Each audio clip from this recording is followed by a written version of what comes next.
Good morning, everyone. ഞാൻ അനിൽകുമാർ. നിങ്ങൾക്ക് എല്ലാവർക്കും സ്വാഗതം ഈ 2 ദിവസത്തെ കൺസൾട്ടേറ്റീവ് മീറ്റിലേക്ക്. നമ്മുടെ ബാഗിനകത്ത് കുറച്ച് മെറ്റീരിയലുകളുണ്ട്, കൂടുതലും ഫീഡ്ബാക്ക് ഫോംസ് ആണ്. അപ്പോൾ അത് ഓരോ സെഷന് ശേഷം നിങ്ങൾ ഫീഡ്ബാക്ക് അതിനകത്ത് രേഖപ്പെടുത്തുക.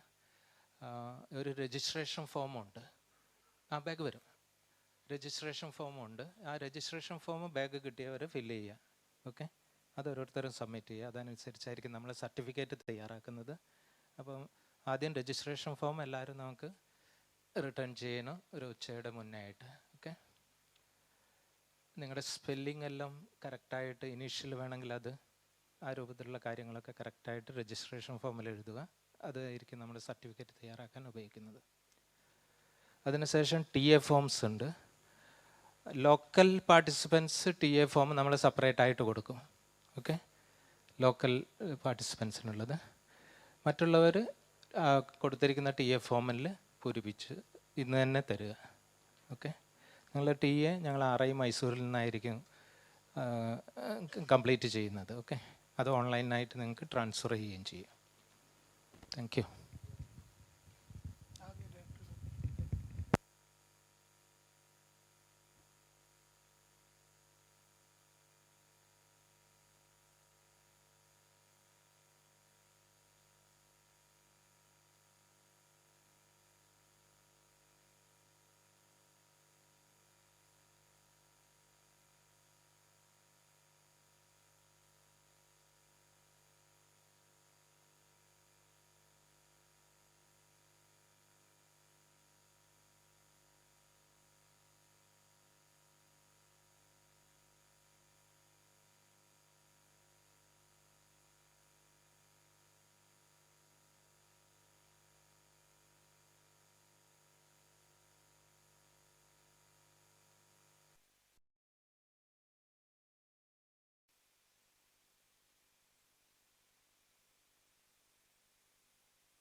representative from Kerala and Lakshadweep? Okay, so Lakshadweep.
For the welcome address, now I would like to invite Professor Anil Kumar K, Program Coordinator, Kerala and Professor in RIE NCERT, Mysuru.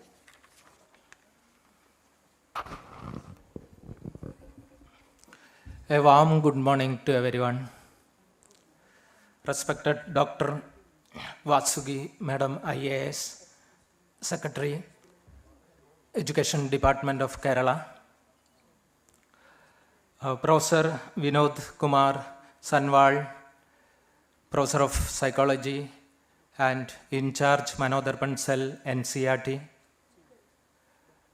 My dear all participants who have come from all the 14 districts of Kerala and from the 9 islands of Lakshadweep.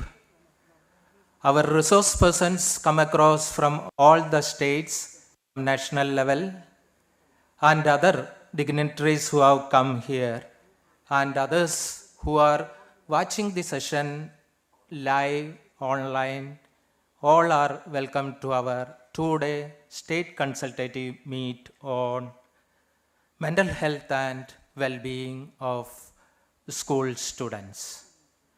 As you all know that this MANODARPAN program started after the COVID-19. We all undergone a trauma situation during that time, and we have never seen, and I wish that this type of such occasion should not happen in our life and also the future generation. That situation has made us to think more about looking into the people's welfare and their well-being.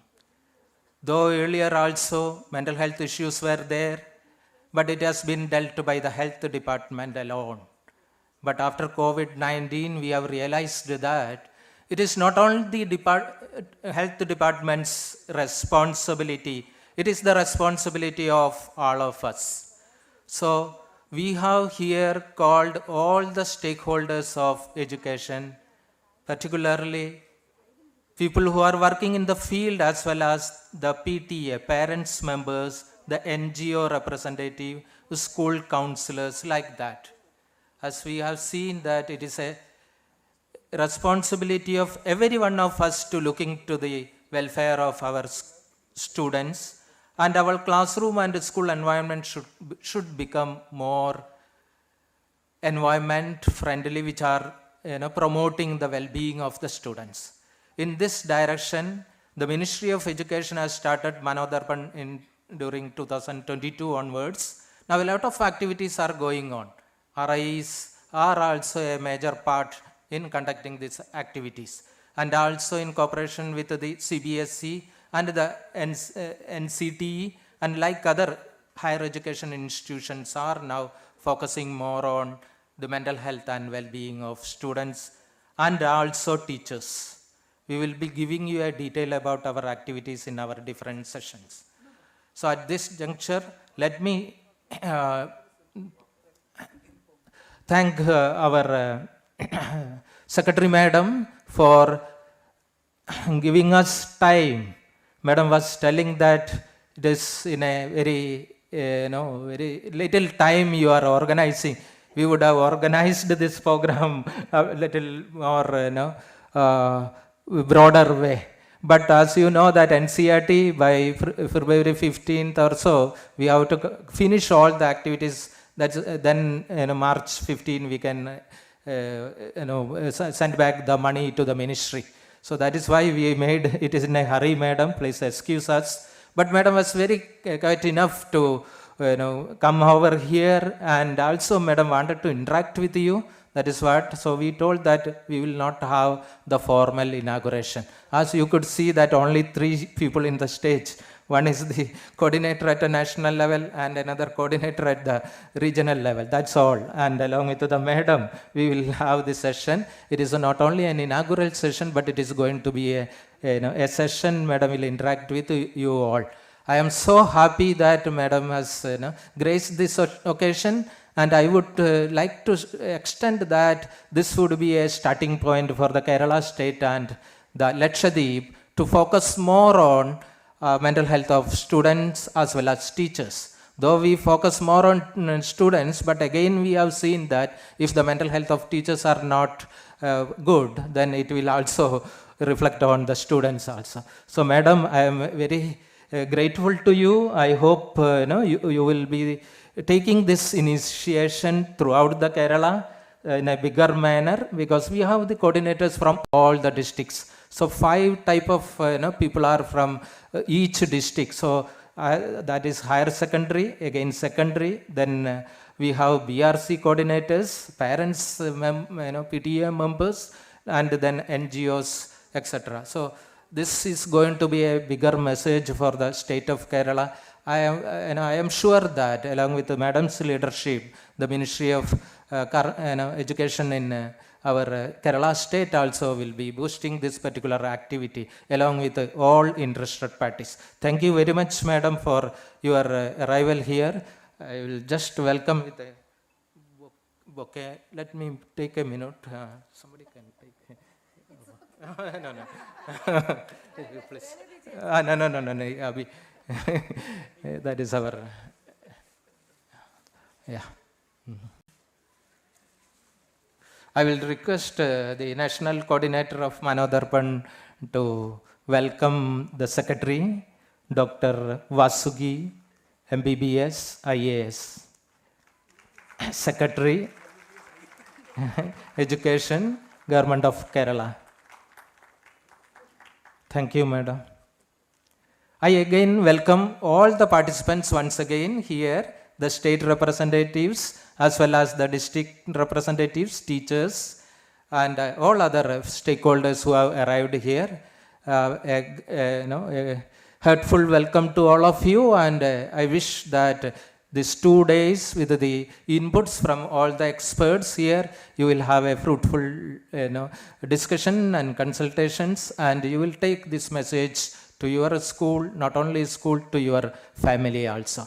I also take this opportunity to welcome our national coordinator, Vinod Kumar Sanwal ji, for arranging all these meetings. It is not only happening here, it has happened 3 states already, and 1 more will be there in this year. So total 5 state consultative meets we have planned, and again the next year also this will be extending to.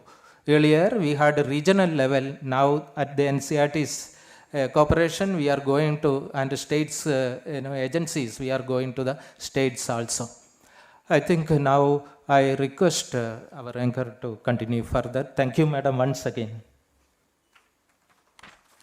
Thank you so much, sir, for giving us the direction, and definitely this consultative meet will nurture the mental health, and it will benefit to all of you, and definitely you are the teachers. So the things that you are taking here will give you the direction to nurture the mental health and the well-being of your students as well. So with this now, I would like to invite Professor Vinod K. Shanwal, sir, in charge MANODARPAN Cell, NCERT, New Delhi, for telling about the MANODARPAN and about this program. Sir, the podium is yours.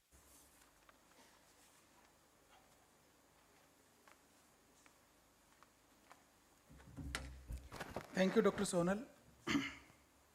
The chief guest of the function, Dr. K. Vasuki, my dear friend, Professor Anil Kumar, esteemed resource persons and participants, a very good morning to one and all present here.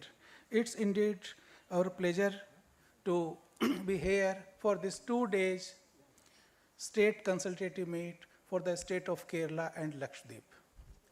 As Professor Anil shared a brief about MANODARPAN, this MANODARPAN is an initiative of Ministry of Education, Government of India, and it was started when COVID was on its peak.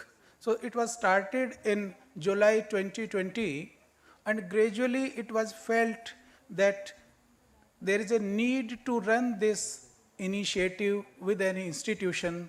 Then in October 2020, it was shifted to NCERT. So it's working under the Atmanirbhar Bharat Abhiyan under the aegis of Ministry of Education, while we are continuing our services from NCERT. And with this MANODARPAN cell, like NCERT has regional institutes as well. So we are running all the activities of MANODARPAN cell with the help of our regional institute of education, so that the regional needs could also be met out. Without taking much of your time, I would like to briefly share few activities of MANODARPAN. The MANODARPAN has started first activity, that is tele-helpline. We have a tele-helpline, number is 844-844-0632. So for this tele-helpline, we have 65 qualified counselors working for 12 hours, 8 a.m. in the morning till 8 p.m. in the evening. It's a 12-hour session. And we are not only taking care of the students, rather our purpose is just to take care of the teachers, students, as well as parents. Like, we believe in holistic development and we follow the whole school approach. So everybody should have that sensitization about mental health. Then we have live interactive sessions. One live interactive session is called as Sahyog. This Sahyog session is carried out with the help of qualified counselor and one person from the Department of Educational Psychology and Foundations of Education, our Department of NCERT, or one person from the Regional Institute of Education. With the help of one qualified counselor, we run this session from 5 to 5:30 from Monday to Friday, and it is being telecasted on PME Vidya channel. And also these sessions are available at our NCERT YouTube channel. The another live interactive session is this Paricharcha.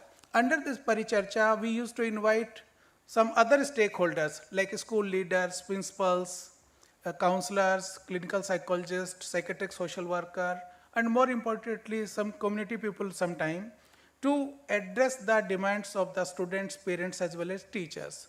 So like whatever trend we are getting through these tele-helpline, we try to address those issues in our Sahyog sessions as well as our Paricharcha sessions.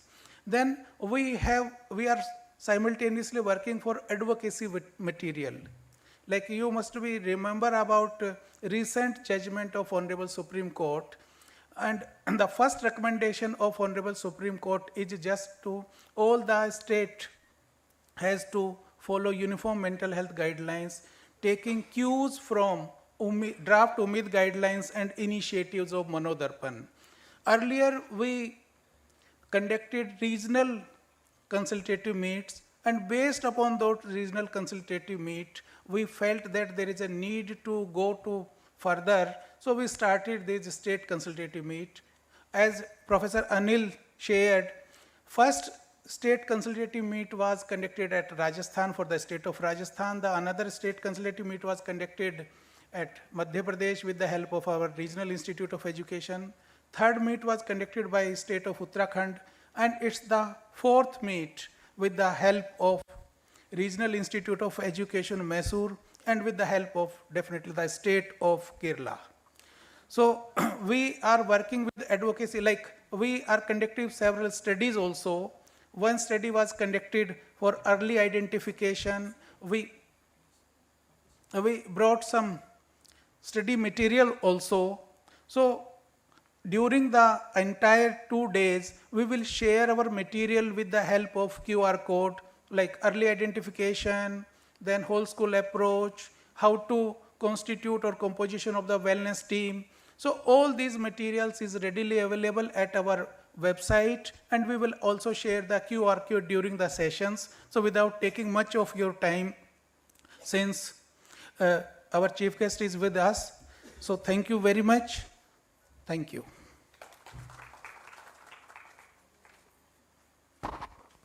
Thank you so much, sir, for telling us about the MANODARPAN and its working pattern, that how MANODARPAN is working and it's conducting Paricharcha and Sahyog for enriching the mental well-being and mental health.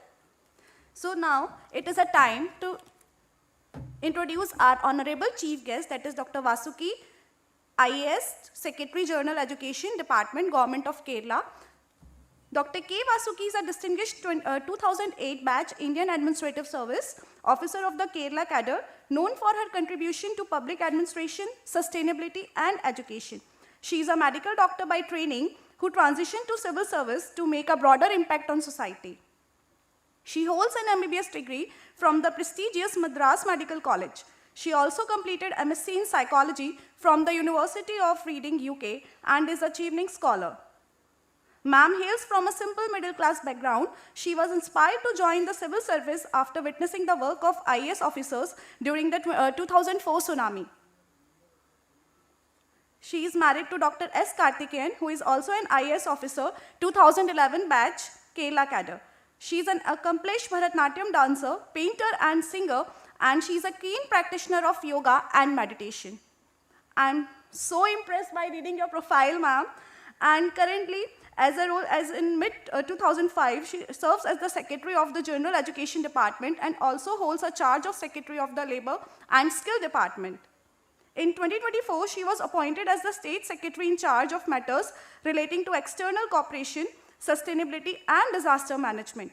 As the Executive Director of the Suchvita Mission, she championed waste management and green protocols, including organizing a swearing-in ceremony for the Kerala government in 2016. She was also recognized for her work as the District Collector of Trivandrum during the 2018 Kerala floods. She authored the book, The School of Life, which was published by DC Books. The book offers insight into her life journey, focusing on conquering anger, addiction, and ego, promoting holistic well-being. She is known for advocating the sustainable living and reducing consumption waste-heavy lifestyle. She has been vocal about the need for environmental protection and has pushed for green protocols in public spaces. So with these words, I would like to invite Dr. K. Vasuki ma'am for special address. We are honored, ma'am, that you gave your valuable time and you are with us. So, over to you, ma'am.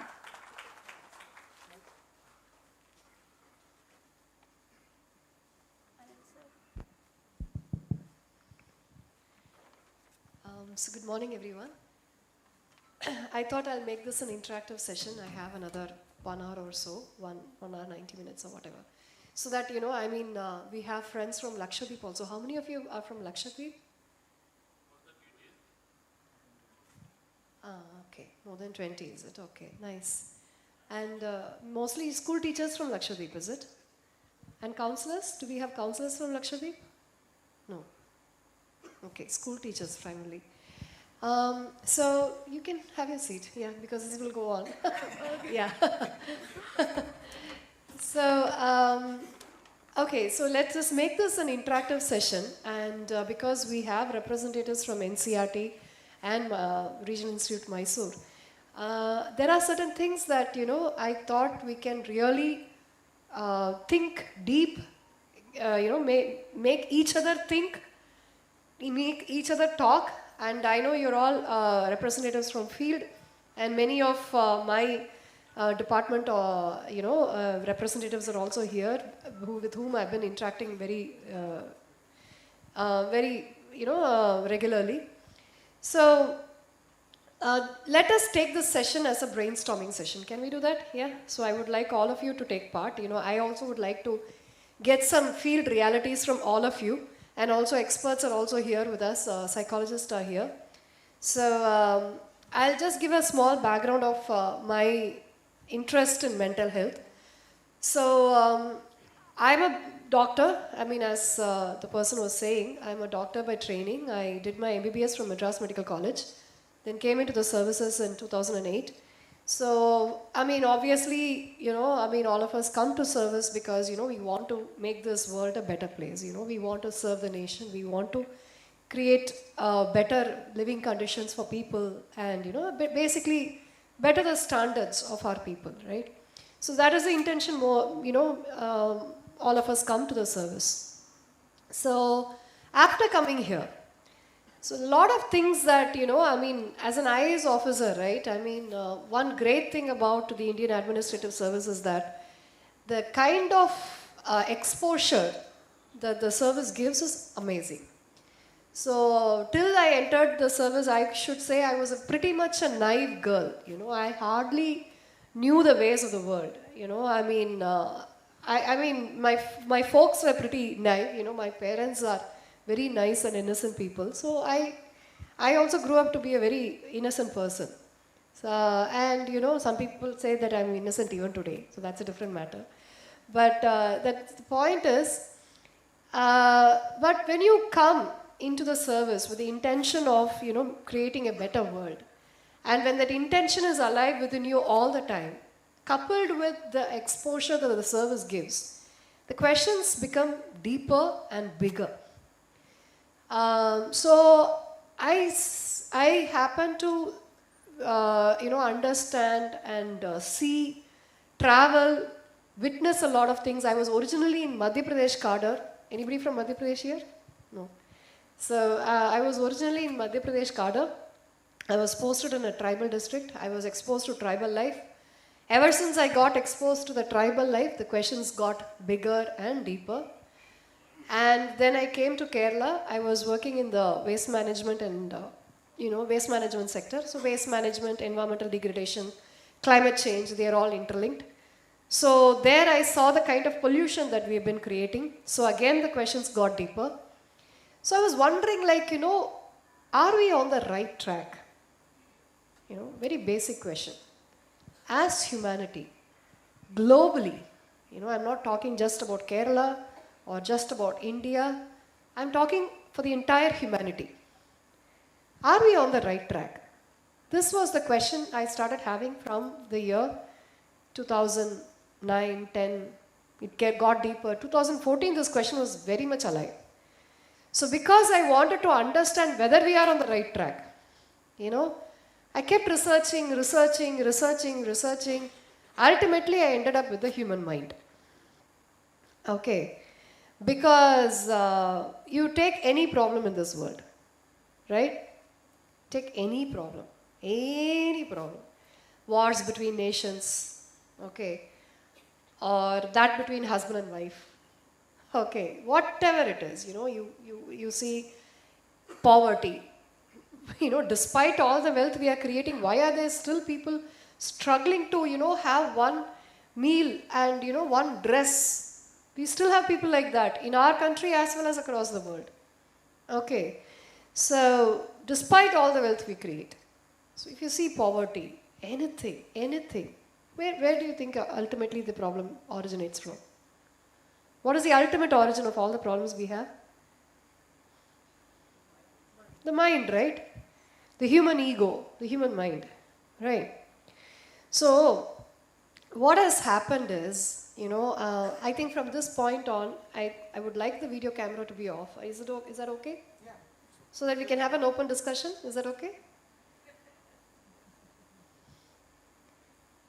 Or some live, you can, Yeah, stop the live. I'm sure not many people might be watching.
Very much, sir.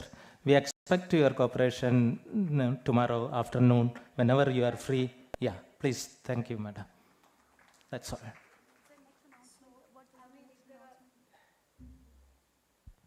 The next few, whatever time you have, if you can discuss and come up with some good suggestions, I would also like to listen from you. Thank you. Yeah, I thank everyone of you for coming over this program. I also thank all our dignitaries, resource persons present here, and also here, yeah, our GIFT, this institute, they have provided us a wonderful venue, madam, and also the people of this GIFT, they are all very cooperative. I hope the 2 days will be a very meaningful discussion for us to take our hope. That would be our taken away message. Thank you, madam.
to be here. Yeah, no, we can't finish so many experts class. So what we do is that parallelly run. Okay. Even Ernakulam. Okay. Yeah. I think all right. So what we do is that Trivandrum people, then Kollam, Idukki, Kottayam, okay, Alappuzha. I think Pathanamthitta also okay. Pathanamthitta. All right. This districts people can sit in one group. All right. So what are we doing? Trivandrum, Kollam, Pathanamthitta, Kottayam, Idukki. Ernakulam നമുക്ക് വേറെ ഗ്രൂപ്പിലേക്ക് ഇടാം. Okay. Is it clear? Because now we have to make 3 groups. We have another 2 more rooms also. Okay. Then group B will be starting from remaining districts. Ernakulam, Alappuzha, Malappuram, Thrissur. That is enough. Okay. അതായത് ഒന്ന് പറഞ്ഞോളൂ. Ernakulam, Alappuzha, Malappuram, Thrissur. Okay. Then next will be Calicut, then Kannur, Wayanad, Kasaragod, Lakshadweep. Okay. Alappuzha second group. Palakkad also. Okay. Palakkad we will put it in second group then. Palakkad also. Okay. All right.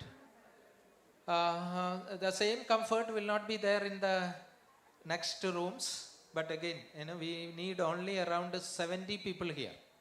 All right, not more than 70, because interaction will not happen. All right. So we start with the first group A here. All right, group A. Group A people can be here.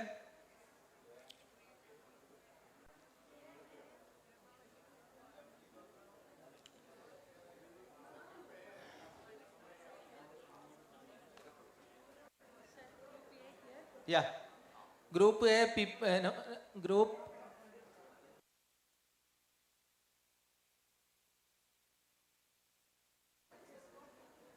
is okay.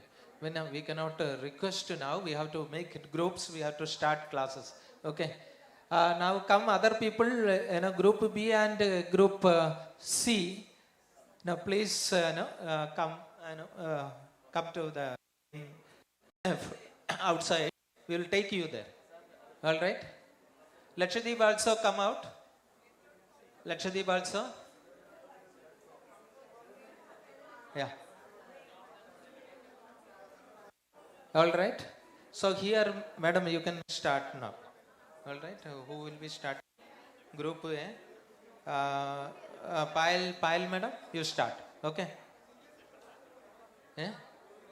कोई कुछ वो सब देखने different इसमें है. There is no. Okay. Please. Kozhikode group C. Group C. All right. അതെയാ എത്ര ആളാ 30 ആളല്ലേ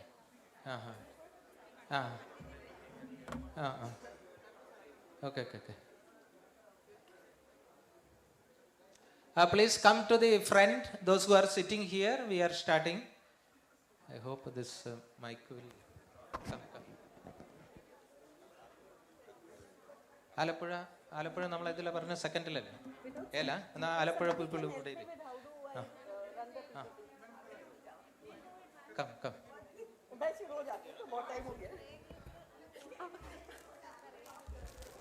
എവിടെ ഇടുക്കി എവിടെയാ പറഞ്ഞ ഇടുക്കി അതെ നമുക്ക് ഗ്രൂപ്പ് കിട്ടിയാൽ മതി. We'll change the group place tomorrow. Okay. Now group A sit here. Tomorrow group A will be in some other room, so that everyone will get the same comforts. Group A. Third group mall. Come.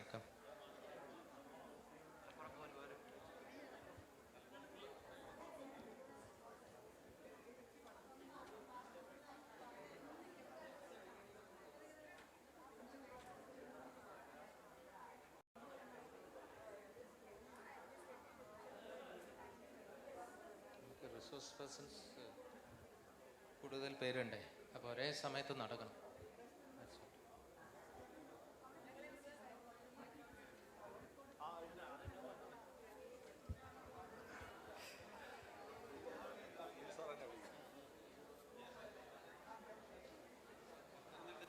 Pathanamthitta ഇവിടെ. Hello hello, first ഫ്ലോറിലേക്ക് വരും.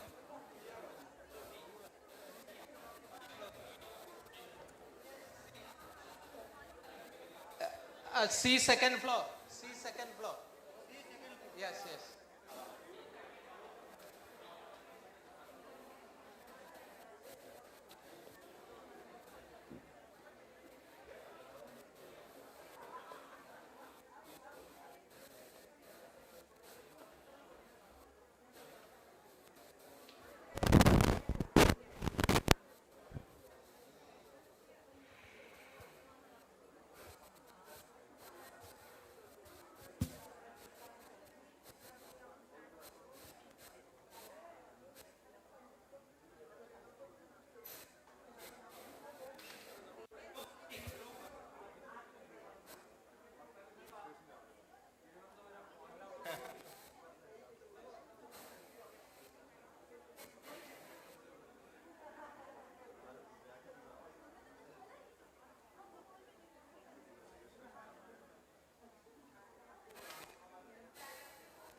നാളെ മാറും വീണ്ടും.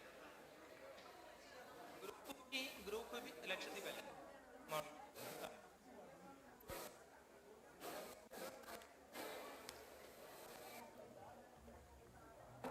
ലക്ഷദ്വീപ് മോളില് group B.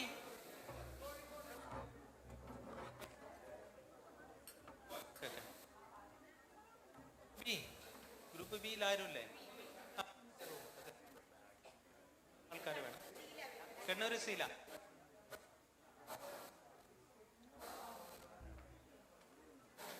Lakshadweep മോളില് കാണിച്ചു നല്ല അല്ലേ?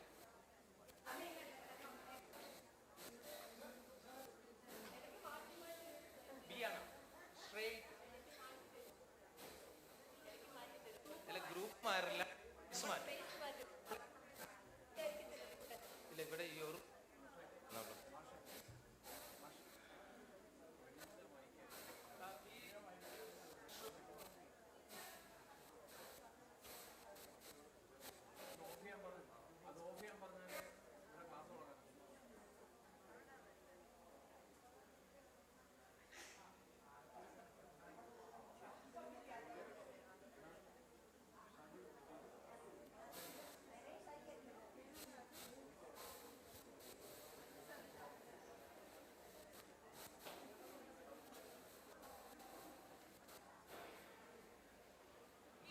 Group B. ഓക്കെ. ഹലോ സാറേ. Hello.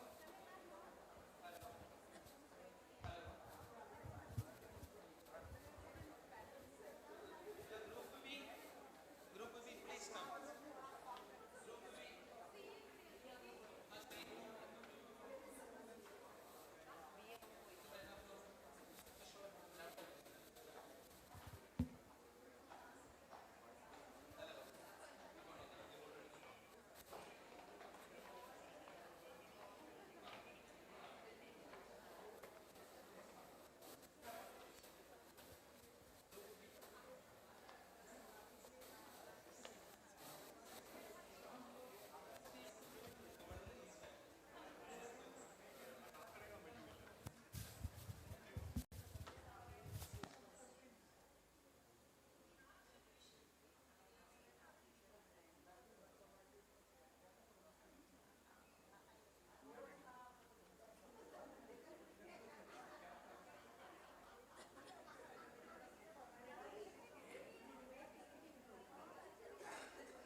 So,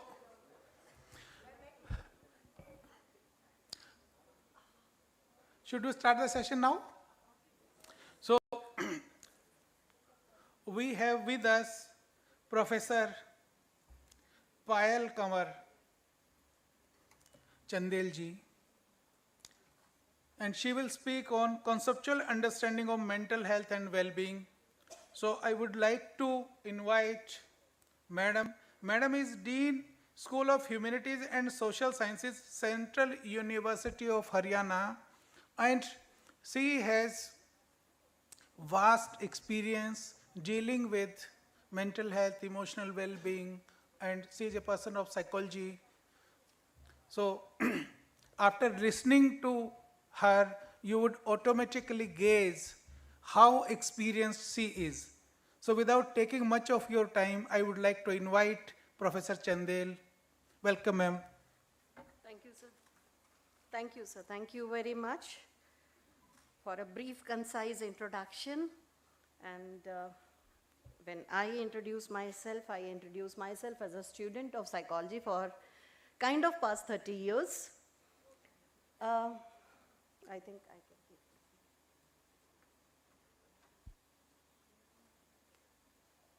Is this working?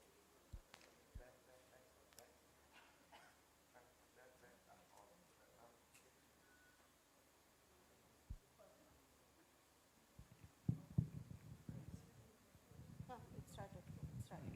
एक वो दे दीजिए मुझे remote, please. ये remote. Am I audible? Yes. Sitting there, I realized somebody who stands here on this podium is not visible at all. And if the teacher is not visible, if the speaker is not visible, we tend not to understand what the speaker wants to say. At least I have this limitation with me. I do not understand anything if I cannot see the speaker. I need to have that eye-to-eye contact with the speaker. The same thing as a speaker. I need to have that eye-to-eye contact with the audience. Unless I have that, I don't feel that my message is well received.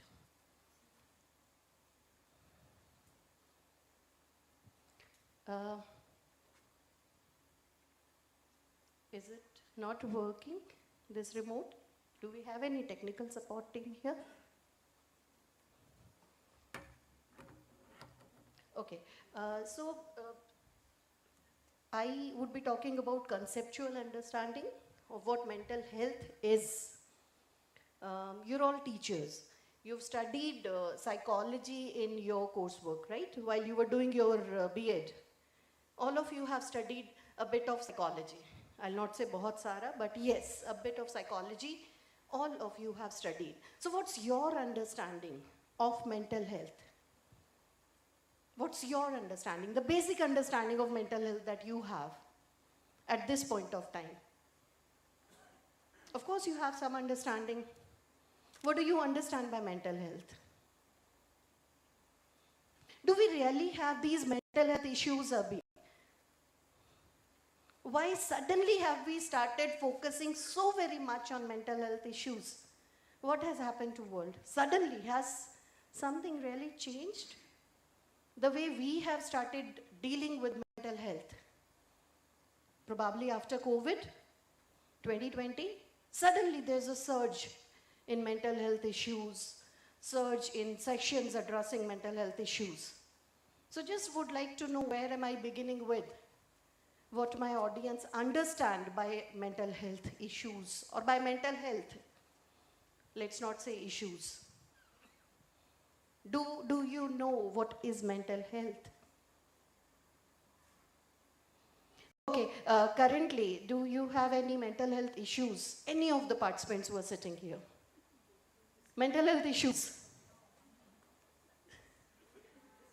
So you're laughing? What do I understand? You have a number of issues, or you don't have any issues at all? Number of issues, correctly said. While I stand here on the stage, can I have any mental health issues? While I'm standing here on the stage, with this position only, can I have any mental health issue? Yes, I can. I might have stage fear. I might be anxious anxious.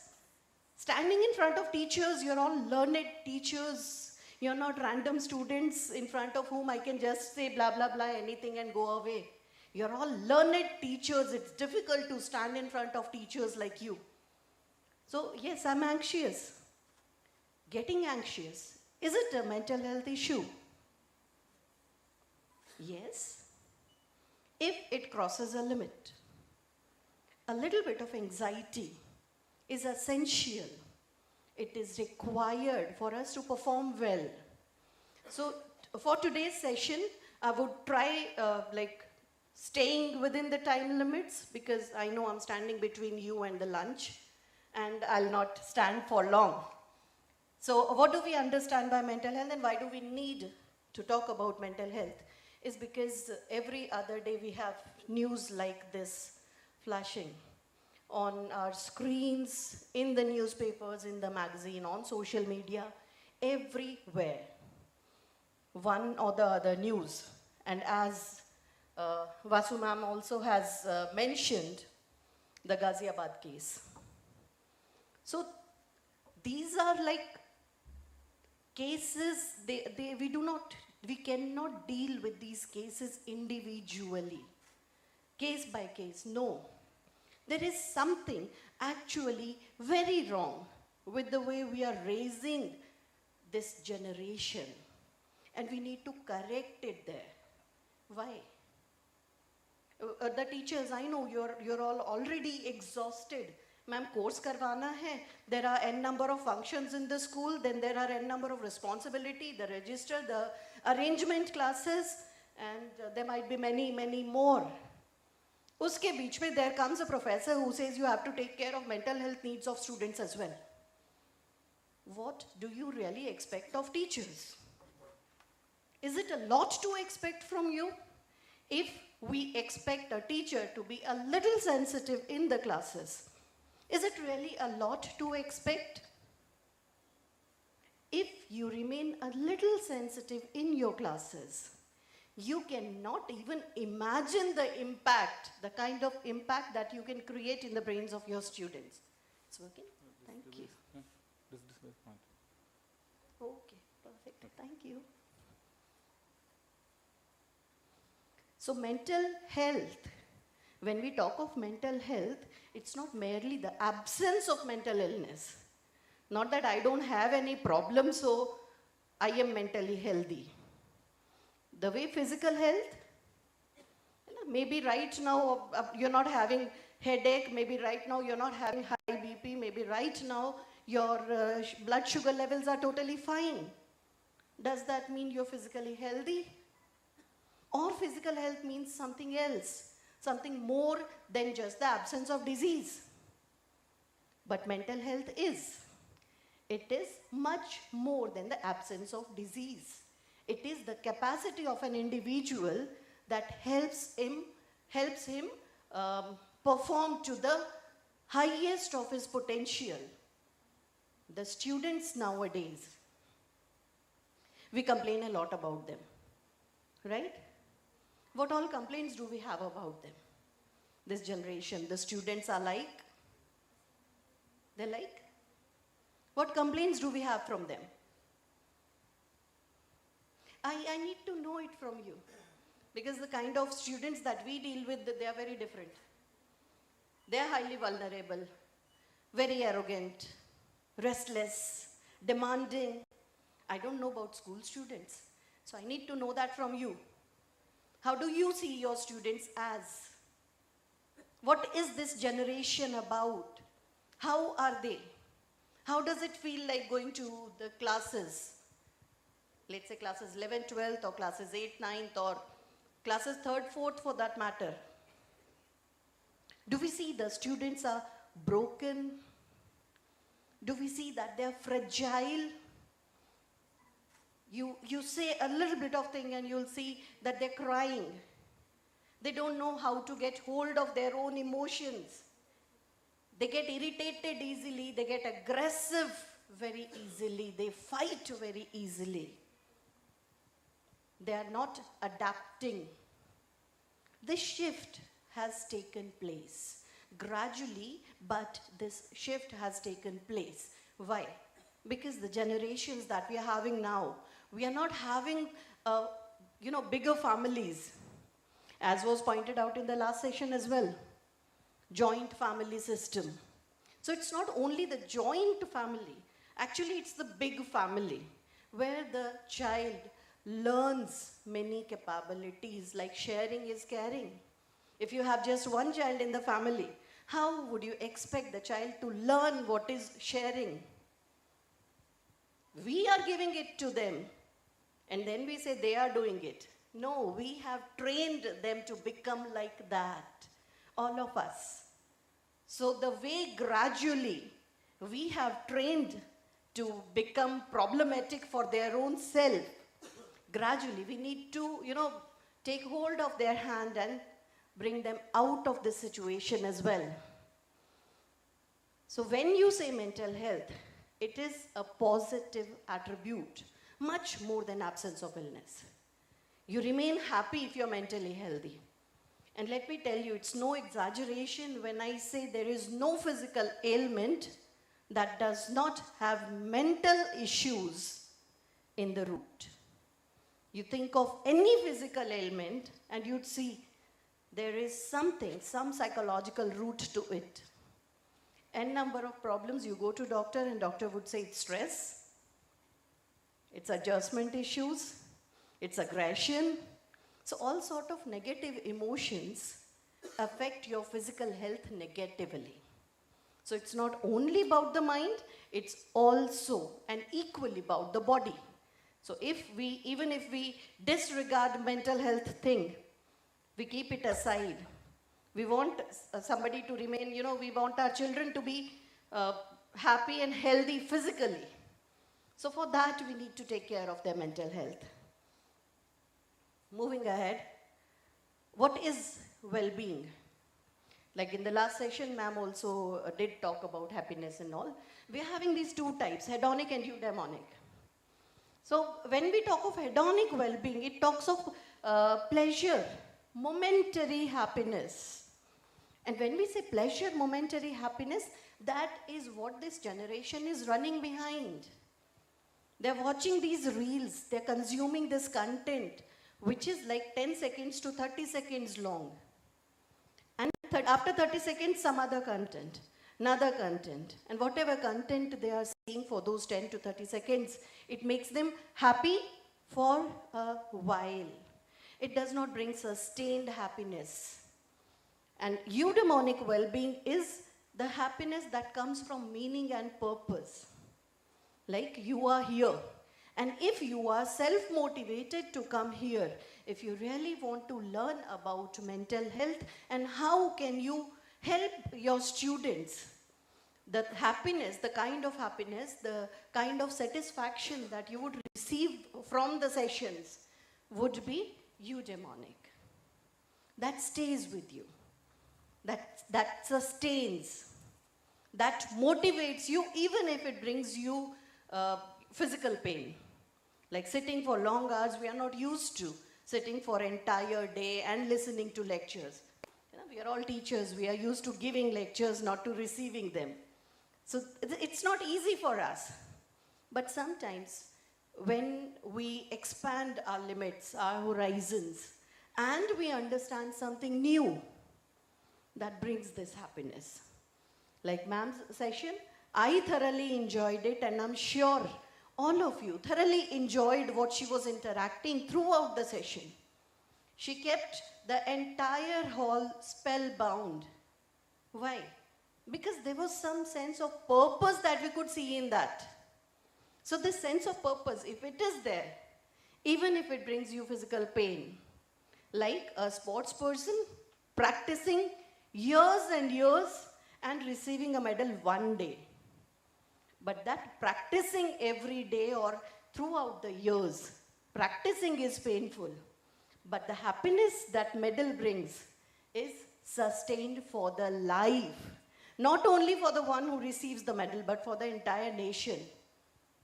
When somebody from our nation receives the medals, like recently India has won a World Cup. Which one? If somebody can help me with that. I'm not so good with cricket. Thank you. So under 19 World Cup we've won. We did not play cricket. Maybe we did not even watch it.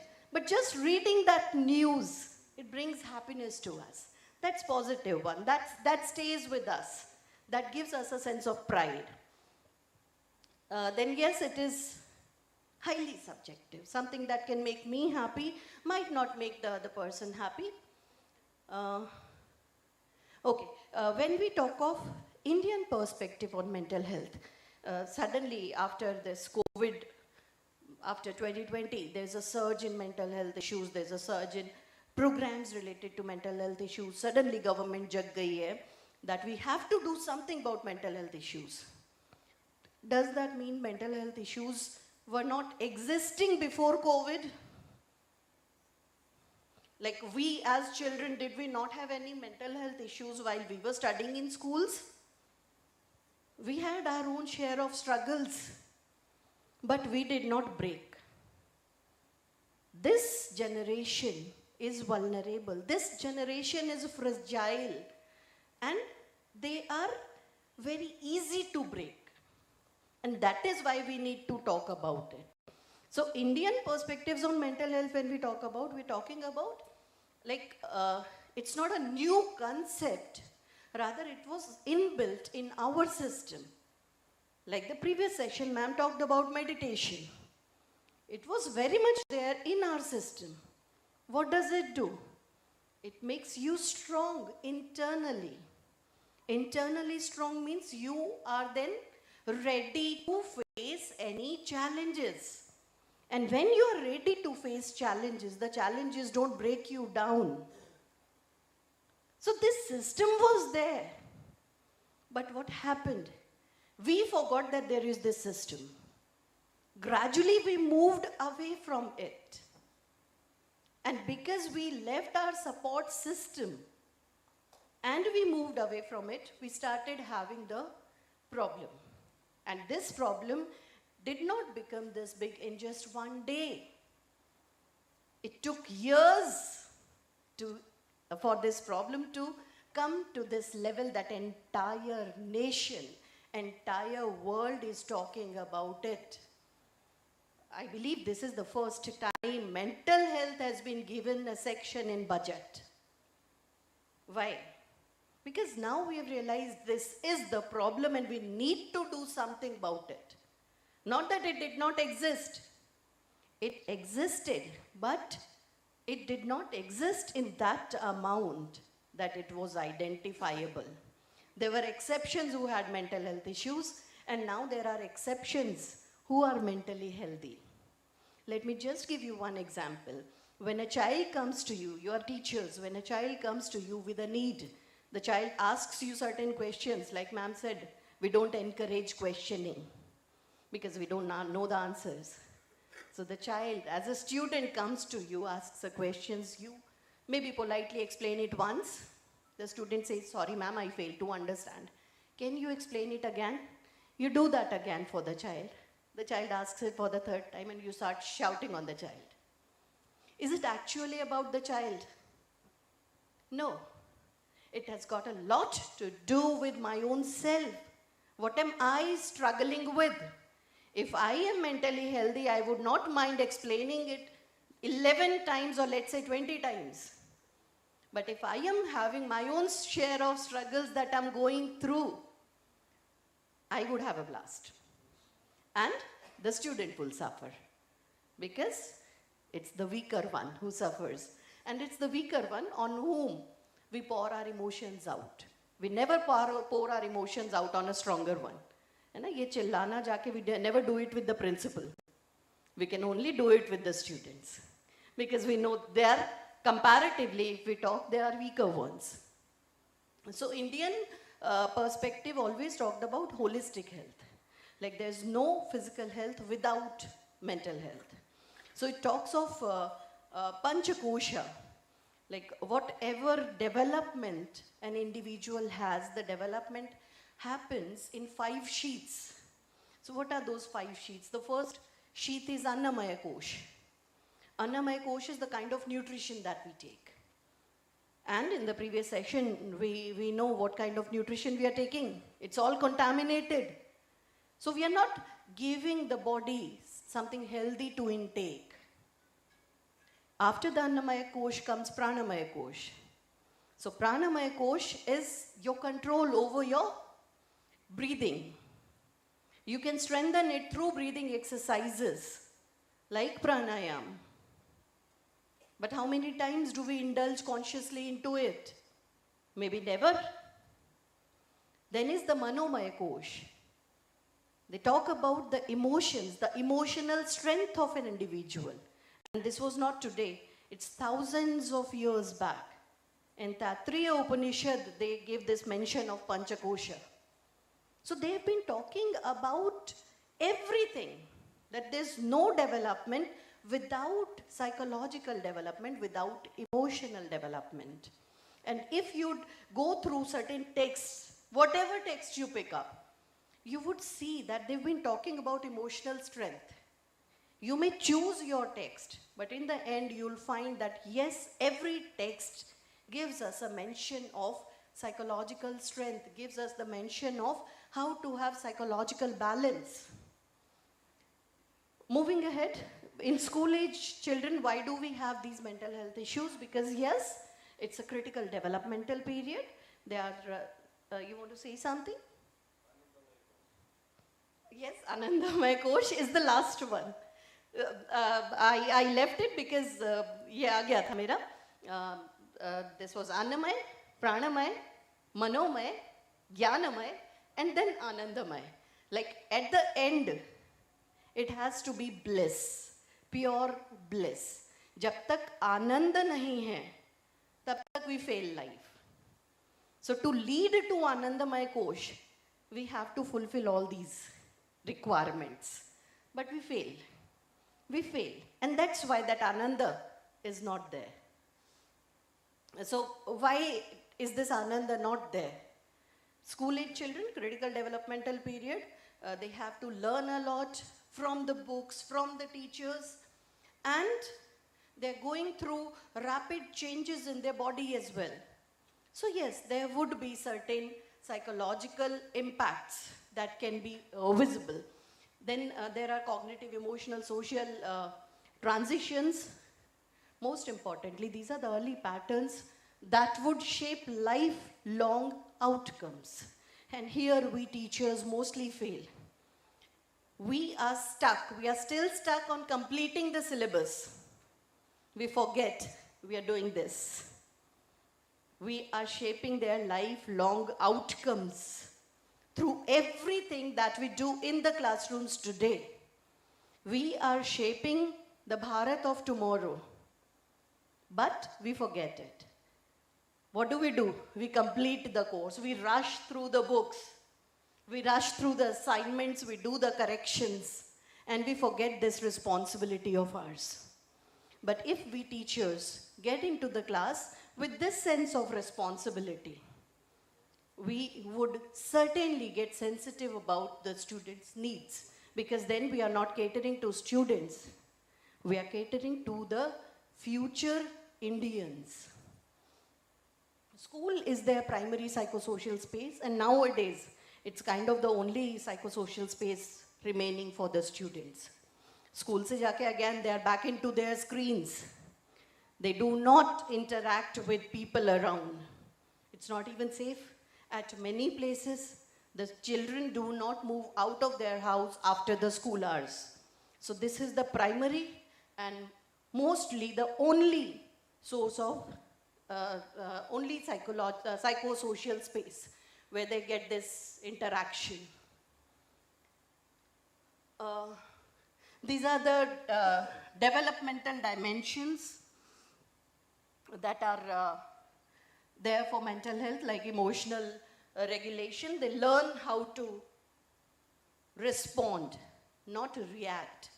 They learn how to respond to the emotions and needs of others through the school. You know, maybe we are not teaching them in the curricula, but we shape the behavior. When two students, let's say they argue, then we get in and we make them friends again.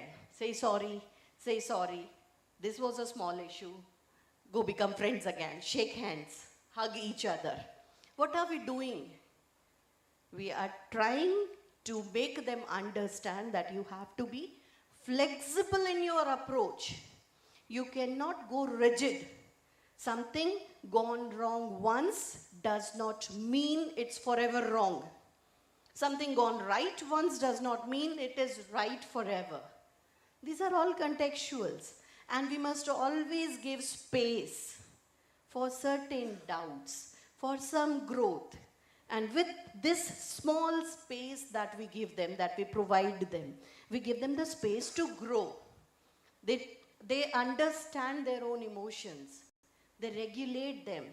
They respond to the emotions of others. They don't react. There's a difference between reaction and responding. In reaction, you simply receive something and react. While in responding, you understand the perspective of the other person and then respond accordingly, respecting what the person is expecting. So it's emotional regulation, then cognitive flexibility, where they understand that they cannot go away being rigid. Social competence, because it is school only where they are getting social. Before school and after school, there's no social space that these children have. Moral and value development, this again used to happen in the schools only, because nowadays, parents practically do not have any time to give any moral values to their children. It is primarily, we are dependent on school teachers for this moral and value development in children. It's unfortunate, but it is true. And then, yes, of course, the students get their own identity. They get to know who they are through your eyes. So if you say this to any child that you're a failure, you cannot do anything, please know that the student gets this identity that I am a failure and I can never do anything in my life. Also, even if somebody fails certain exam and you say it's okay, we'll try again, and this time you'll see you'll do better. You'll see that the student would certainly do better.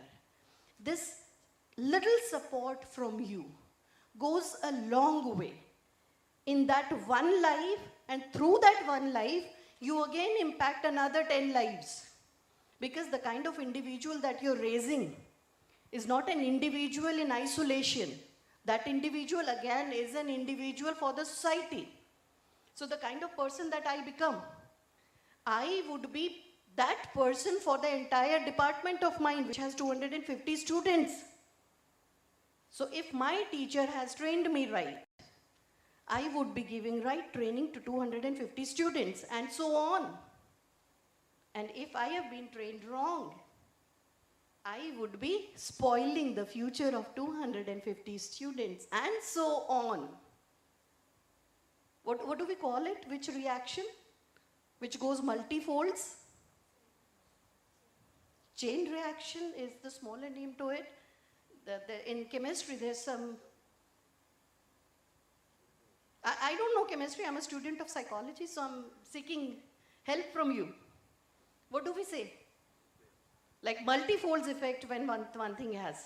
One person influences 40, those 40 in turn influence another, like each person influences 40, then again each person influences 40. What do we call it? There is a name, a technical name for it in chemistry. Any chemistry teacher here? No chemistry teacher? Then we'll Google it together. Okay. So what constitutes this well-being? How do we get it? Like a lot of have been said and talked about, like this is important. Yes, this is important. Then what is it that we are supposed to do? So we are supposed to provide them emotionally safe environment. What is this emotionally safe environment? A child comes to you crying and you say, don't cry. First you go out, stop crying, and then come to me. Why does the student need to stop crying and then come to you? Why can't we embrace the child at that particular time? That, okay, child, if you're crying, if there is something that went wrong, I am there. Can't we give this emotionally safe environment to them in schools? If yes, that again goes a long way. The child understands that there is somebody around me who understands me, who respects me, who accepts me as I am. Maybe there is a child who cries in every class, and you do that consoling after every class. But that's fine. Maybe you need to do it for 2 days, maybe for 2 months, maybe for 2 years. But then you'll see that improvement. And that is eudaimonic happiness. That is sustained happiness. That is ananda. You are all teachers. And when you see a student who's like successful and comes back and says, ma'am, it's all because of you. Sir, it's all because of you. The happiness that it gives us, that moment gives us, is eudaimonic. And that is the happiness for which we work every single day. So let it go to our students. Why do we hold ourselves back? Primarily, we know that we want to do this and we are doing this. Let it go loud and clear to them that we are there for you. We actually are there, but we do not let them know that we are there. So let them know. Let them know that you're there for the emotional safety, that the place that they are there, they belong to the place, that they are a part of the system. Hold their self-esteem high in all instances. What if they failed one test? It's okay. They can write another. What if they failed a class? They can appear again. In life, the most important thing is life itself. And what are we doing every day? We are making lives hell for many people. Let's not do that. The least that we can do as sensitive individuals is to encourage people, to encourage them to succeed, to encourage them to live, give them the purpose and motivation. Maybe somebody is not good in studies. Maybe he doesn't understand maths. It's perfectly fine. Let's find out what is he good at.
Yes. Must ensure that all the students feel being a part of the class. They must not feel excluded on whatever grounds. It may be caste, creed, language, physical disability, whatever. To us, all the students are alike. So what do we teachers do? Least we can do, we can remain emotionally available for the needs of our students. If a student comes to us with certain issue, let us give an empathetic ear. That's the least that we can do. सुन लें थोड़ा सा, what does the student want to communicate? Most of the times, the problems just resolve once they are vented out. Once they speak to you, talk to you. Even if you do not give away any solution, they feel relieved. So stay emotionally available, provide them positive discipline, focus on learning. We might, whatever we want to, like whatever improvement we want to see in our students, we might get constructive with all the feedback that we give. We do not need to say you're worthless. We do not need to say you cannot do anything. We can just rephrase whatever we want to say. We can rephrase that you can do better. Let us try again. Give them this sense that yes, I have trust in your capabilities, and you'll see they start trusting themselves as well. Then yes, of course, your own behavior as teachers and parents. If they see you shouting in the classrooms, they would repeat the behavior. If they see their parents shouting, they would repeat the behavior. So you cannot always tell them what to do and not to do. Rather, they learn it from you in the ways you do not even know, you do not even notice. Like while we were studying in school, on every Teacher's Day, we had this, that the students would dress up like teachers, would behave like teachers. That was a role play day for all of us. And in those days, like if somebody is becoming, let's say me right now, the way I appear, the person would come wearing the similar specs, carrying the sari the same way, maybe put some powder in the hair and becomes Payal ma'am. So this, you know, you do not need to tell them that this is me. They observe you every single day. They observe your behavior every single day, every single moment. And through your behavior, through your healthy strategies, you train them with how to deal with problems. Resilience and protective factors. Again, emotional intelligence was covered in the last session. Then we must train them to regulate their own self. When we say self-regulation, that means taking the charge of one's life. No? The student says, what can I do? The least that you can do is you train your own self. You make enhancement improvements in your own self. Set a disciplined tone for your day. So start with regulating your own self. Even if you do not want to study, if you have set 1 hour for study, sit for that 1 hour. Maybe you're not able to study for 1 day, 2 days, maybe for the week together. But next week you'll see that you're able to study for 1 hour. Or maybe half hour. In the next week you increase that time to 1 hour. But at least stay disciplined. Social support. So this is like highly unavailable for the generation nowadays. The basic problem nowadays is they are isolated. They are not into society, they are not interacting. If they are talking, if the students are talking, children are talking one-to-one, they fail to communicate. They can do so in texting, they can do so on social media with strangers. But to talk to their cousin in physical mode becomes difficult for them. So give them that space. Force that space on them maybe, if required. Force that space. Let them learn the importance of social connections. Then yes, school's climate have to be very positive, and the education must be value-based, not only content-based. There's a difference between content and values. So education must impart values, which we are missing on. We are not teaching human values in the classrooms. So through your behaviors, through whatever you are communicating in the classroom, do not forget to give them values for life. So promotion is like when the child does not have any issue, but you're being supportive, you would see positive mental health in the student. Intervention is when somebody has a problem and you are there to intervene to make things better. So prevention is always better than cure. It's not required that we wait for them to suffer for long and then we get in, okay, I am a psychologist, I can give you therapy. Why? Every school nowadays has a psychologist, right? Every school has a psychologist. So that psychologist does not need to intervene only when the student has a problem. That psychologist can take such workshops for the schools, for the classes, for different groups, different workshops. Every day she might train the students to become mentally healthy. So prevention is always better than the cure. So we might go for this promotion thing rather than going for the intervention thing. And how does a person, these are again the emotional intelligence skills that were talked about in the last session. And then ethical and value-based dimensions. So what are these values that we need to inculcate in our students because we want a healthier nation, because we want responsible citizens? So very first thing is responsibility. Whatever you do, if you fail, take ownership.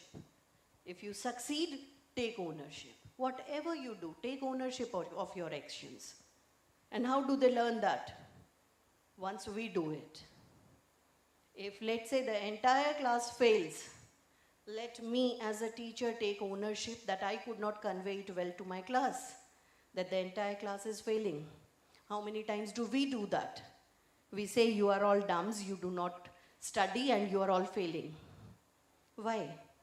Why am I not taking ownership of my own actions? So the way we deal with ourselves, our students learn a lot from that. They would not learn from these lectures, but they would learn from our actions. Once they see that, okay, my teacher is taking responsibility, that maybe I failed to make you understand this, then the student will say, no ma'am, it's not your fault. You tried your level best, but I could not devote that much time. So inculcate this sense of responsibility in your students, respect for oneself and for others. The way we respect our own self, we must always be giving the same respect to the one sitting in front. Let it be like this person is the teacher or my friend or the maid that works in my house. Mutual respect is the simple rule of living. Self-discipline we've talked about. Compassion, where one learns to understand that the way I have certain feelings and I do not want anybody else to hurt those feelings. I must always behave in the same way I want to be treated. If I want to be treated with love, I must give away that love to everybody else. And meaning making. Train them from a very early age to find out the meaning in their life. Like ma'am was saying, we are all sheep in the herd and we are just moving. Train them. What do you want? What do you want? Maybe somebody has a different meaning to the life. The person might not need to complete the school or might not need to do graduation or post-graduation programs. No, it's not required for everybody. All of us, we have different callings. But the problem is we do not have time to listen to that calling, that internal calling. Even most of us, we have been victims of this cage. We studied, we got the job, we are sustaining the job, one day we'll retire. After that, we'll think of what did I want to do in my life. So if a student has this purpose, encourage the student. Maybe you find somebody who has thought of this purpose in life. This is higher education, we may skip it. Uh, when we say integrated framework, how do we integrate it into policy making? So we need to understand that a developed individual is not the one who's academically bright, but a blend of everything. Physical development is as necessary as emotional development, which is as necessary as social development, which is again as necessary as academic development. So if we want development, it would not happen individually. We cannot always have we cannot only have good grades in academia and say that, okay, this is a very bright child. Maybe that child would not be able to survive the next year of life because emotionally the child has become fragile. So when we talk of development, we talk of holistic development. Cultural relevance, anything and everything that makes sense to the teachers and the students in Kerala might not be the same for the students and the teachers in Rajasthan. The same is not true for any other state. I come from Rajasthan. The way Rajasthanis talk, it's a land of, kings. So the way they deal with each other is with high respects. Like even to their own children, they'll greet with they'll greet with respect. And when I came to Haryana, I am from Central University of Haryana. It's been 6 years that I'm working with Central University of Haryana. And here I see it's quite common that people talk to each other calling names. Initially, it was difficult for me to adjust. Like, how can somebody just call my name? I'm not used to it. Even my father will not call me tu. But here, I see some colleagues saying tu aise kar le. And I was like, what is this? So yes, culture and relevance. If you bring that sophistication into Haryana, it will fail. If you bring that arrogance to Rajasthan, it would fail. So the flavor of every place is different. Relevance that it can make to every person is culturally relevant thing. School-based integration, like when we say there are any, health initiatives, so they have to become a part of environment of the schools. Developmental sensitivity, like in age specific, we may train them to become sensitive, to raise sensitive individuals. And preventive orientations, no matter how strong we are, how positive we are, it's inevitable. We would have our own share of struggles in life. We would have our own share of traumas in life. So we must raise our students that strong, that no trauma can break them. We must build resilient individuals. Then yes, mental health literacy, it has to be a part of curricula.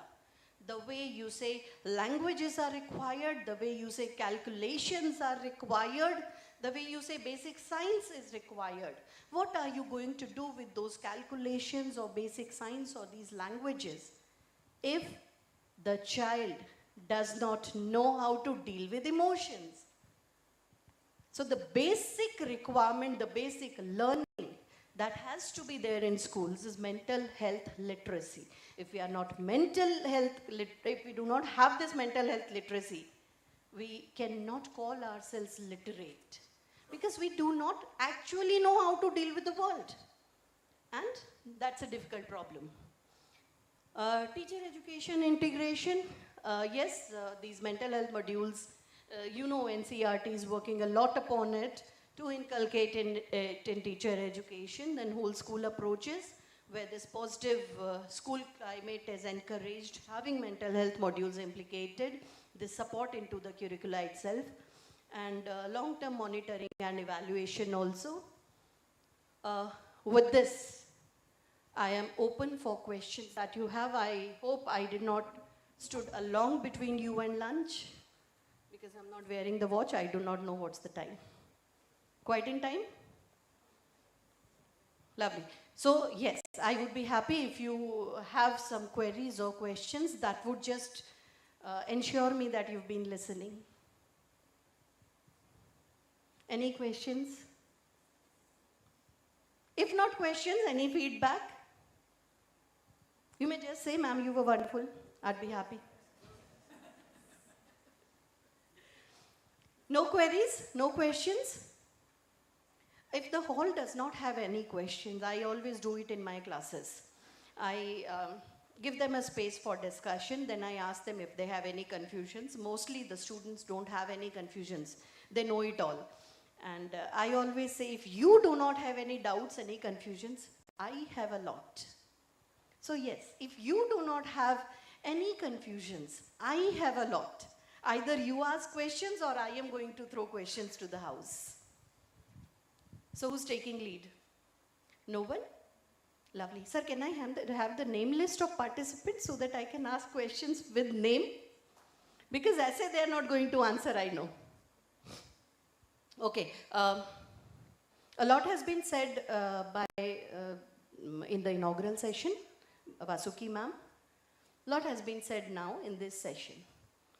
My question is, as a teacher, what am I expected to do? What is the first step that I take? This is my question, if anybody can answer.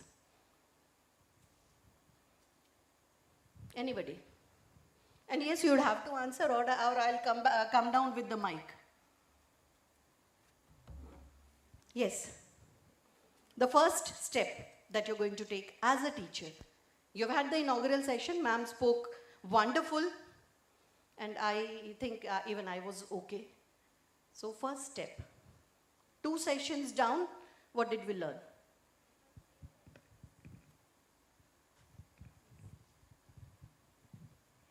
Ma'am, I understand that before we take anything to the children, first of all, we have to change ourselves, our knowledge, we have to increase our knowledge. And how much time do you think it would take you to bring a change into yourselves? 1 month, 2 months, 2 years? I think we can start at this moment itself. Lovely. Thank you. Thank you for answering this, and wonderfully answered. Before bringing the change that you want to see in the society, you have to bring that change into yourself. Some great personality said this, right? Who said this? Be the change. Who said this? Mahatma Gandhi ji. So we know, we take our inspiration from there, that the least that we can do is bring the change in yourself first, because our attitude has to be acceptable. We need to understand that it's okay to have emotional struggle. It's okay to fail. So we need to begin with ourselves. One thing. Any other thing that any other participants could think of? What can we do?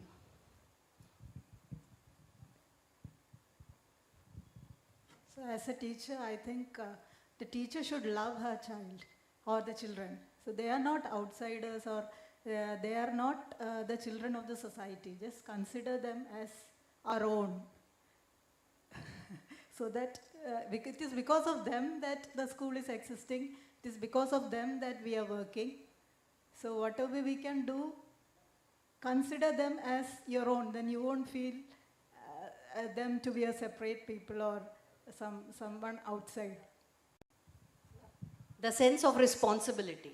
They are your own. This job, you as a teacher would not even exist if there's no student. So, give that importance to them, that they are that important for you. Anybody else who has anything? Anything else to share? Try to understand students. Lovely. Try to understand the perspectives. Psychology, human behavior is not 2 plus 2 4. It might be 2 plus 2 22. It might be 2 plus 2 1. It might just be anything. So try to understand them. Basically, in core, like if you look into yourselves, maybe we got negative sometimes, but if we, see through ourselves, we'll see that we are not bad individuals. There were certain situations where we reacted wrongly, maybe out of proportion. But inherently, believe me, no individual is negative, no individual is wrong. And the students are in a phase where we can frame their personalities. Let's frame it correctly. So lovely, you've been lovely audience. I thank NCERT, Vinod sir, for having me here. We thank you, ma'am. Thank you very much for the wonderful session. And now I would like to request one of the participants to propose vote of thanks. Anybody could offer? Sir, I'm looking at you.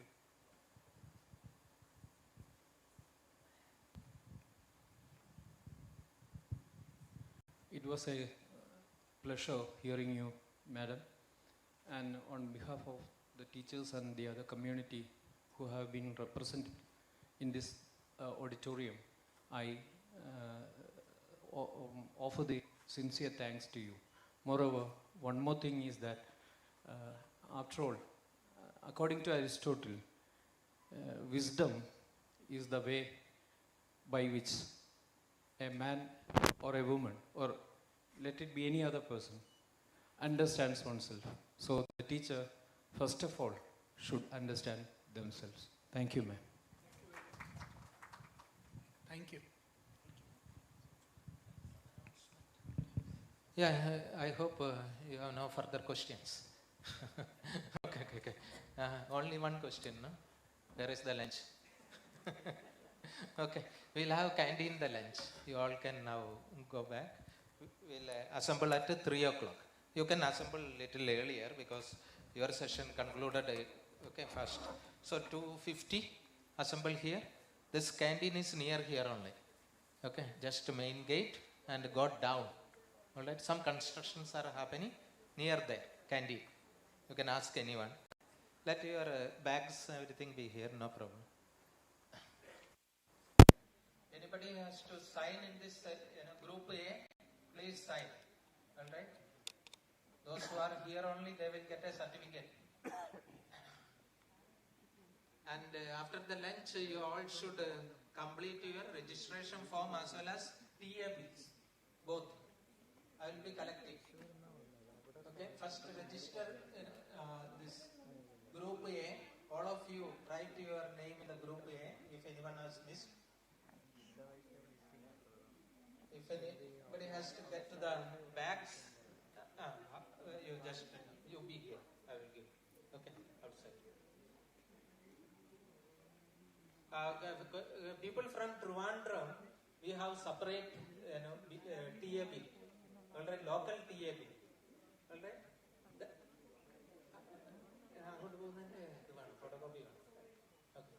Trivandrum people, we will give separate TAB, local. Okay, bus or auto or like that. Okay. If you are daily going and coming. If you are staying, no problem. If you are staying here, you can use this. Otherwise, we will give a local key.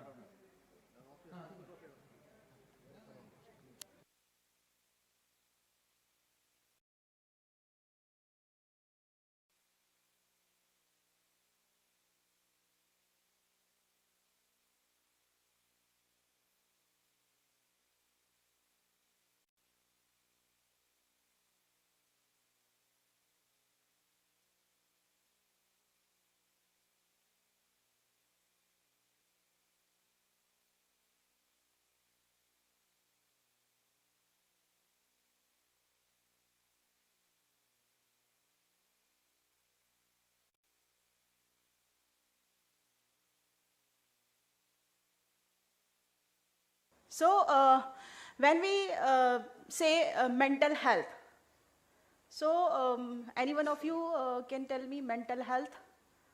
What do you mean by mental health? You all are teachers, I think so. So what is your understanding about mental health? Any one of you? Come on. No response. So when we say somebody is healthy in terms of mental health. So first thing comes the feeling emotionally balanced.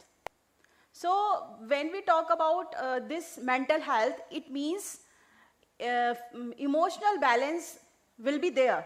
When a person is having healthy mind, then the person will be able to balance emotions. Second is being able to handle stress.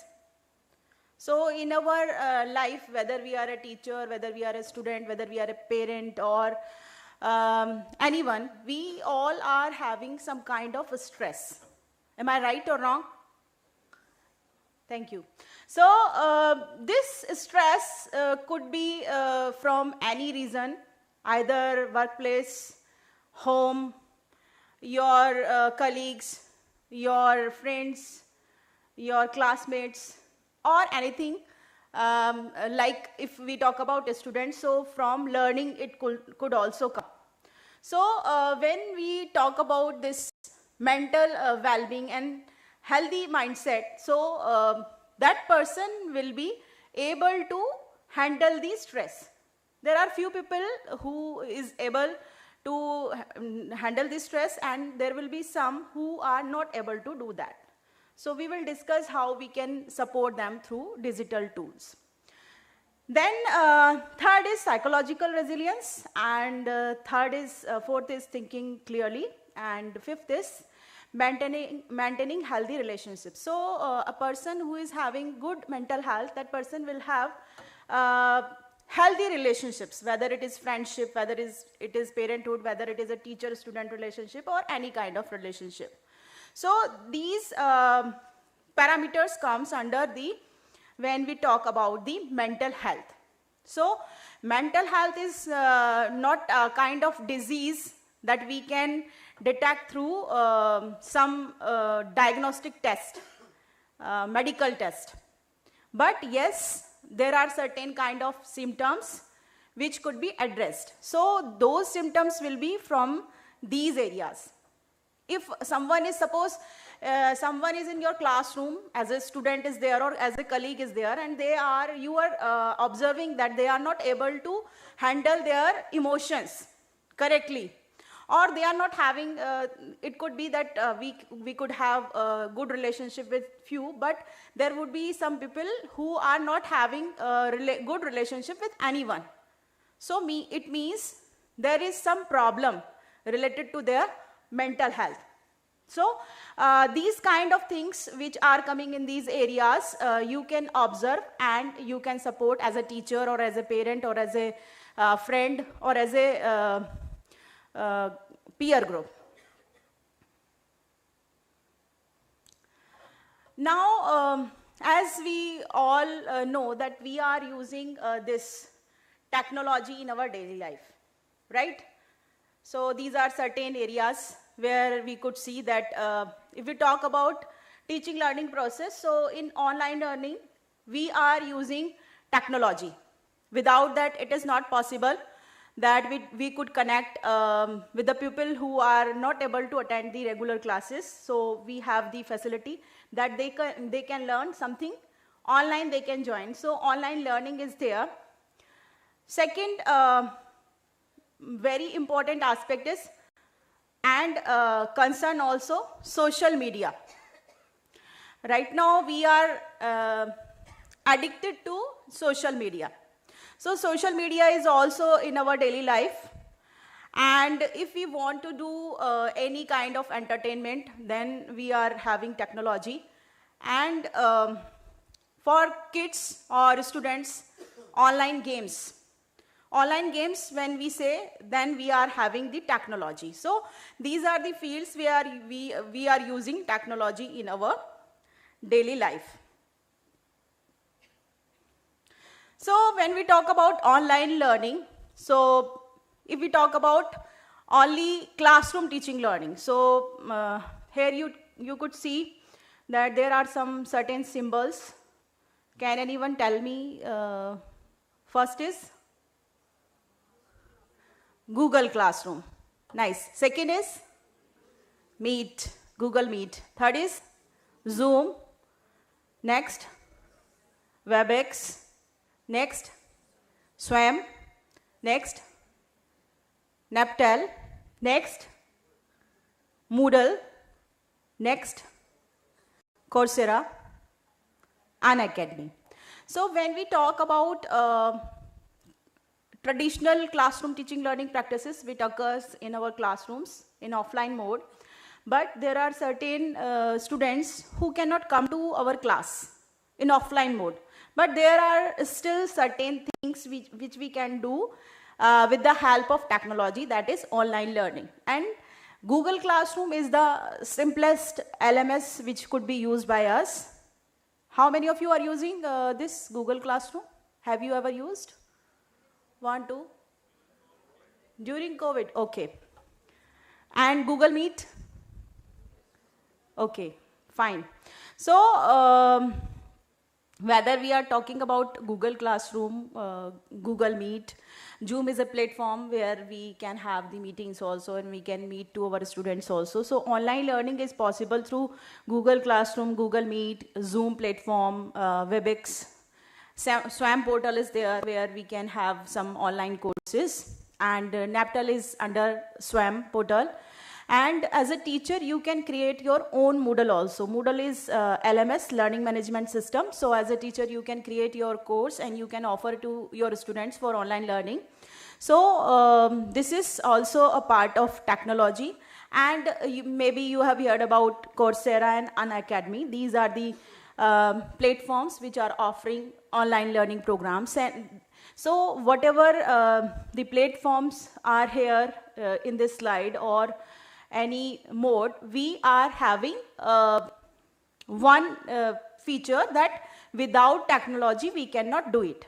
So with the help of technology in our daily life, we are having this all kind of things in online learning. Apart from classroom teaching, online learning, one thing I would also like to discuss with you, that when we talk about learning, so it doesn't mean that we are going to discuss with some content. Suppose you want to, today we are in the era of technology, suppose you want to play guitar. There are classes available and you can learn how to play guitar. Similarly, if I want to cook something, today it is very easy with the help of technology. I can learn from anywhere, anytime through this technology that how to cook any recipe. So learning online learning is not related to only our content or curriculum. It is more than that. So in our life, we have diverse areas where we want to learn something, so we can use technology, and in our daily life we are using that. So singing, dancing, cooking, how to play any instrument, all things are available and we can learn it through online classes. Am I right or wrong? Thank you. Next is social media. There are some symbols and maybe I hope so that you all are aware of it. So first is Facebook, second Twitter, third is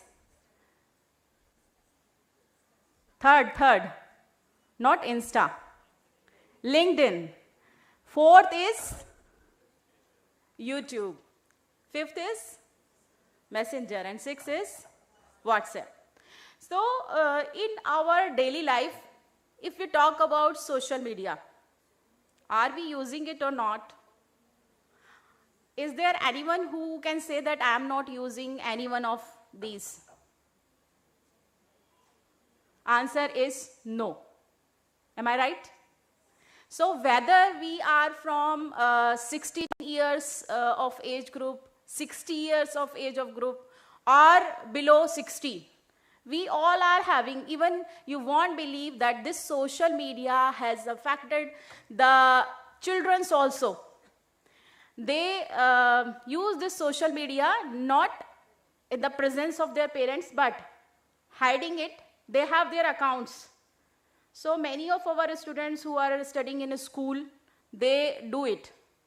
And their parents are not aware about it, or Their teachers are not aware about it, but they are somewhere using social media. So we will discuss on that point also, how it is affecting our life. But here is the point that yes, we are having technology in our daily life in the form of social media also.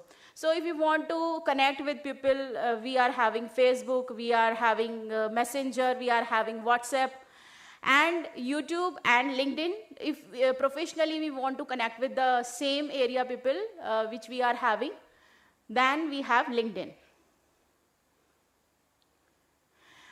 When we talk about entertainment, so entertainment, in the field of entertainment, you can see here are some social medias. Somewhere to LinkedIn, somebody was saying that it is Instagram. So Instagram is famous for reel, and how it can destroy a person's life, we will discuss it also. So Instagram is there where we are using technology. And next is if you want to listen some music, if you want to have some relaxation, so Spotify. Next symbol is of Spotify. Similarly, there are multiple platforms where you can have technology for entertainment. JioSaavn and song.com. Next is Snapchat, Pinterest, again WhatsApp, YouTube, Amazon, Netflix. So for entertainment, also now the era has been changed. And in our daily life, somewhere we are using, somewhere we are watching reels. Everybody is watching. I have seen that people who are even of old age and not that much literate, but they know Insta and they see reels. Even small kids are also having this tendency that they, when you will give them some reel or that kind of video, they will eat food. Earlier it was not the case, but right now it is the case. That when you play a particular song or video, then the child will feed something. Otherwise, as a mother or as a father, you will say to them to eat something, they will not eat. So it is also a part of daily life, not about the adults, for children also. So these are the different areas where we are using technology in our daily life. Online games, yes, it is very much dangerous, but entertainment and for other purpose also we are using it for, so it has both aspects. But earlier we used to play Ludo.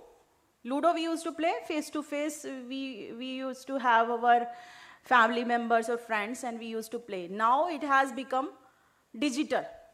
So this Ludo, King Ludo is a digital platform where we can play Ludo with anyone. Not our friends or family members, but anyone across the nation or outside the nation.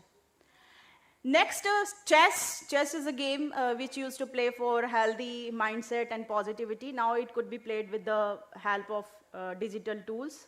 So chess.com is there. PUBG was very much popular earlier. Now people have awareness regarding this PUBG, and it is affecting the life of individuals also. Similarly, poker.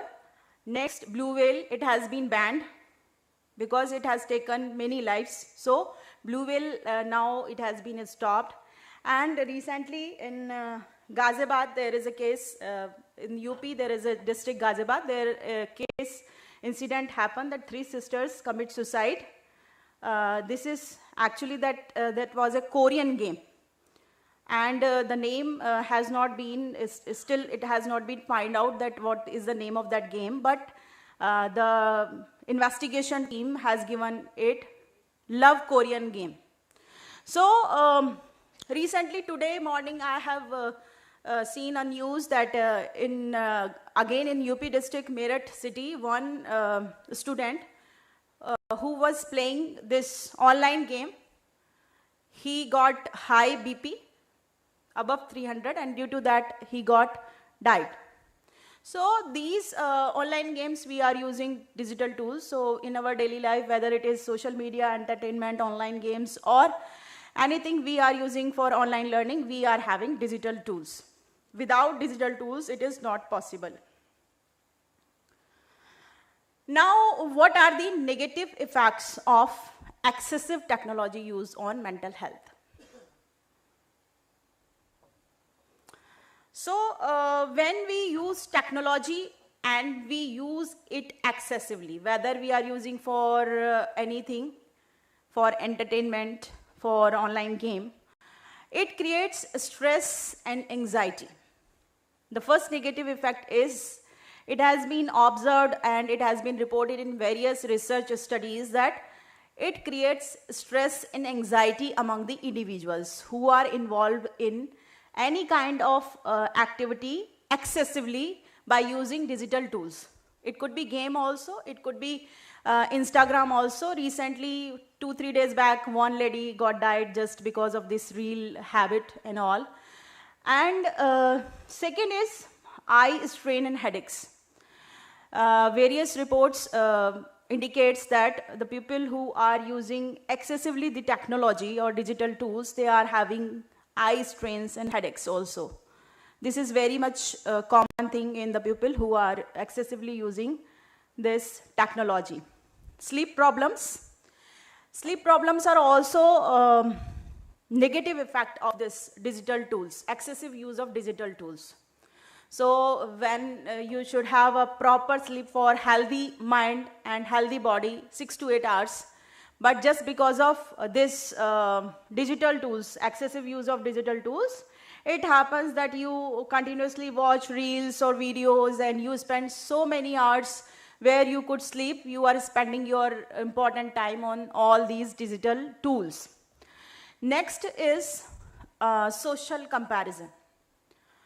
So what is the issue here is with digital tools is when we see someone's Facebook profile or like that, so we just started the comparing of our life with that individual.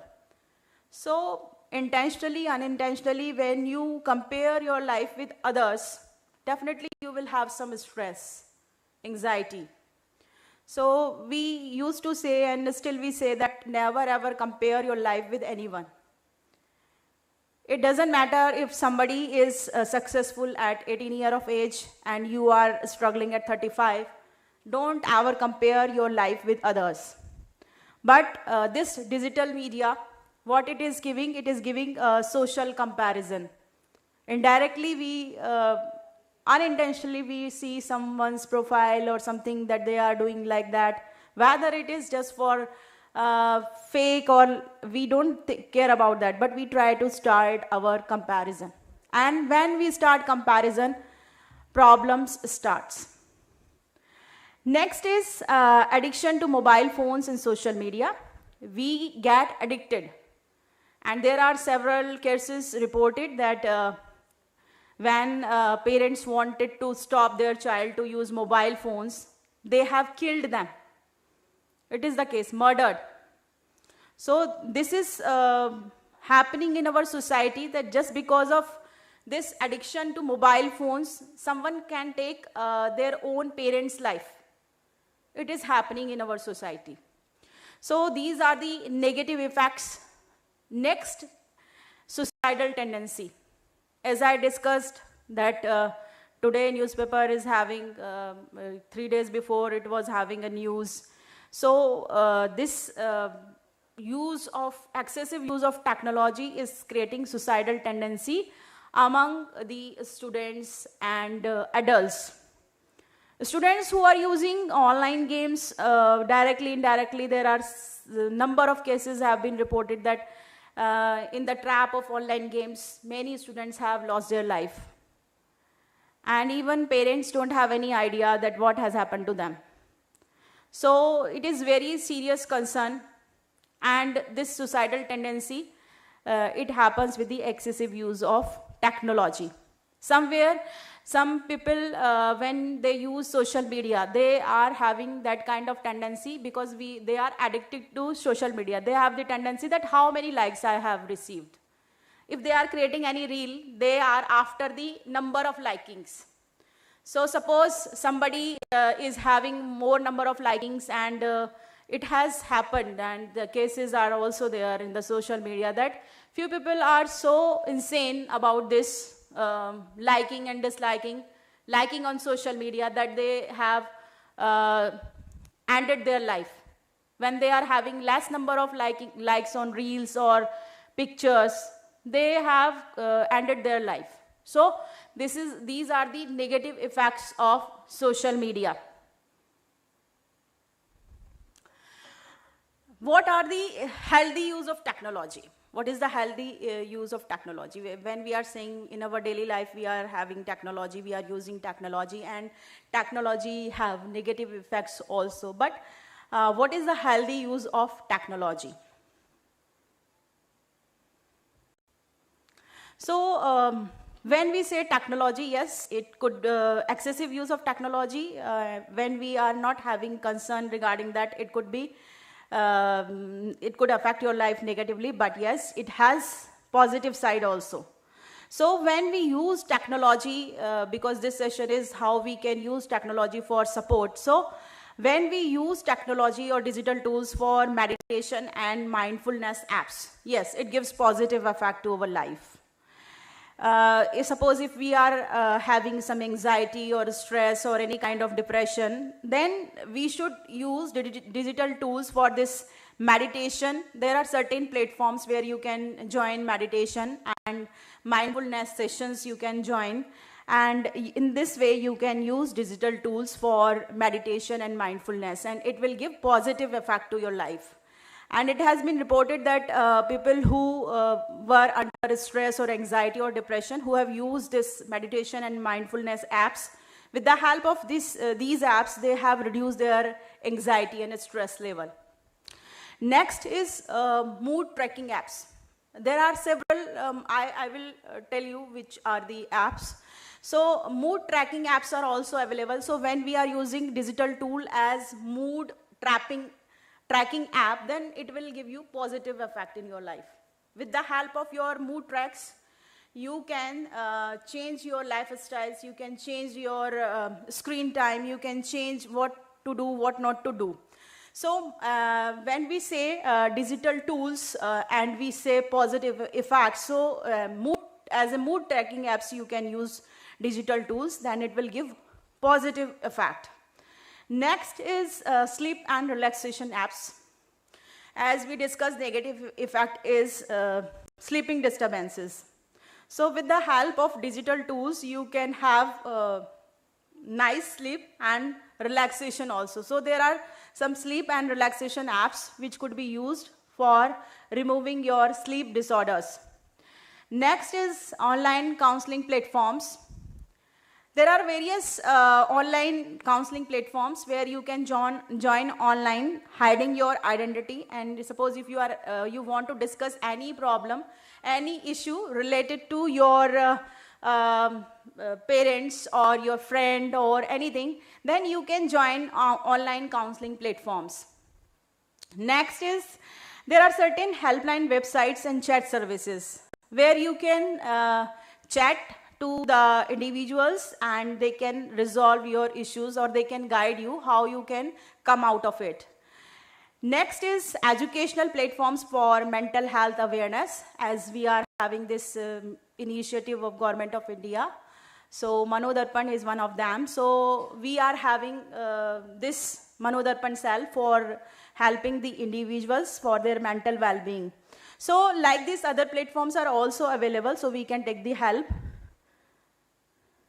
Next is positive side is it provides flexibility in learning. So anytime, anywhere you can learn. So the pressure which you feel that you will go to class or you have to face your teacher like that, then it helps to reduce that pressure and gives you flexibility in learning. So at your own pace of learning, you can watch the videos or the content any number of times. It is not the case that one time lecture will be there and you have to understand the things, and sometimes it happens with the students that they are not able to understand what has been delivered in class. So when they are not having that understanding, because all we are having our own pace of learning, so it will be resolved with the help of this online learning, with the help of digital tools. And in the current scenario, if we want to stay connected with others, and we all are having less time with us, we all are busy in our life, so if we want to stay connected with others, then yes, positive side is not excessive use, but for connection, for connectivity, you can use this digital tools, and you can stay connected with others, whether professionally or personally. Like today we are having WhatsApp. So earlier we used to have personal visits, personal talks. Now, right now we all are busy in our life. So still at some point we can connected with each other through this social media, whether it is WhatsApp or whether it is Facebook or Messenger or like that.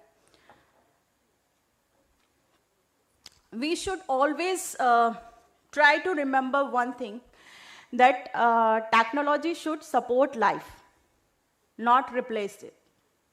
So when we talk about technology, and when we talk about digital tools, so it should be so that it could support life.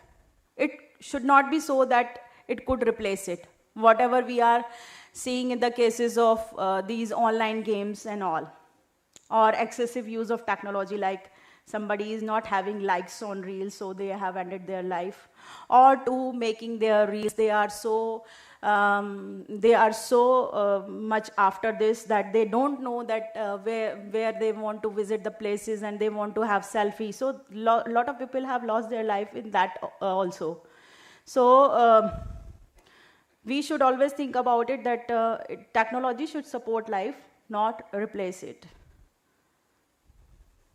Now we will talk about what are the different digital tools which may support mental well-being. When we are talking about, since beginning we are talking about what is mental health, and what are the use of digital tools in daily life, and how it is negatively affecting our life, how it is positively affecting our life. So there are some certain digital tools which could be used to support mental well-being. So first is BetterHelp. So BetterHelp is a tool which could be used, digital tool which could be used for talk therapy. So this service is available 24/7, and professional therapists are available there, to whom you can connect and you can get the therapy sessions. So this BetterHelp is 24/7 available digital tool, where you can connect. If you are having stress, anxiety and depression, so anyone, a student, teacher, husband-wife relationship or love relationship, so anyone, if they are having any kind of stress, anxiety, depression due to any kind of relationship issues, so you can have therapy sessions at BetterHelp. So there will be some professional therapist, and with the help of those therapy sessions, you can get rid of this stress, anxiety and depression. Next is if somebody is having depression, so there is a digital tool, Talkspace.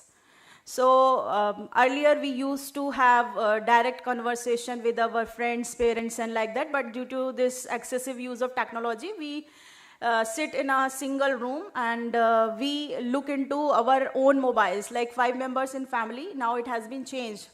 Earlier it used to be that we used to talk with each other, but now the scenario has been changed. We all sit together, but seeing on our own mobiles. This is the case. So now there is no space of talking and sharing things. So in such cases, what happens when we are having in any relationship, or whether we are parents or siblings or student or teacher, anyone could be in that condition that they could have the depression, because they are not having that live connection in their life. So in that case, Talkspace is a better digital tool, and it could help you where you can have the specialist and you can talk to them, either text or audio or video. It's up to you. If you want to hide your identity, then they will not ask you, but it's up to you whether you want to write to them or you want to talk to them on video, or you want to send to them some audio. So they will help you to come out of this depression. So similarly, when we used to talk to our parents or siblings or friends, we could not have this depression and all, but now this is very much common. Now students who are going to school, attending schools, they are also having depression. And students who are going to colleges, they are also having depression. So depression is so common nowadays that we cannot say that a child is not affected with this depression. Reason could be anyone. So Talkspace is a digital tool which could be used for this purpose. Next digital tool is Worry Watch. Worry Watch is a digital tool which could be best used for anxiety. Actually, there are different terminologies which we have, we have misconception that we say that anxiety is similar, depression is similar, but anxiety is different, depression is different, stress is different. So stress could be the reason of anxiety. So this tool is, a digital tool is best for the anxiety. So Worry Watch could be used by anyone for removing the anxiety. So suppose if you are at the level of anxiety, then it can be cured. Otherwise, this anxiety will turn into depression. So if somebody is having anxiety, you observe your student or as a parent, your child are under anxiety, then you can use this Worry Watch. It gives the anxiety curve, and with the help of that, you can help your child or student to remove the anxiety. Next is Headspace. It is best for mindfulness. So Headspace is also a digital tool which could be used for mindfulness, and the person who are having any kind of depression, anxiety, stress, they could use it for having a better life. As I talked about that we are having sleeping disorders and our sleeping cycle is disturbed, and if I will ask to you, anyone is there who is having a good sleep cycle or a bad sleep cycle? Anyone who is having 6 to 8 hours proper sleep? Proper sleep means, proper sleep, let me clear, proper sleep means you will not wake up for drinking water or urination or anything. You are totally in different phase. So how many of you are having that? No one. So this is the case. Okay, you are having. So you are lucky, because what we consider that we are having a good sleeping cycle is that we are having 6 to 8 hours sleep. But how much it has been distracted in between? It measures your good sleeping cycle. So just because of this social media, what you do at night on your bed, you are having your mobile in your hand, you start watching reels, Facebook or anything, WhatsApp, and you go into that after one reel, 2, 3, 4, 5, you just lost in this social media, and you forget that you have to sleep and you have to wake up early to go to school for your duty or college or to study, whether if it is a student. So you that much get involved in this social media and technology that you forget that you have to sleep. So your sleeping cycle disturbed. Then next morning you will go to your office or your class. What you will do? Like few people here are sleeping.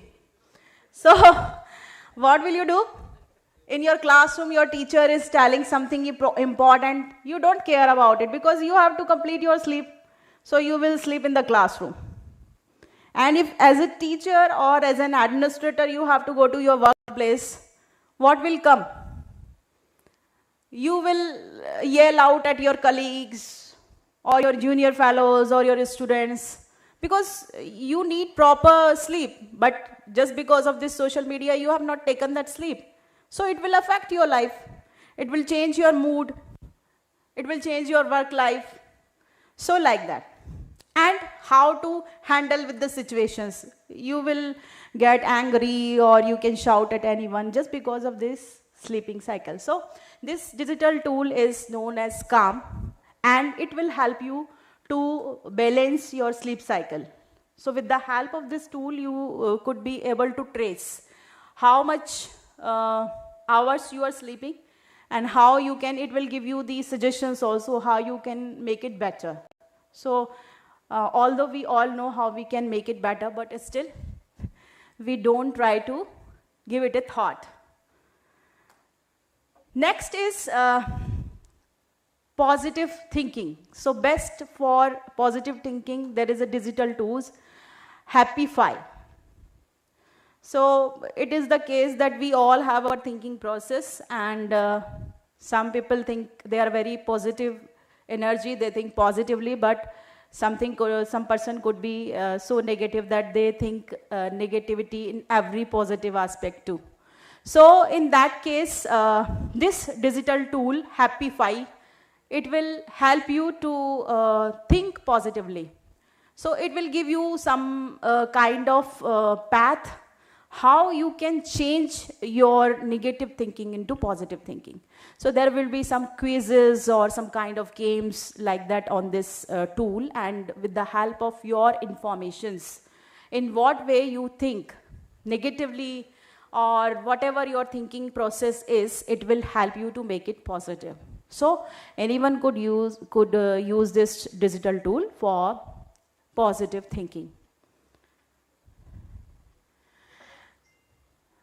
As we see in our society or in our educational institutions, that our students have some addictions. It could be drug addictions. It could be consuming anything, alcohol or like that. So there is a digital tool, I Am Sober. I Am Sober helps you to remove these kind of addictions which we are having. So suppose if your student is having some addiction of smoking, drinking, or consuming something, so drug, it could be anything. So I Am Sober helps you to remove this thing, that your addiction will be removed with the help of this I Am Sober. Next is best for mood tracking. There is a digital tool, Delio Journal. So what it do, Delio Journal is a digital tool where you can write your whatever thinkings you are, suppose if I want to track the moods of my audience, so what could I do with the help of this Delio Journal? I could give it to all of you, and I will say that you just write whatever thinking going on in your mind. So maybe somebody is thinking positively, somebody is thinking negatively, or somebody is having anger or like that. So it could be any mood, and we all are different, so we are having different moods also. So with the help of this Delio Journal, what you will do, you will write whatever going through in your mind, whatever kind of moods you are having, and with the with the help of the data, we help the people how they can change their moods in the positive direction. So this tool is Delio Journal, and it works like this, and it is a digital tool for mood tracking. Next is,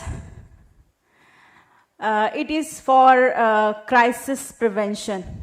Not okay. So crisis could be anyone.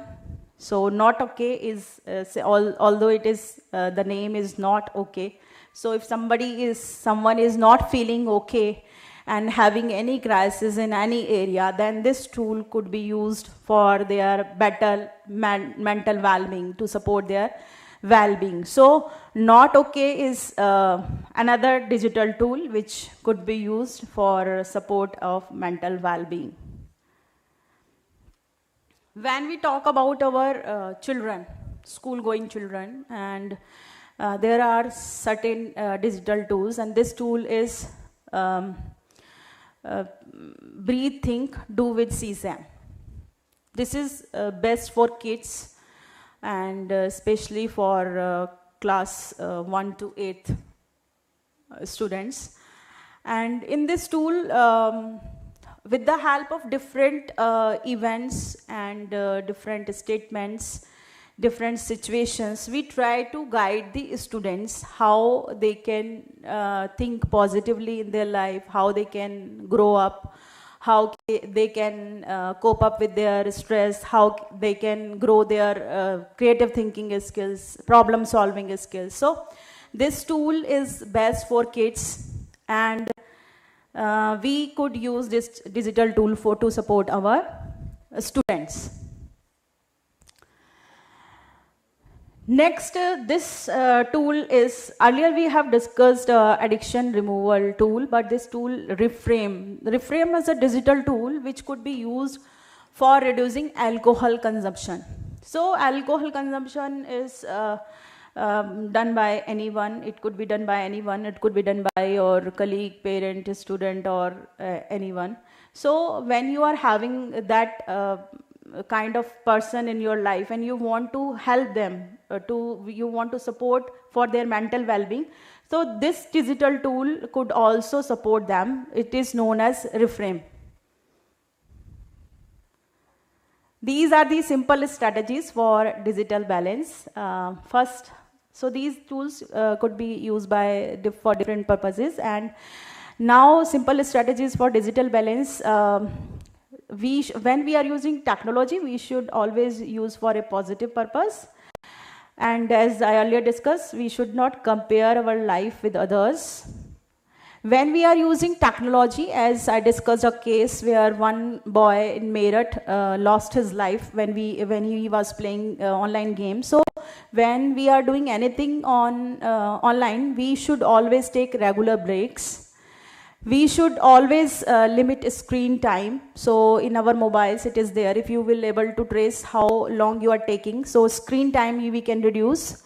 Think before posting. Sometimes it happens that whatever you are posting, it may affect others. So think before posting. Think before commenting.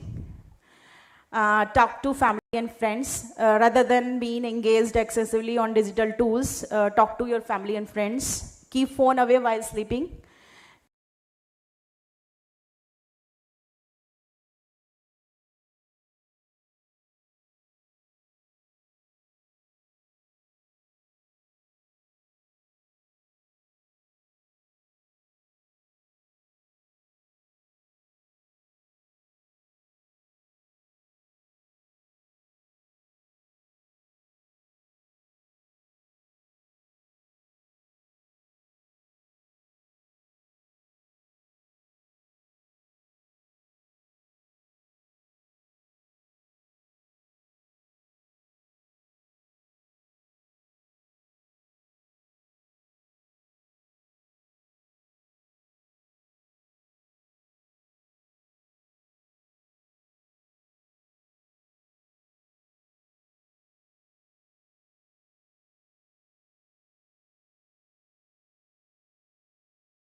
Kerala is having that 10 years. വേറെ ആരെങ്കിലും ഉണ്ടോ അതിനകത്ത്? സന്ധ്യ ഇല്ലായിരുന്നു? Doctor സന്ധ്യ ഉണ്ടായിരുന്നു. പിന്നെ anyone else? നമ്മുടെ കേരളത്തിൻ്റെ SCRTയുടെ നേതൃത്വത്തിൽ തന്നെയും സൗഹൃദയുടെ സൗഹൃദ ക്ലബിൻ്റെ CG&AC-യുടെ നേതൃത്വത്തിലും we are arranging help desk for the students. Yeah, fine. Okay, thank you, sir. We shall move on. Thank you, sir. Thank you so much.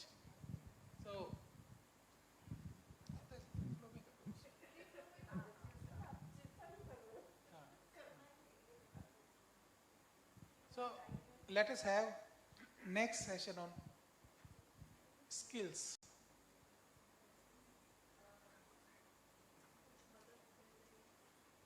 Kitna? Who is connection?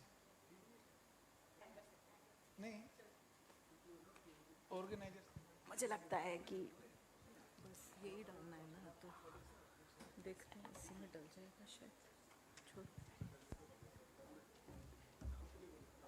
अपना उठाओ, on कीजिए आप। एक सेकंड बेटे। अनिल जी ने बोला नहीं अभी तक तो नहीं हुआ। आपको आपके वाले में वो लगा लूँ, So, पेन ड्राइव लगा लूँ? do you like to इसी take में tea पेन ड्राइव first लगा लूँ? or session first? What is first? So please have tea within 5 minutes. Thank you. आप सही पोर्ट में लगा रहे हैं, यही पोर्ट है। और तो क्या ही होगा?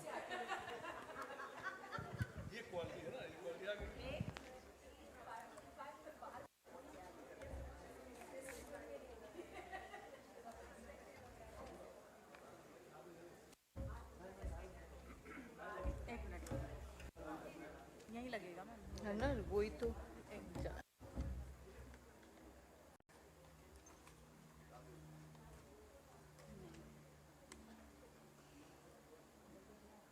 वही लड़का जो है ना, वही आज लगा देगा ना मैम, आप क्यों टेंशन ले रहे हो? सर वो जो सर वो पोर्ट अटैच कर देंगे।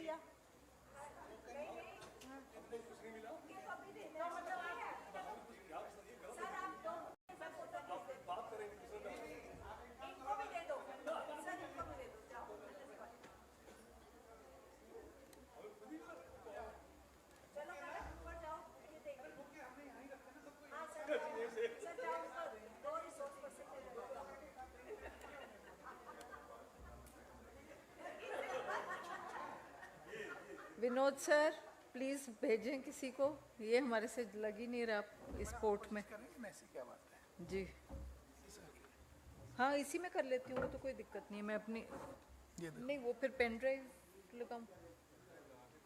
ये इधर से भी हो जाएगा कुछ, क्या इसमें देखो ना, देखना जरा दिनेश जी, इस साइड में इसमें हो सकता है ना, है तो दूसरी जगह लगा रहे होंगे।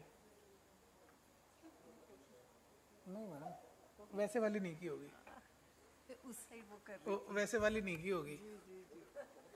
शुक्रिया, बहुत बहुत धन्यवाद। ये जो है ना सर, अब आप देखिए कैसे दिल जस्ट रन। ये मैडम जी, ये देखिए हो गया काम शुरू आपका। बहुत बहुत धन्यवाद। देखिए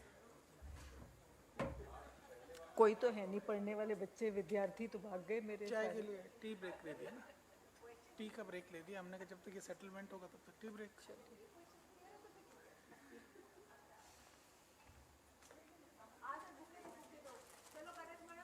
आ जाओ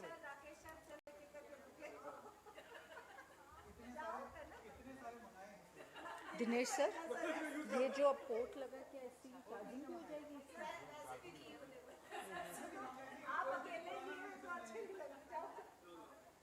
कोई भी तो ऐसा नहीं है जो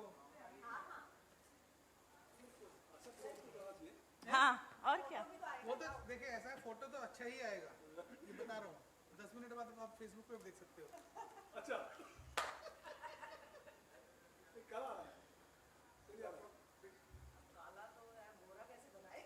देखो, देखिए ये देखिए, ऐसा थोड़ी आता है, ये देखो।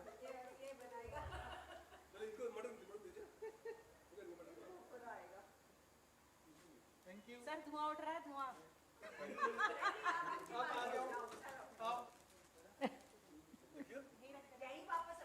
ऐसे ऐसे ले जाओ, हमें क्या करना? कह रहे हैं ना सर, ले जाओ।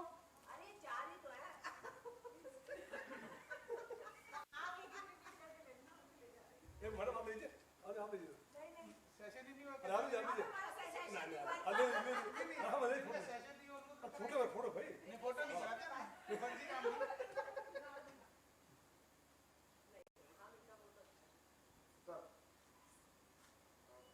Thank you, thank you.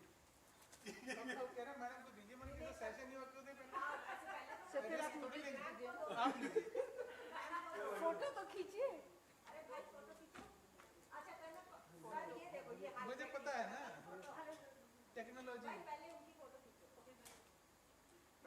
ये लीजिए बैकग्राउंड।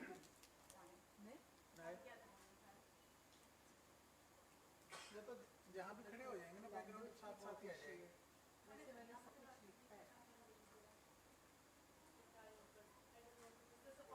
मैडम आप भी आ गए। हो गया सर। किसका? कहाँ जाएंगे? वो वाला बैकग्राउंड ले लीजिए। बैकग्राउंड वो वाला लीजिए मैडम। ये वाला लीजिए। हाँ हम भी उधर आके दिखाएंगे सर। हाँ ठीक है। लीजिए मैम, आपको लीजिए। Thank you so much sir. Thank you so much sir. यही रखना है ना? इसको कहते हैं ब्रेक का फायदा उठाना। ब्रेक देखो कैसे ब्रेक कर दिया। अब आप दो ही बच्चे हो, आप भी आके अपना काम पूरा कर लो। सर सर सर, उधर वाले पे मैंने क्या कहा, दो ही बच्चे हो, दोनों अपना काम पूरा कर लो। किसी पे लेकर क्या डाल दूंगी मैम? बढ़िया वाली फोटो खींचो भाई। तो मैं भी करने कर लूँ।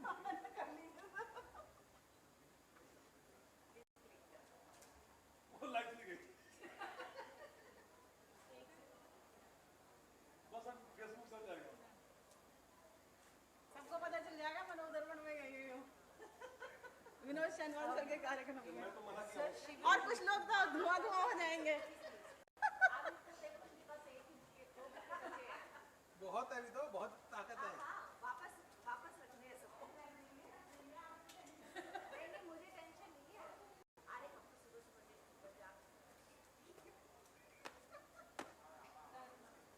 तो सुबह नहीं कहना कि इनको बिल्कुल टेंशन हो रही है। सोचे लास्ट तक मेरे नंबर तक भूखे बचे ना बचे। मैम आ गई। मैडम को दो इकट्ठा देंगे। पंच बना के दोगे तो मैं लूंगी नहीं। ये आपसे बात। वो देख अनिल जी, अपने पोल बना रही है। अनिल जी देखो।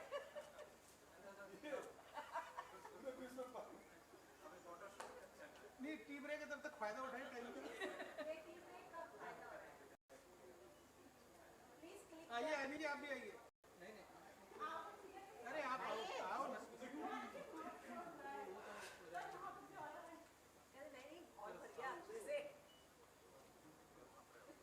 आप भी आ जाओ। यही नहीं, हम पूरा पूरा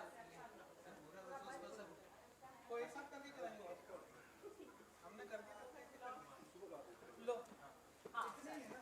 हाँ बस अब आप ठीक है भैया, आप सर इधर आओ ना ना बस इससे काम चला लेंगी।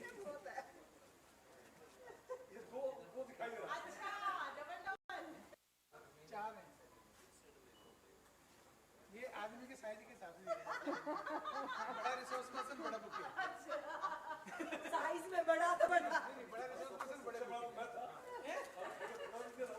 इसको अरे आपका भाई, size आपको तो इतना बड़ा आपको नहीं तो है दे दिए, ये बड़ी बात है। आपको तो देना भी नहीं बनता। हाँ, ये अच्छी बात है। हाँ, आपको देना भी नहीं बनता। घर के लोगों को देते हैं कोई। अब सब लोग आ सकते हैं। हाँ अब सब आ जाओ। Everybody, all resource person. Anil sir, you can also join. अरे आ जाओ ना। थोड़े गंभीर प्रवृत्ति के हैं। नहीं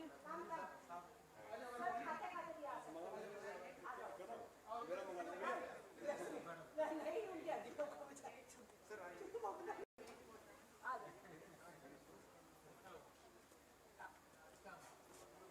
वो अपना वो लगा दो पीछे।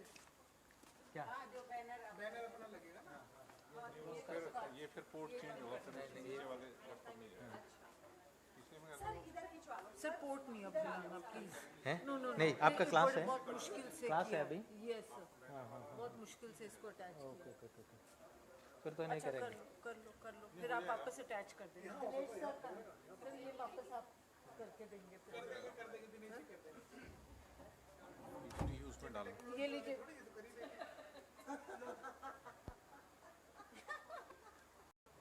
ये अच्छा व्यंग था आ जाओ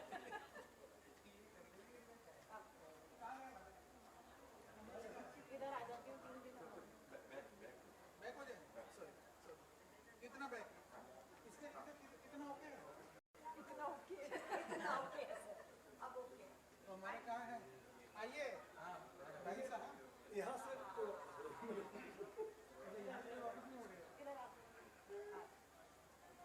उनको आने दो दो लोग बचे ना वो लोग भी आएंगे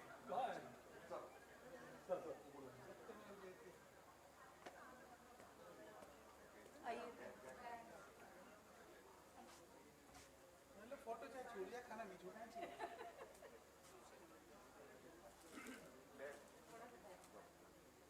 आइए इधर आइए इधर ही आप इधर आओ नहीं अरे इधर आओ ना इधर आओ सब डिस्टर्ब हो जाएगा अरे इधर आओ नहीं डिस्टर्ब नहीं होगा आओ नहीं आप इधर ना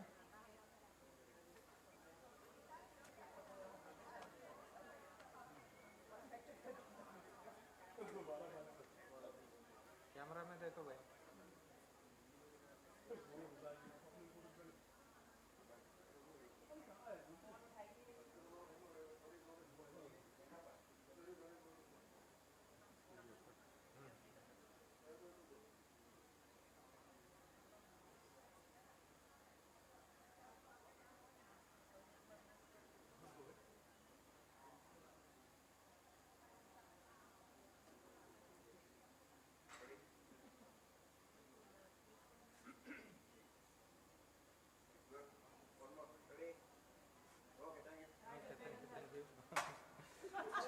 मैंने देखा आपने किया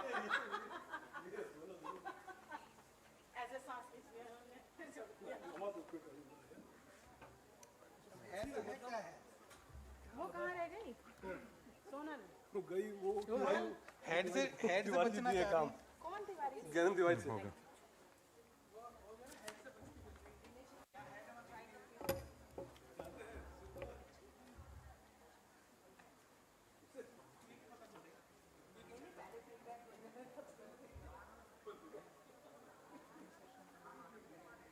ये क्या हो गया 1 मिनट क्यों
Excuse me, sir.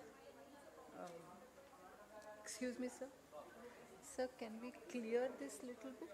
This area can be clear off little bit if required?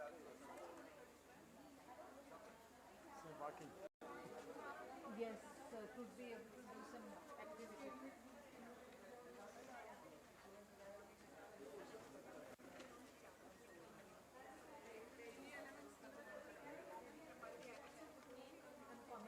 KOMIL.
Good evening. Should we start the session? Yes. So, we have with us Professor Omila Sarthi. कोई नहीं sir, कोई फर्क नहीं, सब ठीक है। पार्थ के सारथी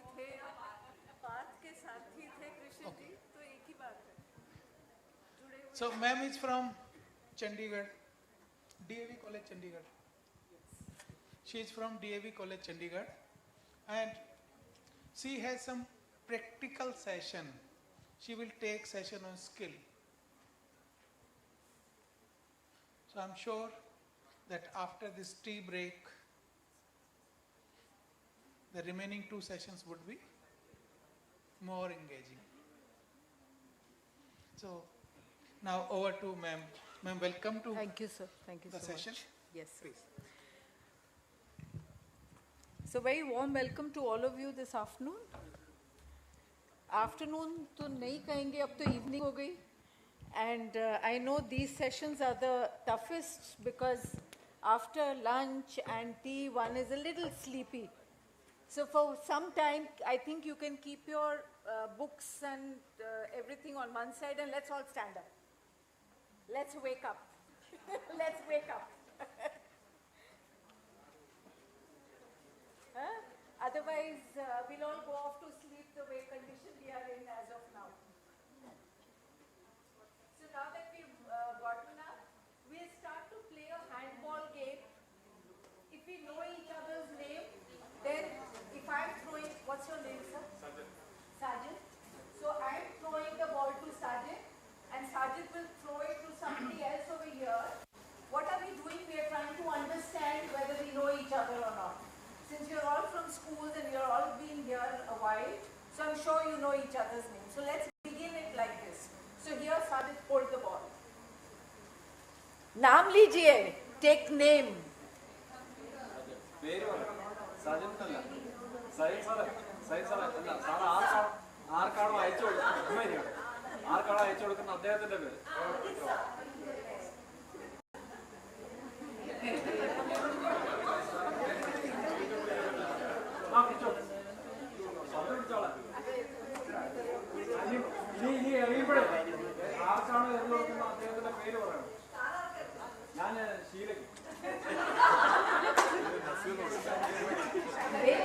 वापस भेजो. Send it to somebody here. Shubha, catch करो.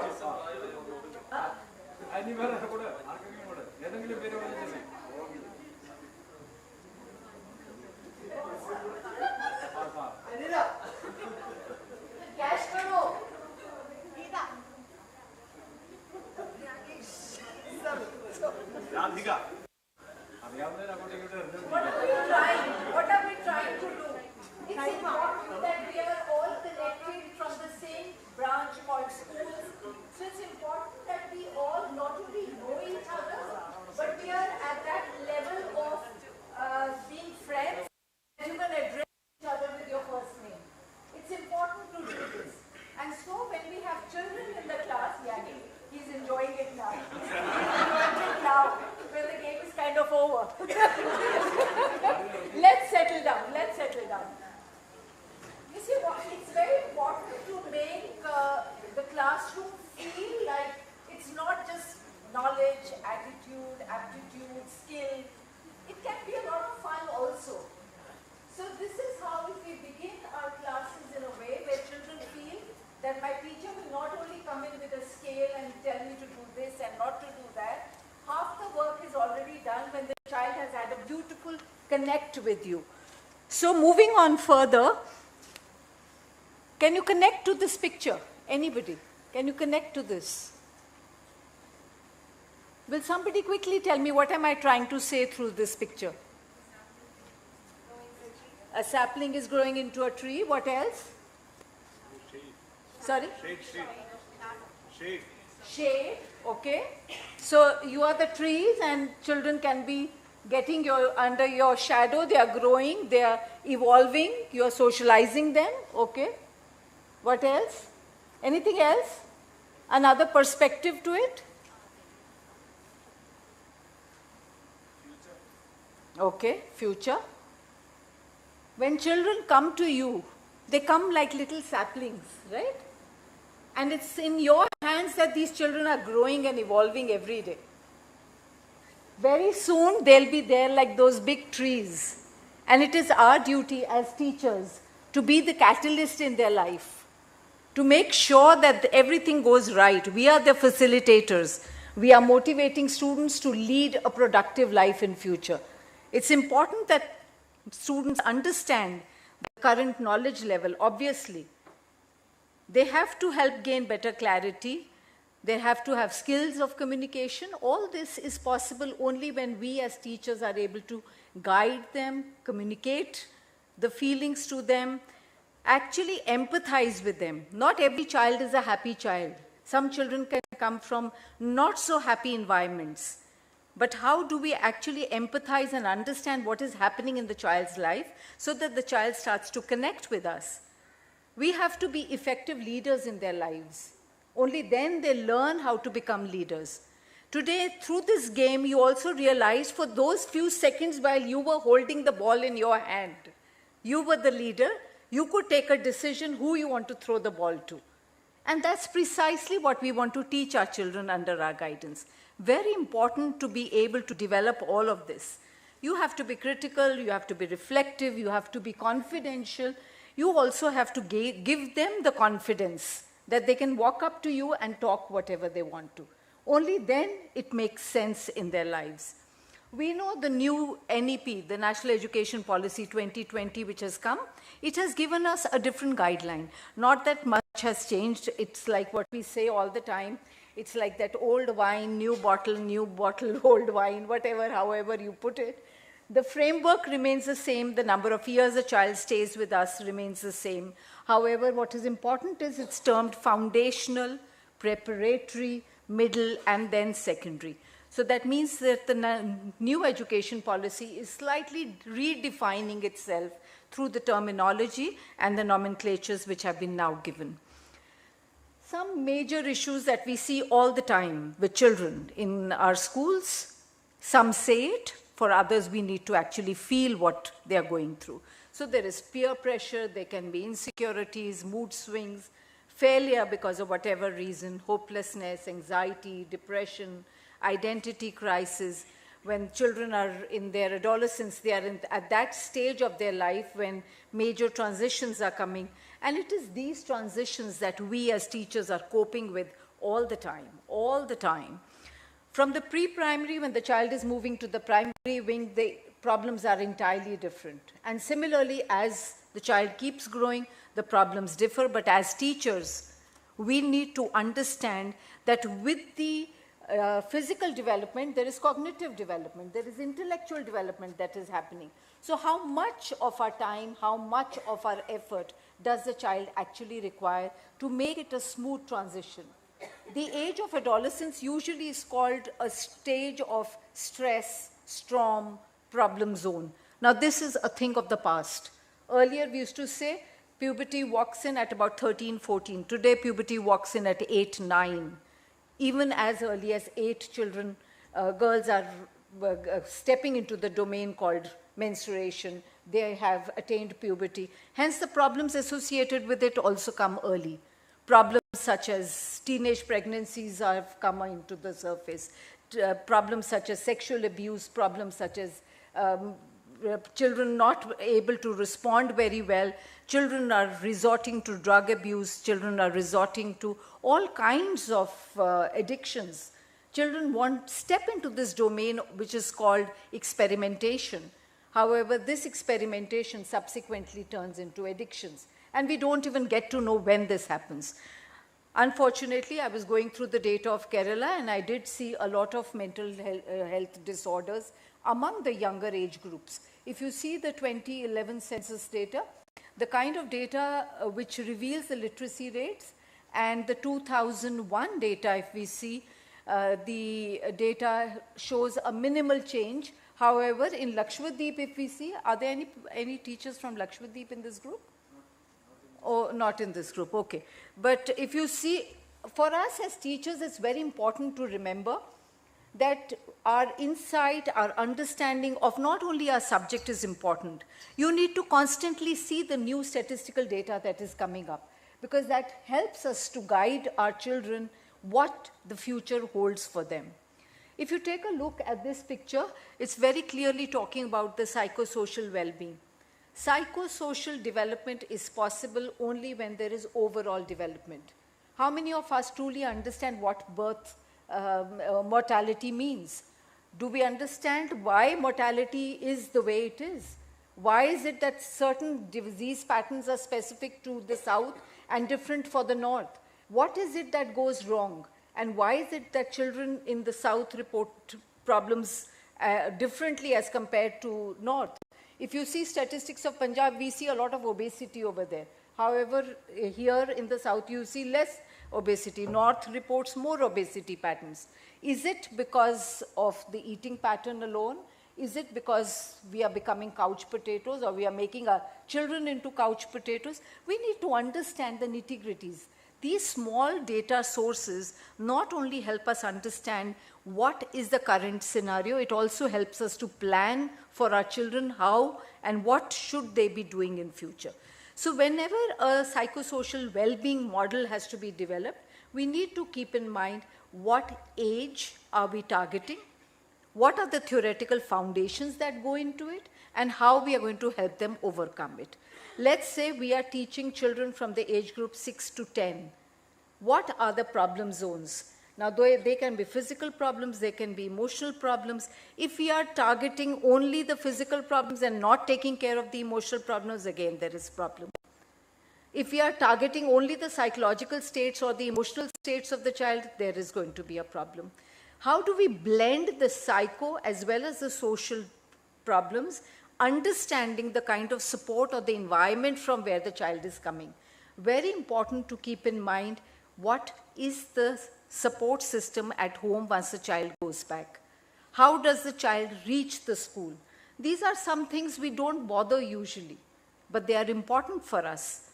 A child is not writing his homework and taking back, and the next morning he comes back without his homework done. I often tell my children this, that tomorrow you will be budding psychologists, you will be budding counselors. Unfortunately, in India, we do not have a concept of elementary school counselor, middle school counselor, and a high school counselor. In the West, they have specialized counselors for every strata. If you are taking care of children only in the junior section, then you understand their physical development, their emotional development. You are taught theories such as Piaget, you are taught theories from Burke, because you understand physical and how much cognition you should expect from that child. Kis umr mein hum bacche, do you follow Hindi if I speak? No, no Hindi. Okay, I'm sorry. At what age we actually have to give the pencil to the child in his hand? Before the age of 4 years, the child's motor movements are not ready to grasp a pencil. But yet, we insist that the child draws a straight line. His motor movements are not ready. We are expecting a little too much out of him. Similarly, at age 9, we usually say, give the first pen, and that ideally should be a fountain pen. How many of us are following these? Are you following it in the schools? Are children using fountain pens? We used to use, you remember in school, ink bottle and a fountain pen. All our hands used to be smudged with blue ink, remember? Yes? And then we would put the ink on the paper and fold it and open it, and it became a design. And in psychology, we use it as a test. It's called the Rorschach's ink blot test. The Rorschach test reveals it all. As children, all we could see, every time we would put the ink and open the page, we would say butterfly. But for a person who is clinically disordered, he will not call it a butterfly. For him, that picture will be entirely different. And that's precisely what we need to do all the time. And hence the usage of certain dimensions such as the ink, which now we are not using in schools. So that's where, when I was talking about transition, this is precisely what I'm trying to tell you. If the transition is smooth, the children adapt better. If the transition is rough and rush, obviously children develop more disorders and problems. At times, they also start to feel, he knows it, I don't know it. So there's a problem there. And thus, problems begin. So mental well-being and life skills need to be developed within ourselves to begin with. We all need to introspect. We all need to learn, who am I? What do I do? It's important. To be able to understand the knowledge, you need the skill to be able to evolve. And of course, the attitude to learn is very important. Each one of us sitting over here must be feeling, late ho gaye, ghar jana hai, bacche aa gaye, pata nahi dinner mein kya banega. All of us think of this. Women, we can't help it. Even men these days are helping their wives. So we understand it's all part and parcel of our lives. But chaliye, ek din hamare saath guzar lijiye kuch samay. So life skills are a set of abilities, attitudes, and socio-emotional competencies. When I'm using the term competency, we need to acquire it. We are not born with it. Whenever we use the term intelligence or intelligence quotient, we know it is inherent. We were born with it. Till age 16, the IQ keeps increasing. After that, we say it gets crystallized. It's there for life. However, there are points, there are things that we can grow with. Your social competence, your emotional components, all those dimensions can be created. And that's how life skills are evolved. And all you need is an attitude to bring about that change. So these are different agencies working in the area of developing life skills for children, for teachers, for counselors, for all those people who come in contact with masses at large. So if you have the life skill, you've done justice to it. Coming to the basic point of CBSE, introducing the life skills way back 2005, today, 2026, we are still talking about developing life skills. We should have gone a step ahead. That's my opinion. However, the Jeevan Kaushal curriculum, which has been developed by the UGC, again is highlighting the role of the life skills. And we attach them with the Sustainable Development Goals. I'm sure those of you who have studied economics will understand what we mean by the SDGs and what is the relevance of having SDGs with us.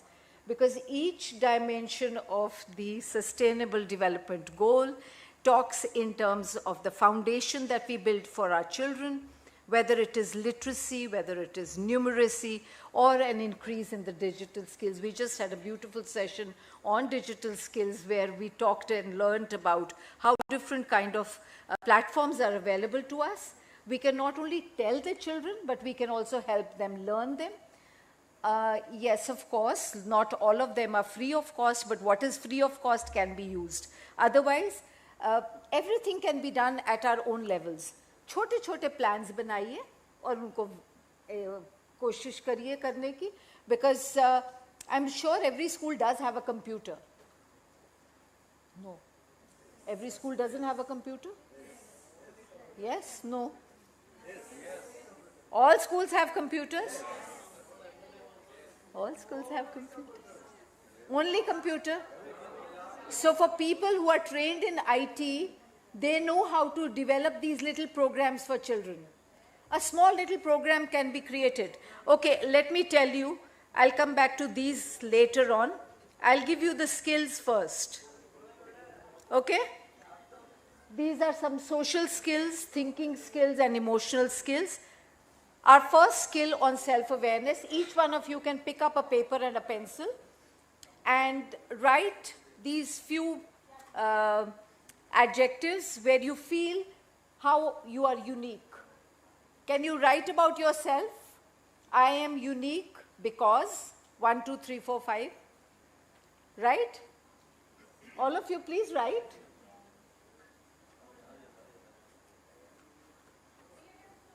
Sir on the phone. Sir on the phone. Suresh? Sumesh, sir? There's a lady who's really fast asleep. Please tell her if she could kindly. No, not possible to join in? Let's not wake her. You have a task in front of you, ma'am. If somebody has finished writing, can you quickly tell us about your unique skills? or how you are distinct from the others? Quickly. Yes, sir, please.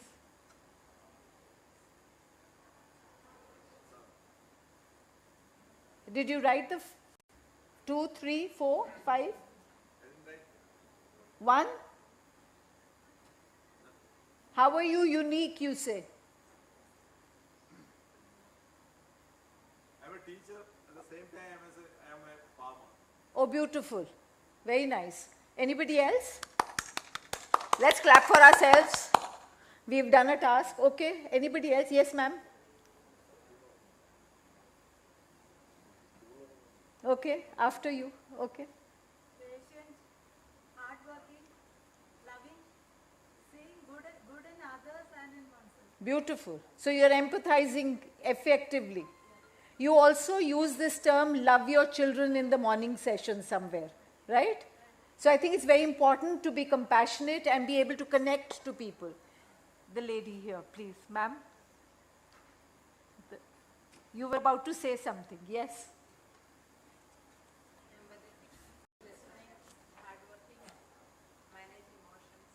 Manage emotions. Ma'am, please. We have to hear you. Okay. Okay. How nice. I like the mentally challenged children. Yeah. They are, now I train now the children. I like the mentally challenged. Okay. So that's what makes you distinct. Yeah? I like that children. The children are almost on the life skill, eating skill, daily activity. Very important. Moving further, we'll quickly do another SWOT analysis in which we will try and identify our strengths, our weaknesses, the opportunities, and the threats. We all understand strength and weakness is internal. We all have it within ourselves, and nobody knows it better than us.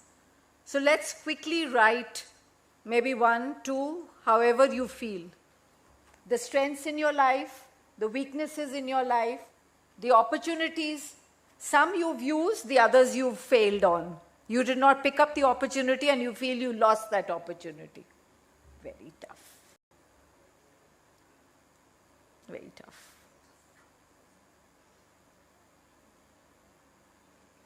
And the threats. Yes, ma'am. Tell this lady, please say.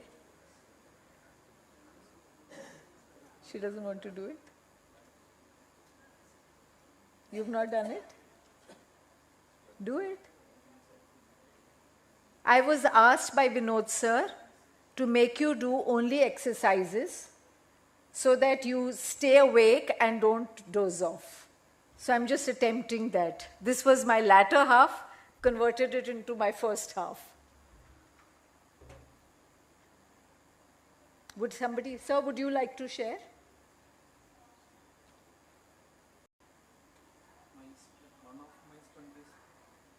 Maybe on the mic. You are close to the mic, so maybe.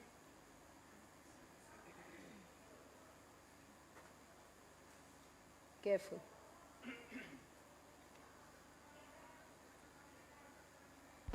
One of my strengths is my communicative power.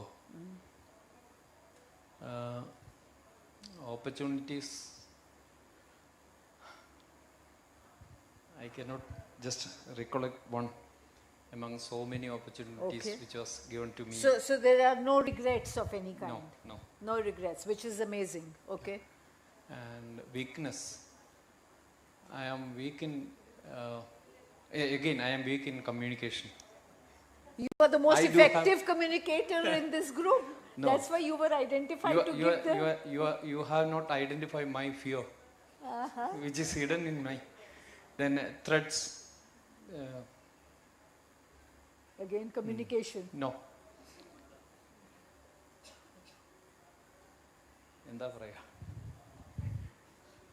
In Punjabi, when somebody gets stuck like this, we say panga pe gaya. है ना? तो पंगा पे गया. नहीं. नहीं पे? ऐसे नहीं. And one of the threats which I had to face was during my adolescent period, which was basically the drugs. Okay. I was not that serious in drugs. I used only liquor, which became a habitual behavior in me. But I was happy to say that I have stopped everything. I am now a teetotaler since 2011. Oh, great. We Thank need you. to actually clap for him. You see, I said this, it's a big thing actually, very true, ma'am. You see, the important thing is, as I said earlier, we are very young when we think that we are experimenting with alcohol or with nicotine, and we feel we are a very happening group in our peer group. Eventually, when we become addicted to such things, that's where the problem starts. And then we start to take names such as Alcoholic Anonymous or Nicotine Anonymous. We want to get rid of that habit, but sometimes we cannot. Substance abuse is a major threat for all of us in the country as on date. However, we are still trying to fight this menace, and any one of us who has experienced it can only vouch for it, how difficult that time period can be. So each one of you who's done the SWOT till now, I'm sure you understand, even if you've not done it now, you can go back home and do it. It's an exercise which I feel one must do at least once in a month or maybe once in 2 months to be able to understand where is it that I went wrong in the last 1 month. And then you can start to journal, write about it, and it helps you. And that's precisely what we need to do with our children also, all the time. That they need to identify their strengths.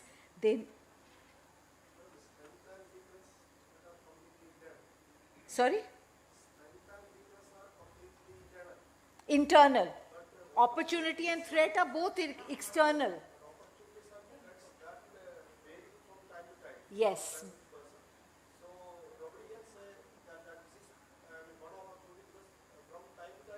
It changes. That's very true, very true.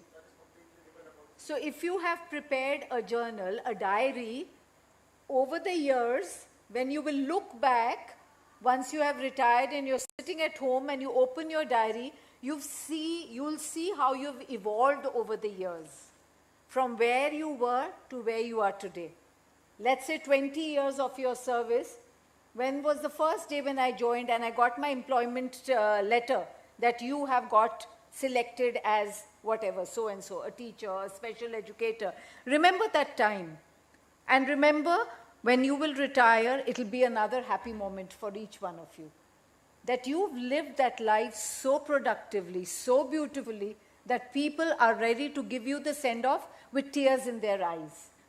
If even one person comes up and says, "Oh, I'm going to miss you," I think you've done your job.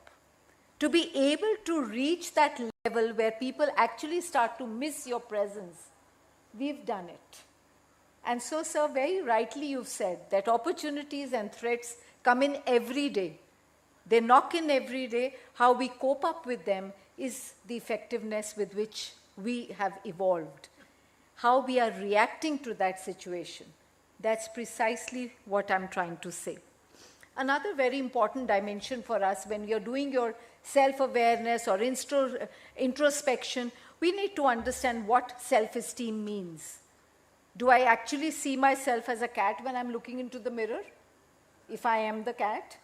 Or you think you are the tiger or the lion who is standing in front of you in the mirror? Entirely your choice.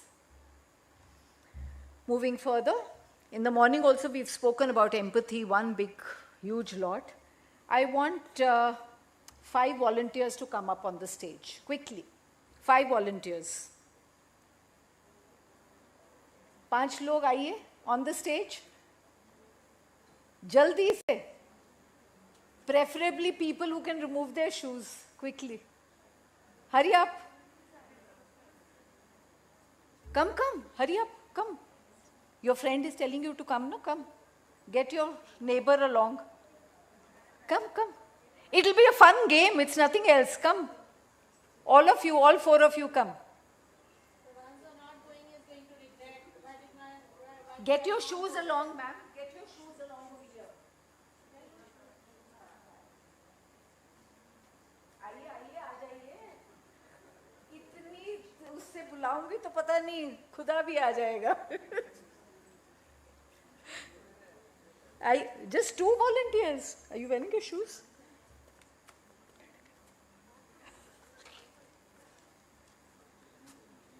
Sir, you are my best support. Please come.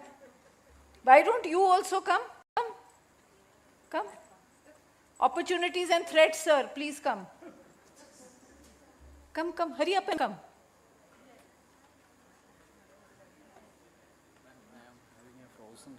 Okay, okay. You don't need to do anything. Okay. Kursi aage karo. Okay. Sit.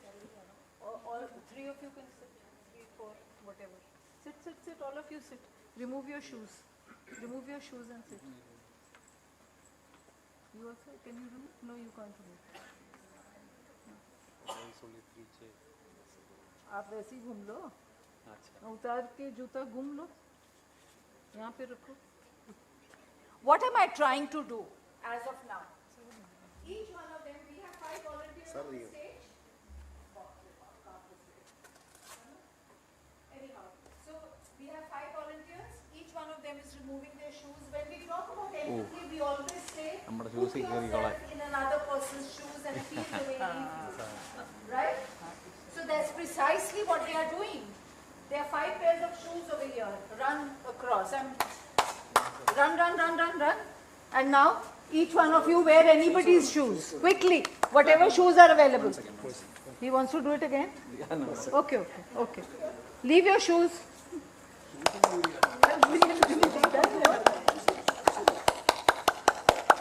We can all clap for them.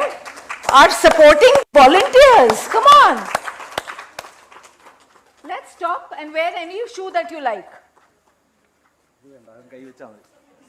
Appe jutte pa ke beh gaya. Dasso hun. Yeah, just slip it in. Slip it in. Yes, try to fit yourself. Yeah.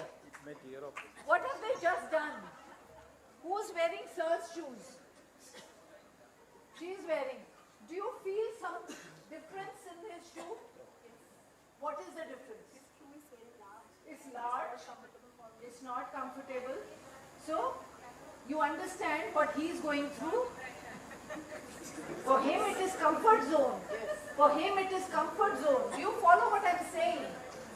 For him it is comfortable because it is his own shoe. But when we are trying to get into somebody's shoes, it's different. It can't be the same. And so it takes us effort to get into people's shoes. Imagine a doctor, when we walk up to the doctor's clinic, what happens? We are trying to tell him the symptoms. मुझे ये हो रहा है, पेट दुख रहा है, सिर दुख रहा है, बुखार हो गया है. We are telling him everything. Now look, all of them are in different shoes. The doctor tries this thing. He's trying to empathize with you. And that's precisely what you've just done. So great job. Thank you. Thank you. I think you will remember it. Yeah, sure. Of course. The children in our class, we need to empathize with each one. If we have 40 children in our class, 40 empathizing you need to do on a daily basis. Whether you succeed or you fail, that is different. Thank you so much. Let's all clap for them once. Big round of applause.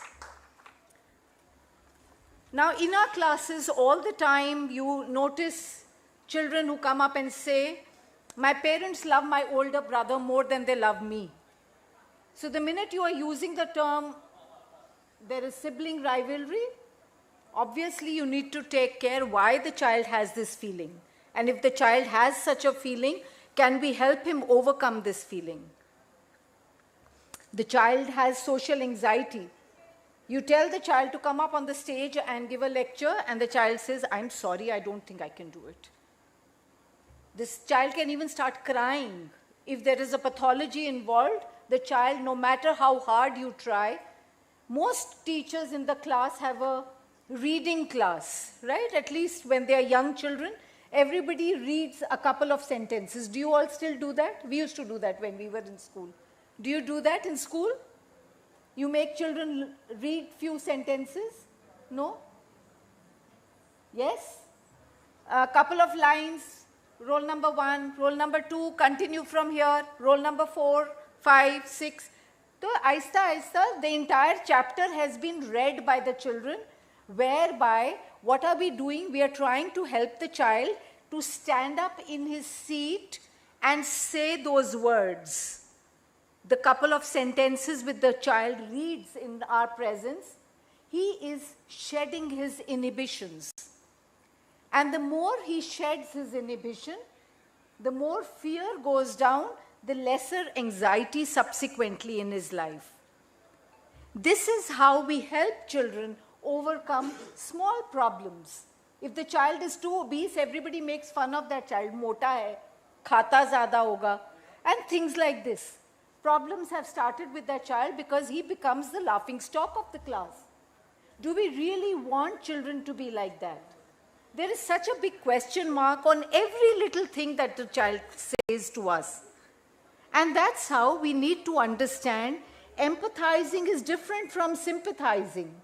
And sympathizing is very different from compassion. If you're hugging a child doesn't mean that you are just compassionate alone. You're also empathizing of what problem the child is going through. And that's what makes it meaningful. Another important dimension, as I said earlier, is effective communication. Think for a second, what are you best at? Verbal communication? Non-verbal communication? As teachers, we use verbal, non-verbal. Sometimes you're only listening. A lot of times we are only referring to written stuff. Even if we are not very effective communicators, we still become teachers. What is it that you are skilled at? Another dimension, are you assertive? Are you aggressive? Or are you passive? Two ends of the continuum. Any child who comes in contact with you, you lose your cool and you start blowing the child up. That's an aggressive teacher, obviously.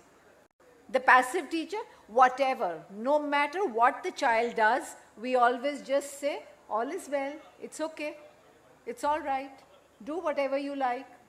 We are not reacting, we are not responding. That also is not the way a teacher should be.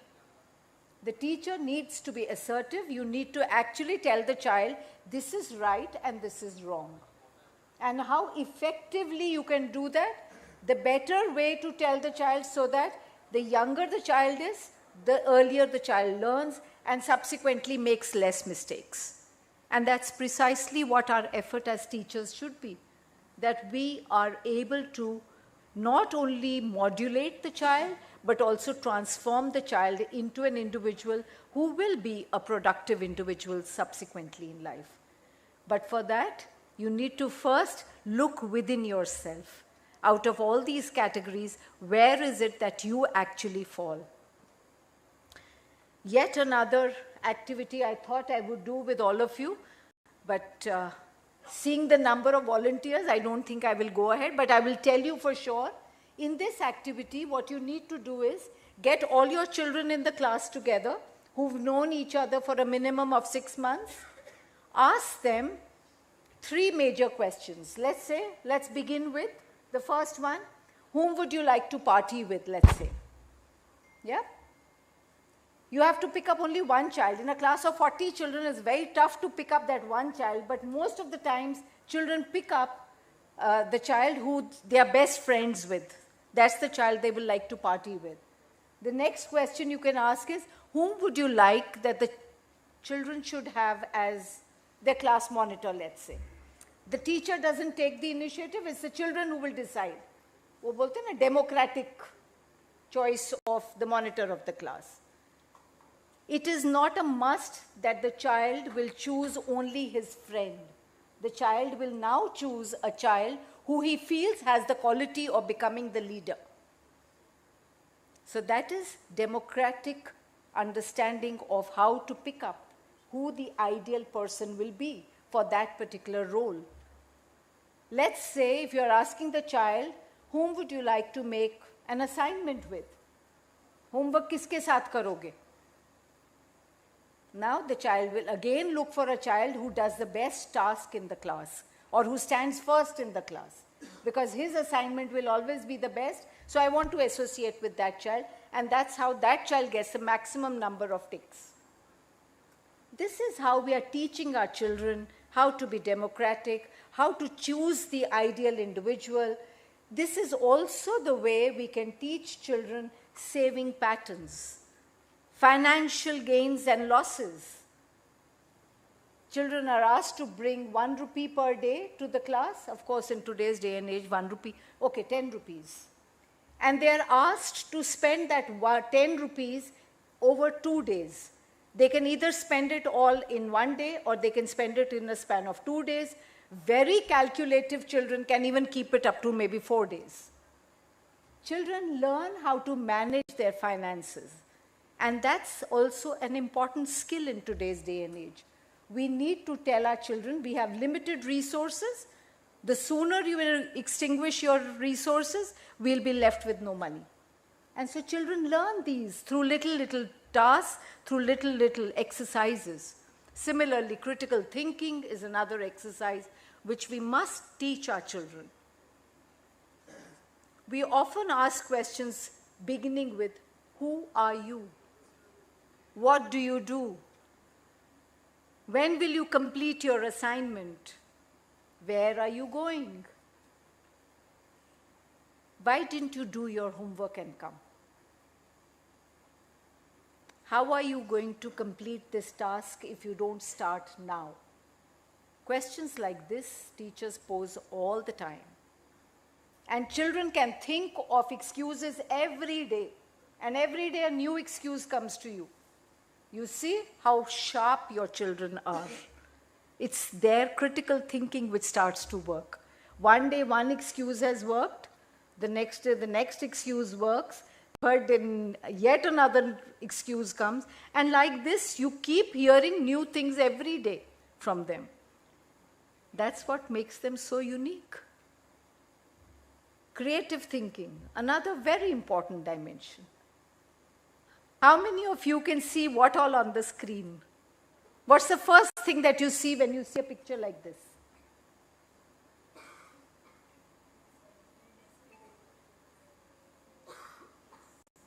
Lady की as क्या है? जवान है, खूबसूरत है। जी, और कुछ? पर्दा डाली है, ओके। और? हाँ? You see an old lady, okay. Yeah, it has a reflection of the old as well as the young both. How many of you saw the young lady first? And how many of you saw the old lady first? You know the answer yourself. Who sees what has a perception in his mind or her mind. In psychology, that is what makes it so beautiful. There is nothing right, there is nothing wrong. Everything is right because it is you who's saying it. There are individual differences. A is different from B, B from C, C from D, D from E. Nobody looks alike, nobody thinks alike. And hence, everybody sees it differently. And that's precisely what we want to do with our children. Make them think different, make them unique, make them think in a way that nobody else does. Helping them take decisions. I just gave you that task through which we enhance different modalities in the children. And each time a child has to take a decision, he has to first be told the decision for what. For example, in class 9, now it has become mandatory for children to go through a profiling, a career profiling done, in which their abilities, their interest, their personality, their intelligence, all of that is taken into account. Standardized scales are given to the children. Their scores are assessed on the basis of which then the child is given the direction whether the child should pick up humanities, child should pick up medical, non-medical, and how is he going to operate subsequently. Which option will take him where? What are the different occupations available to that child? So when the class 9 child is in that state, we have to now start giving the child the career options. Only if we are apprised, we know what all is available, will we be able to help him take such a decision. We must ensure that the child is not isolated when he's being assessed. It's very important to take the parent's perspective in mind. If my parent cannot afford to give me 2 lakhs to a medical college, even if I crack my NEET, I may not be able to become a doctor tomorrow because of the socioeconomic strata I belong to. You have to then get your children to apply for scholarship or come in the first 10 so that education can be completely free of cost for that children. So it's very important for us as teachers to be informed of the current scenarios in terms of what are the government policies, what are the different scholarships, how are we going to assess our children, how are we going to direct and redirect our children towards a position where they are more capable of taking decisions in their lives. Again, our thinking skills are related to the problem-solving skills that we do all the time. You need to identify, you need to define, you need to explore, you need to get into action, and then look back. I just said, the day you got your appointment letter that you have got selected as a teacher, as a special educator, remember that day and start to write that little notebook in which you're talking about your opportunities, your threats, your strengths, your weaknesses, and then you are trying to problem solve what all I can change in the next few years that I have in hand. The time that is lost is gone, the past is over. We need to look ahead, and that's how problem solving helps, not only us but also children. Another very important dimension, we talk about stress all the time. Why is it that some people with the same IQ, same skills, same working conditions appear so happy, while on the other hand, similar conditions, and they are reporting stress, they are reporting underworking conditions, they are reporting, I'm not doing as well. It happens. If you look around within the same working environment, within the same family, within the same household, why is it that some people react differently and the others react differently? Garbage in. The more garbage we are putting into our systems, there is cumulative stress, there are ugly health habits. What is going to be the output is going to be garbage only. And garbage is, of course, diseases. Whether they are lifestyle diseases, whether they are worse than lifestyle diseases, we are landing up into problems. Primarily because of the garbage we are throwing within ourselves all the time. These are some emotional skills that you need to acquire. Very important. We understand the red flags are always the flags that tell us, don't come near us. The green flags say, welcome, come near us. And so here, the greens are smiling and the reds are sad. Somewhere in between is the orange which says, okay, I'm fine with both sides coming. If you take a look at the emotional energy chart, you can see shame, guilt, with the lowest number of scores.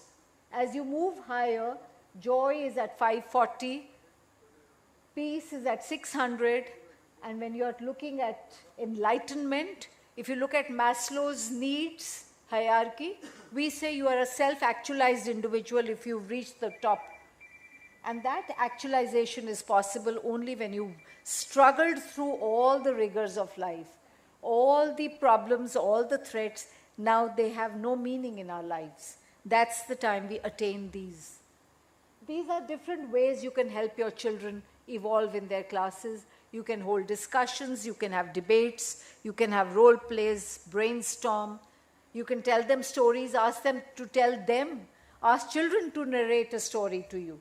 And in the story, you will be able to catch where all the child is getting stuck. There are times when children are narrating a very funny story, but they have tears in their eyes because they don't want you to know the the sadness behind the happiness, because that happy story is my friend's story. It is not my story. We make children do drawings at times to be able to interpret what is it that is going on in the child. When we tell a child of, let's say, 7 years of age to draw an apple, a 7-year-old is old enough to identify that the apple is either red or it's yellow in color. An unripe apple can be green in color. What do you do when a child refuses to give any color, which means a white sheet and the child has drawn a black, with black ink, an apple with a stem and the leaf, because he knows the apple comes with a stem and a leaf, but no color in it. If the color of the apple is scribbled with black or gray ink, again you know that's problem zone and the red flag stands up. So like this, exercises are given to children to be able to understand their current scenario. Why is it that the first drawing class and the child has not done a good drawing, and we as teachers are not empathizing as to why the child is not able to draw an apple? Or a simple piece. Most often, the first drawing lesson a child is given, draw a house. And the child will draw a house, there will be mountains at the back, there will be a sun in the middle, and maybe a stream somewhere and a couple of trees. I think that's normally what children do. But a disordered or a dysfunctional child, or coming from a family where there are problems, the child will not draw a picture like this. His house may not have the sun, his house may not have trees and flowers and birds chirping around. He may draw an entirely different picture. It is for us to empathize, where are we leading the child at that point. Very important to keep in mind what is the input and how we are going to strategize and get the child out of that. I hope I'm able to reach out to you. You follow what I'm saying? How loud can I hear the yes at the back here?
Once I got to know that I have the last session,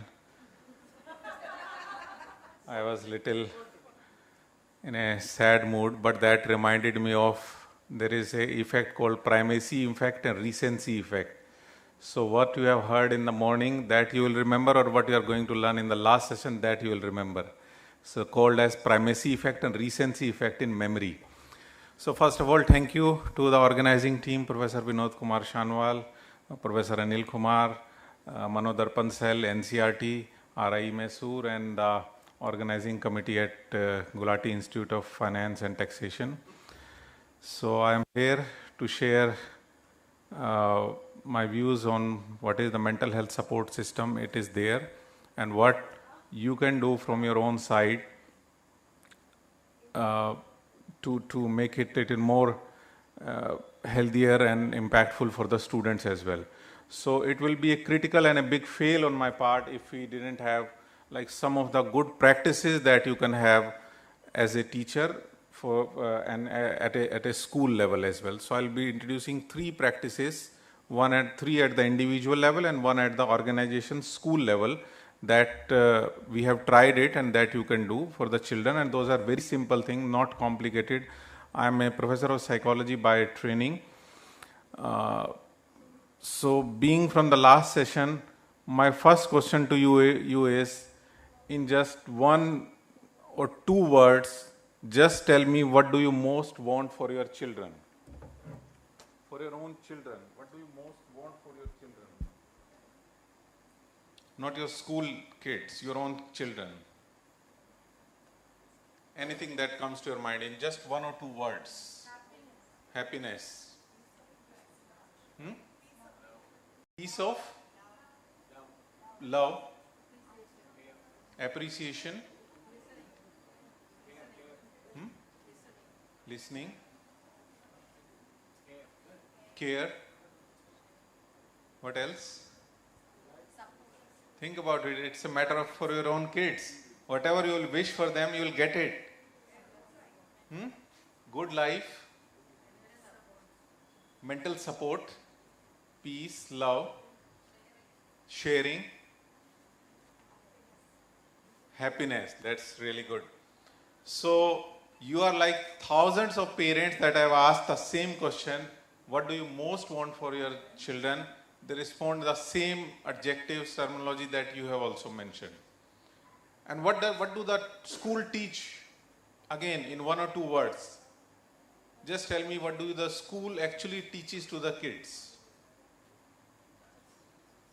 Math, physics, chemistry, sociology. Not only the subject name, school teaches beyond the subjects. Knowledge, life skills, discipline, moral values, punctuality, many things the school teaches. I'll come onto the same point, that what you want for your children and what do actually the school is teaching.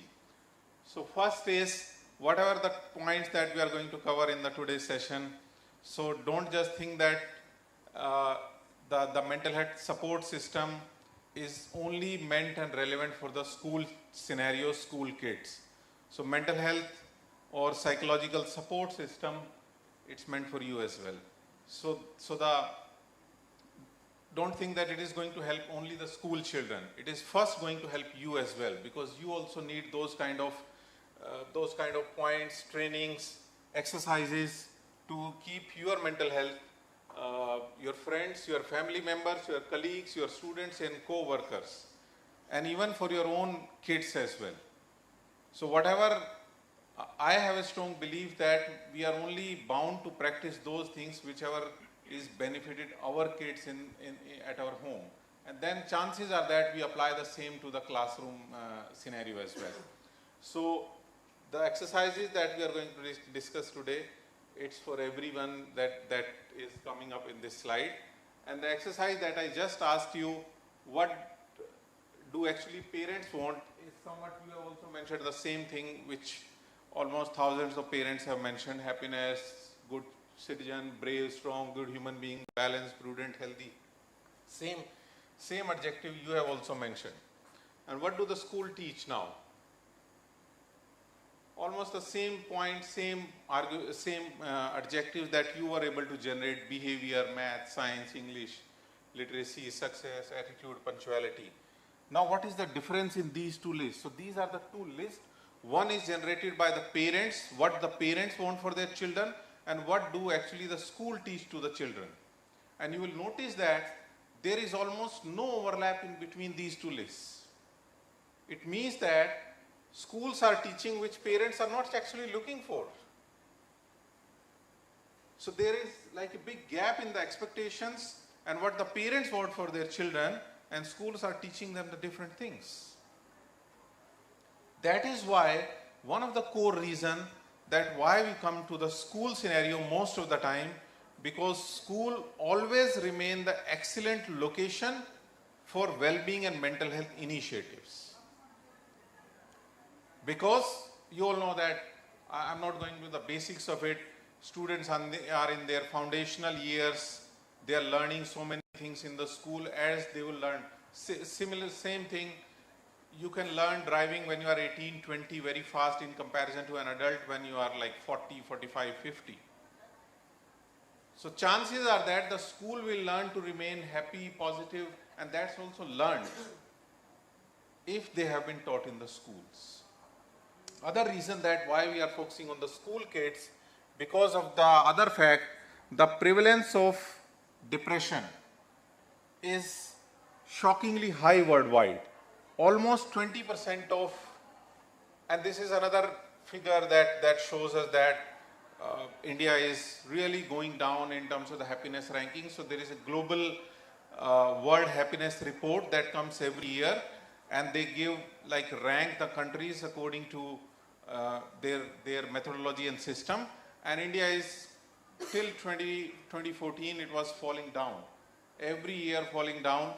You will see a gradual increase somewhere after 23 and 22, 24, but that's not an increase itself.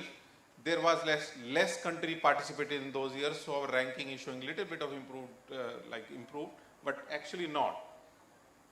So we are going down in terms of the happiness. Depression is shockingly high.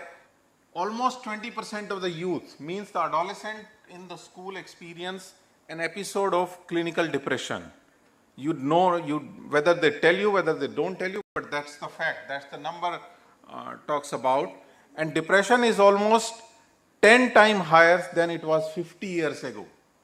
10 times higher. There could be so many reasons, I'm not going into the reasons. And earlier, the depression, the onset of depression, which was used to happen normally in the adulthood, but now that onset has decreased to the adolescent. It means that the initiative that we are taking at school level, that is the core reason why the focus is much on the school locations at the different schools. These are only the numbers. Now you can also imagine there are numbers which goes unrecorded. We don't have a track of those numbers. Every time we say that the data of government is somewhat less than, in terms of the problems and issues, it is less than what actually is there. And in terms of the good things, it is more than what actually is there. So you can now imagine the problem is there in terms of the number that I am giving you. That is only the recorded number. How much it goes untreated means those did not come into account. We did not count them. That is also there. And particularly, if you believe that well-being comes from the environment, everything has become better now than it was 50 years ago. You have now big homes, big cars, clothes have become attractive, more education, more entertainment, everything has improved. But still mental health is going down. Psychological health, students are suffering, everything despite, and it is not just the Indian scenario. Even American, Japanese, Danish, they are also experiencing the same thing. So this is primarily the kind of historical context, the present context. I thought that let me cover this first and then take you on to something that we could do. Now you can see I'm coming on to the first aid. Do you know how to do first aid? First aid. Physical first aid. How do you do it? What do we actually need for first aid?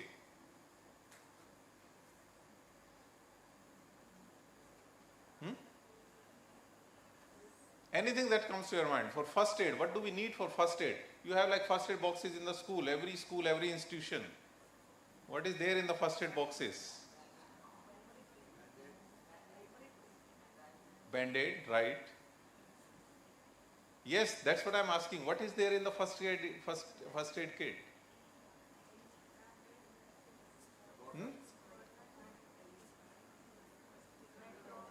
I'm not promoting any brand, so don't consider that I am promoting Dettol, but antiseptic, that is you need. What else you need?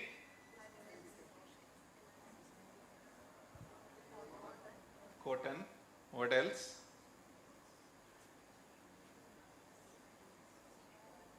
Band-aid.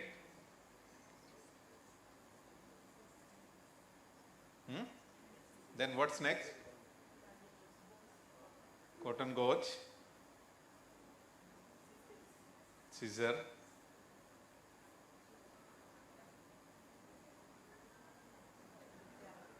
Antiseptic cream, any antiseptic cream, not betadine. You also keep like spray, pain spray in your first aid kit as well. Thermometer as well if someone is experiencing fever, so you can check it. And if there is a fever, then you give crocin, any like medicine for dealing with fever. So those are the things you require for first aid. How did you learn to do first aid? You all can do it. How did you learn about this?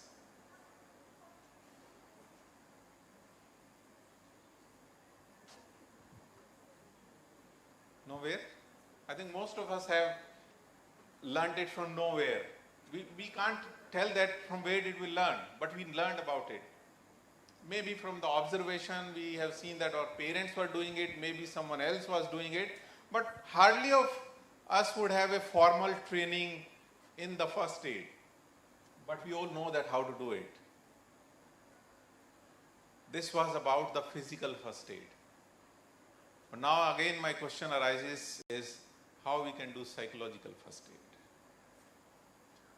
So you can think now is psychological first aid is a kind of analogous to the physical first aid, but that is for the mental health. How do we do it now? What do we need for the psychological first aid? And literally that's the scenario. When I asked the same question to the participant, we like fell short of words. We have no words to tell what do we need actually for the first aid. And of course, in this process, you also know that someone who is having a pain or they're having a sprain, you're not going to apply betadine on that scenario. You know that what is the process of doing it. If someone is bleeding, then only your chances are that you will use antiseptic, clean it, apply betadine. Someone is having fever, you are hardly applying betadine on that as well, if someone is experiencing fever, because you know that which is to be used in which case.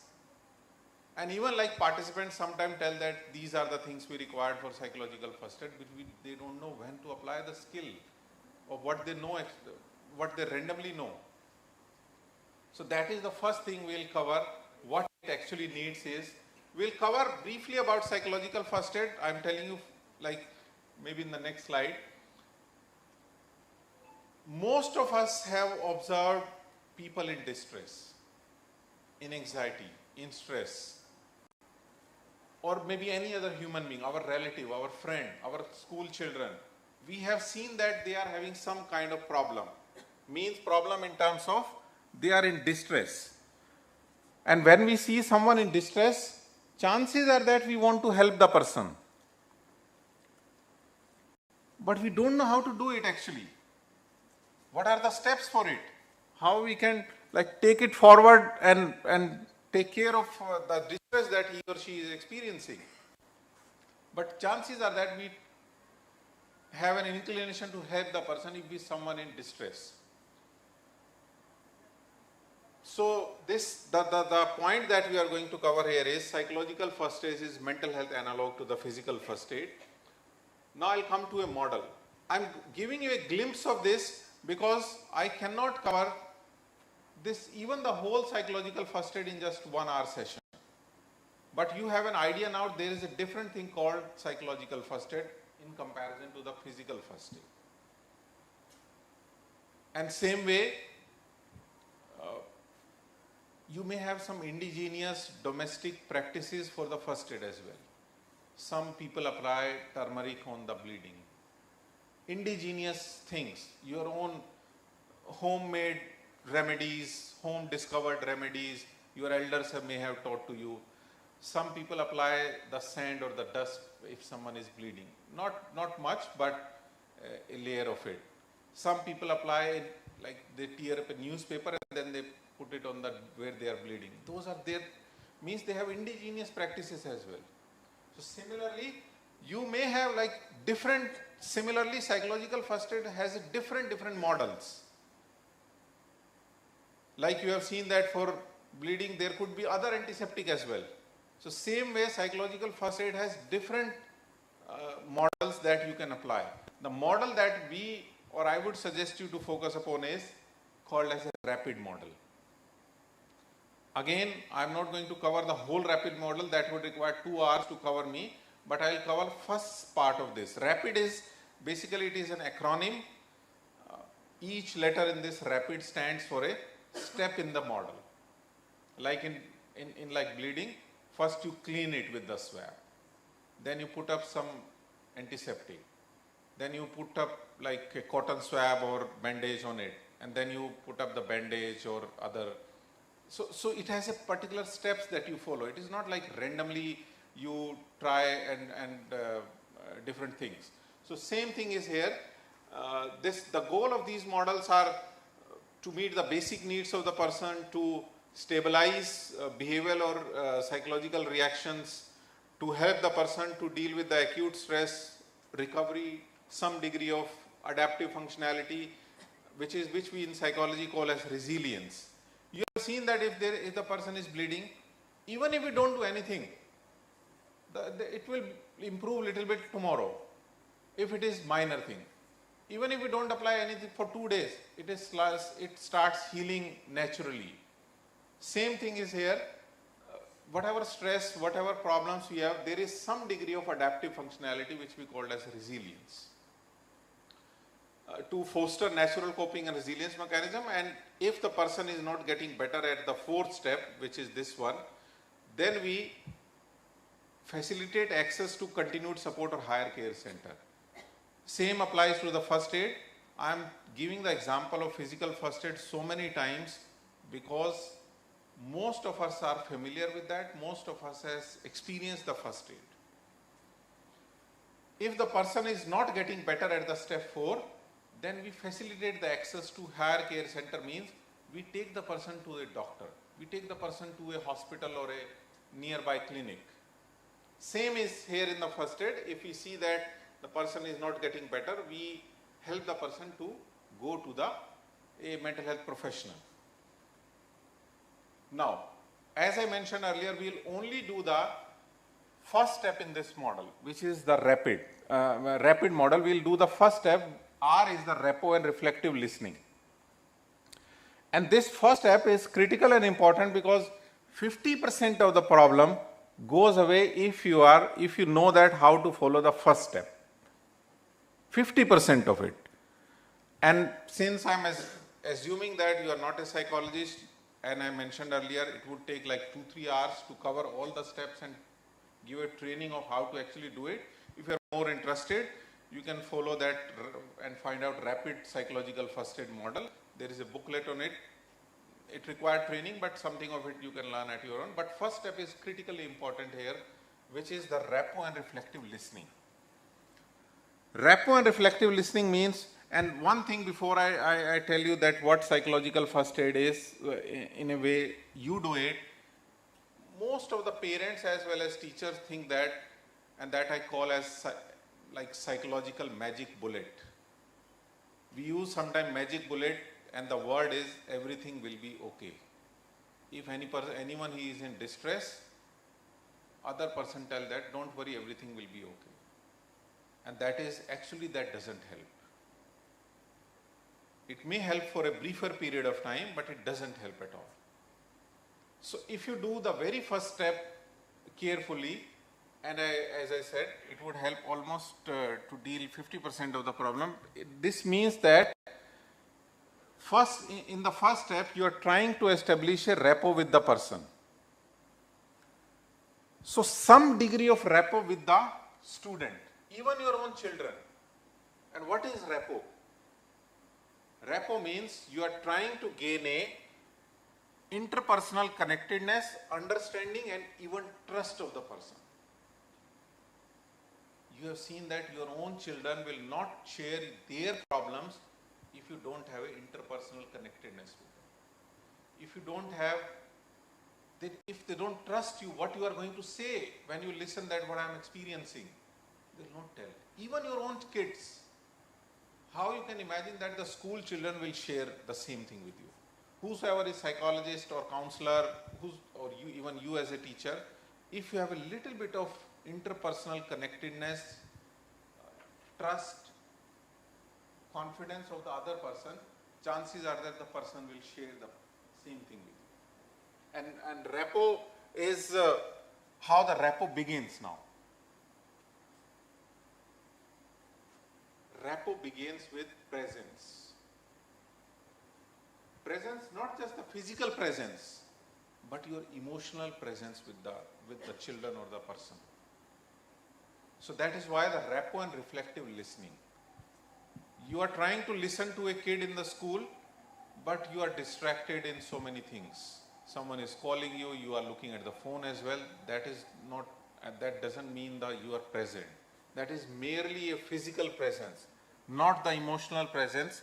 So developing some kind of understanding, connectedness and trust is the very first step in the psychological first aid. If you are able to establish that rapport, and you know that when the person is disturbed, sad, frustrated, anxious, the most the person needs is emotional presence. I'll tell you one brief story on this rapport as well.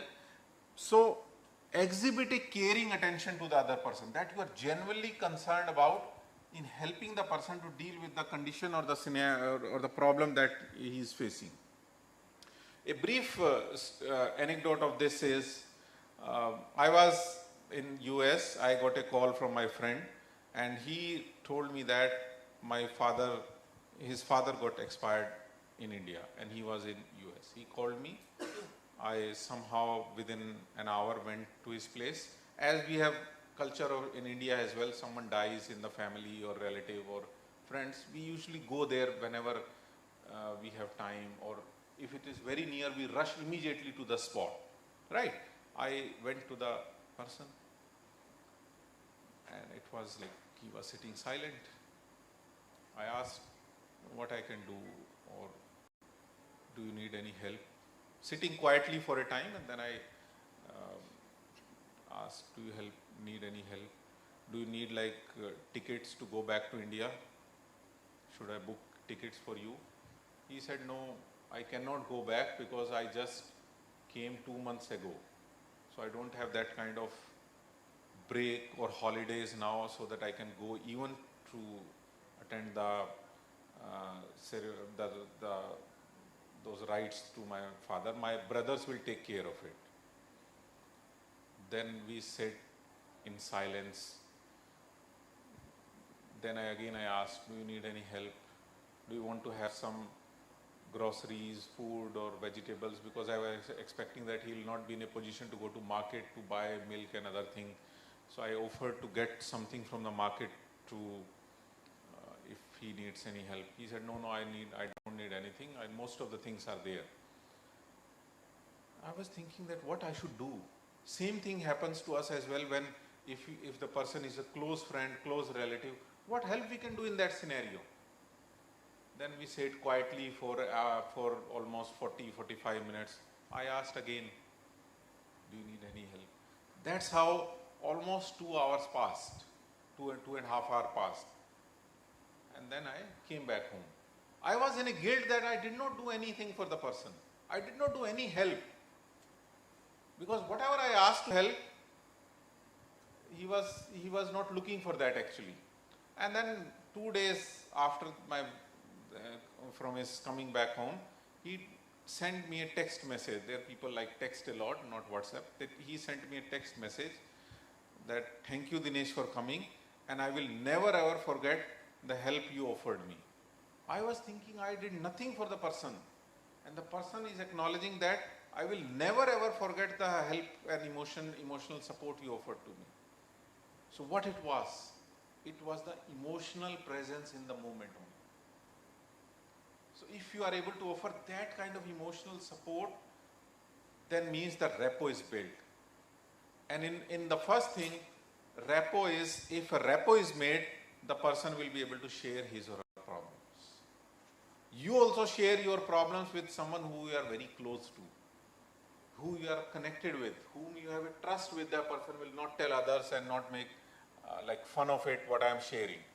So first thing, if you are able to do, at least in the psychological first aid, if you are able to do this first thing, rapport and reflective listening, it means you are you have helped 50% to the person to deal with that problem, if it shares it with you.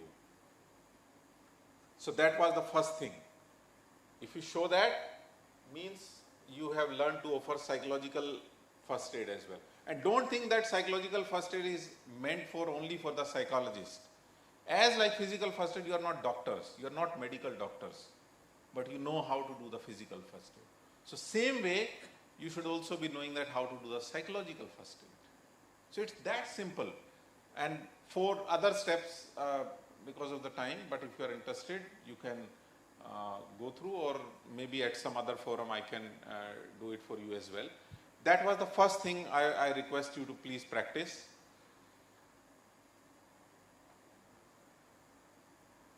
Second is personal well-being. Why I am coming to the personal well-being now? This personal well-being is coming from the fact that self-help.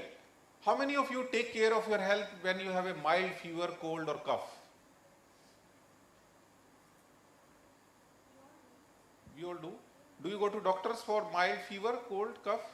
Particularly after COVID, we know that which medicine is to be taken in if you are having fever, crocin, mild cold, levocetirizine or any other thing. But you do it at your own. You don't go to the doctor normally. So this idea is coming again from the fact that whatever is going to be the support system in schools, Government of India says that appoint counselor, whatever they are going to say, ultimately the thing that is going to help you is that if you are able to do self-help. Because you have seen the scenario, sometimes counselors are there, sometimes they are not there, sometimes positions are vacant, many things. So we cannot depend on the counselors all the time.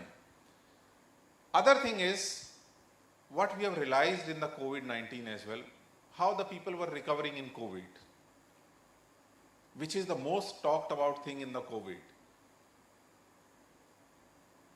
Immunity. Most of even the government was trying to push that, build immunity. We were taking vitamin C, any sort of kadha, healthy diet, whatever. But focus was on building the immunity. So coming from the same idea is that leveraging body's own immunity to heal itself. So this idea is based on now self-help. How we can do self-help is another key, because we have seen that when we are having a mild cold, cough or fever, we help ourselves. We don't go to the doctors. So in a very broad sense, personal well-being is a good, satisfactory and desirable state of personal life existence. So personal well-being means it reflects a personal aspect of the quality of life. So self-help is taking charge of oneself. Means that we are attempting to solve our problem by ourselves. So that is, because if for small problems we start running to a mental health professional, that is not possible. Every stressor, every anxiety, many cases I have seen that they don't know whom to approach. So we teach them this technique of self-help. How you can, and you have heard a well-known saying that God help those who help themselves. So based on the same premise, this self-help technique is there because stressors are going to like increase every day. You also have like at workplace, daily hassles are there, work demands, someone did bad and you felt that why he did it so. There is a lack of control, overwork is there, role stress. I was appointed as a teacher, but I have been asked to do other things. So there is a role confusion, role stress. I am not doing my duties as a teacher. There is sometimes perceived unfairness. Principal or administration favored this, not me. So injustice, fear of subjective performance evaluation, poor command. So a lot of stressors are going you are going to experience. How you can do like self-help? I'll come on to those steps, but first remember that mind is the greatest wonder of this universe. So apart from the 7 wonders, mind is something is like difficult to deal with. And if you have learned to manage your mind, you have learned to manage your life. So mind management is the essence of life management. And for this technique, most important is the self-appraisal. One again anecdote, I was doing a workshop for the school teacher, particularly for the private school teacher during COVID when it was going upon. And most common complaint that they made is, there is a salary cut. We are almost half salary we are getting, and that was giving them a lot of stress at that time. So then I engaged them in the same exercise. If the time permitted, I'll come on to that, how actually we did it. And we'll share that how it transformed their thoughts and their perspective on the problem that they were experiencing. So now coming on to the self-appraisal, how you do the self-appraisal. So there are like certain steps that you can follow for self-appraisal. As I mentioned just now, you can engage in like certain questions. Self-appraisal, we have seen that in corporates there is performance appraisal. How do we appraise ourselves? How I can make appraisal of myself? Because most of the time I have seen that the problems are there, but most of the time I am in a denial mode. I don't accept that this is a problem for me.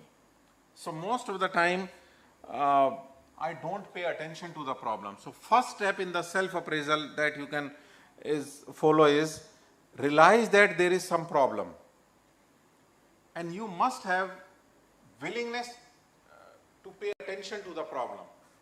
If you don't pay attention, remember that you are not going to solve any problem. Even in maths, if you don't pay attention, you are not going to solve a problem. So paying attention to the problem, willingness to see that you have a problem and that you have to deal with is the very first step in like self-appraisal. So this is not easy. Again, I am giving you a warning sign that this is not easy because people usually remain in a denial mode. They think that they don't have any problem. But once they start paying attention, they'll get to know that there is some problem. Second step comes is spend some time and think about it, how the problem is related to you. This step involves basically learning about the nature of the problem. Whether the problem is related to, suppose you have a lot of anger issue. See that how the problem is related to you. Is it related to your personal life? Is it related to your professional life? Is it related to your relationship with your spouse, relationship with your children, family life? How the problem is impacting you. If you have an anger issue and you don't realize that I have a problem, you are not going to deal with this.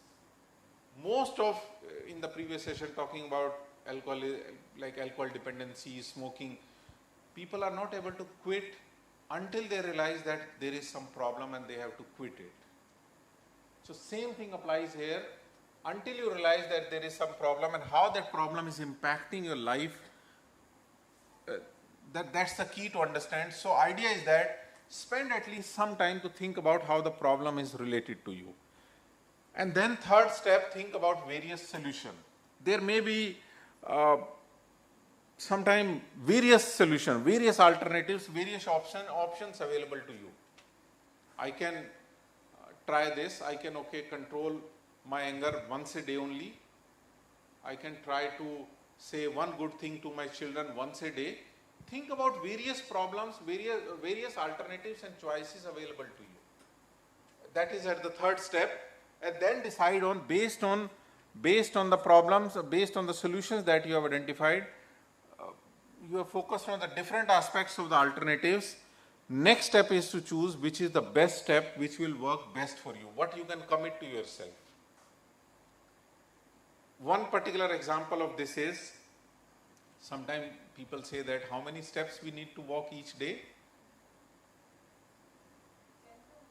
Some say 10,000, 5,000, whatever. I do 1,000 only. And goal is to reach 10,000 or 5,000. I cannot do it, never able to do it. I use the principle of, we call it in psychology, nudge theory. That principle is make small subtle change. If I am doing like 1,000 steps today and goal is to reach to 5,000, how I can do that? I will increase just 10 steps per day. I think if I do 1,000 today, doing 1,010 next day is not a difficult task, rather than imagining that going to 5,000. And then next day doing 1,020. So that's how even small subtle changes. So choosing the best option, what you can actually do. If we look for a big change, we will never be able to do it. That's how the most of the health programs fail. Because we want to achieve the big change in just few days. Why not do like 1,030 steps third day and then increasing? Maybe 5 steps per day. So think of the best possible solution, decide an action plan and choose the best solution. No one else is telling you. You are choosing it for yourself, so chances are that you will remain committed to that. And last is commitment and dedication for the execution of your action plan. Means that this is the most important step in the self-help, because it is not only sufficient to think about the various steps, but how you are going to convert those into the action plan and remain committed and dedicated for those steps, those things. So if you have decided to quit just, I will now take one cigarette per day, that's even a good plan. But you should remain committed to that plan because you have made it for yourself. I am not telling you that quit 5 cigarettes per day because you are not able to committing to that. I am telling you. So since in the self-help you are deciding for yourself, so chances are that you will follow that. If you decide by following the nudge theory, if you decide like small steps, not a like big change. So that was self-help. Other are the last 2 well-being practices that you can engage the students in. These 2 well-being practices also depends on the personal and organization. Organization here means any institution, any school, any corporate, whatever. That is what I mean by the organization. So try these 2 practices in your personal life, schools and institution. I'll come on to the science of it as well, because I am standing in one of the most literate state of the country. So I'll be telling you the science behind it, not just giving you advice, which is never a good thing, like a grandmotherly advice our grandmothers used to give us and children never followed it. So it has a science behind it. I'll come on to that. So these 2 practices are gratitude journaling and gratitude jar. Simple thing, like you are grateful, expressing your grateful and appreciation and express thankfulness. Although I came up with a belief and I've experienced that it is very difficult to teach the teachers, but you will break my myth by engaging in these exercises maybe afterwards. So gratitude journaling, most of us have seen that we do journaling, like diary writing. Many of you may have like hobby or practice of writing diaries each day. But what do we write is day-to-day affair. This exercise is particularly focusing upon what went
thinking gives a birth to the another negative thought. Another negative thought gives a birth to another negative thought. So they are in the vicious circle, they are always rotating into that circle. That is the only difference. What the psychiatrist or mental health professional or clinical psychologist does is, they will try to break that circle. Because they are not able to break that circle. They are always in the circle. So they break the circle and bring them back to start focusing on the positive things as well. So that is what is the science behind gratitude is. So appreciating even the small things that most of the people may simply take for granted. Now coming on to this gratitude journal, 5 minutes, even once a week, not every day, but goal is to come once a week, or you can do it twice a week, it's up to you. You are going to decide how much I am going to do it. 5 minutes a week is not a big thing, just 5 minutes a week. You can maybe every Monday when your children are coming to the school, you tell them that engage in this exercise, Saturday, Sunday, whatever, and then write down the 3 good things. We call it as 3 good things. Not only just focusing on 10 good things, just give them a target that focus on 3 good things that happened to you in the last week. 3 good things only. And why that happened to them. And this is a exercise, if they do, usually participants reported that they experience 16% fewer physical symptoms, 19% more time for exercise, physical activity, 10% less physical pain, 8% more sleep, and 25% increased sleep quality. If you just engage in 5-minute gratitude journal. Another exercise, which is the gratitude jar, which is the most stunning, beautiful exercise. I have tried it in 2 schools and one IIM. The results were mesmerizing. Students enjoyed that session most. How we do it, I'll tell you in simple steps. First, I'll tell you how. So what we do in the classroom, children are good in the art and craft. They make good charts. Whatever you ask them, they write it very creatively. So what you have to ask them is to make a gratitude box. Design it, decorate it well so that people feel enthusiastic and pleased about looking at the box itself. And how that idea is coming, in most of the schools and institutions you will find a complaint box. But there is no gratitude box. So what we do in this is make a gratitude box. If you ask them, the student, they'll make it in just few hours. Keep it in your class. If you are doing for the staff, you can do for the staff as well. Keep it anywhere near to the complaint box. And what we do is, in this exercise, we ask the person to place a slip. Suppose you are placing a slip, you need not to write your name. But you have to write the person for whom you are expressing the gratitude and for what you are expressing it. Don't write your name. So we ask the kid, don't write your name. Write the name of the person for whom you are expressing and briefly in one line for what you are expressing the gratitude. Put the slip in the box. So this target is to fill this box weekly or monthly, but we keep it monthly. So when they put the slip, you can give them a goal that put it 2 slips per week. Just 2 slips per week. They put it, the box is filled. Then at the end of month, we open it in the class. And we, from the podium, read the name for which is written on that slip and for what they have expressed the gratitude. We read that message and name of the person, call the person and give them the slip. Now imagine that how you will feel good that if someone unknown person, sometime what they have written that for what they have expressed the gratitude, you can guess that this may be the person who has written, but his or her name is not there. So imagine that someone is noticing your good things and actions and putting that, expressing gratitude and putting them into the jar. So we call them one by one and give them, until we finished all the slips, we give them all the slips, and that is a session usually goes around 1 hour or 2 hours sometimes. And they enjoy the most in that session. Simple thing. Other thing we noticed in this is, there may be persons who are getting 10 slips. Those who are good for everyone. They are doing good work, helping others. most of the people are happy with them, so they got the 10 slips. So it will now encourage them, motivate them to do more for the others. There was another thing we noticed, that there were few students who did not get any slip. Then we briefed them, and then we asked them, next month when we will open the box, your target is also at least to do something good so that you also get the 2-3 slips. So those who are not doing any good things to the other person, they also felt motivated to do something good. At least their name could come on the slip next month. So it even motivated those who were doing, and even motivated those who were not doing anything good, so that other colleagues or students could notice it. They also felt motivated, I must do something which other can acknowledge and express gratitude for. So this is a very beautiful, simple exercise. Just fill the box with the slip and ask the children to write the name for whom you are expressing and the message only. Don't write the person who is putting the slip into the box. So that has a beautiful exercise. No,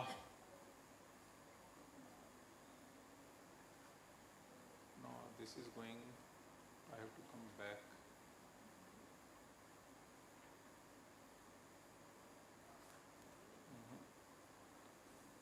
There was something, we were at which slide? This one, yes. Let me try through this one.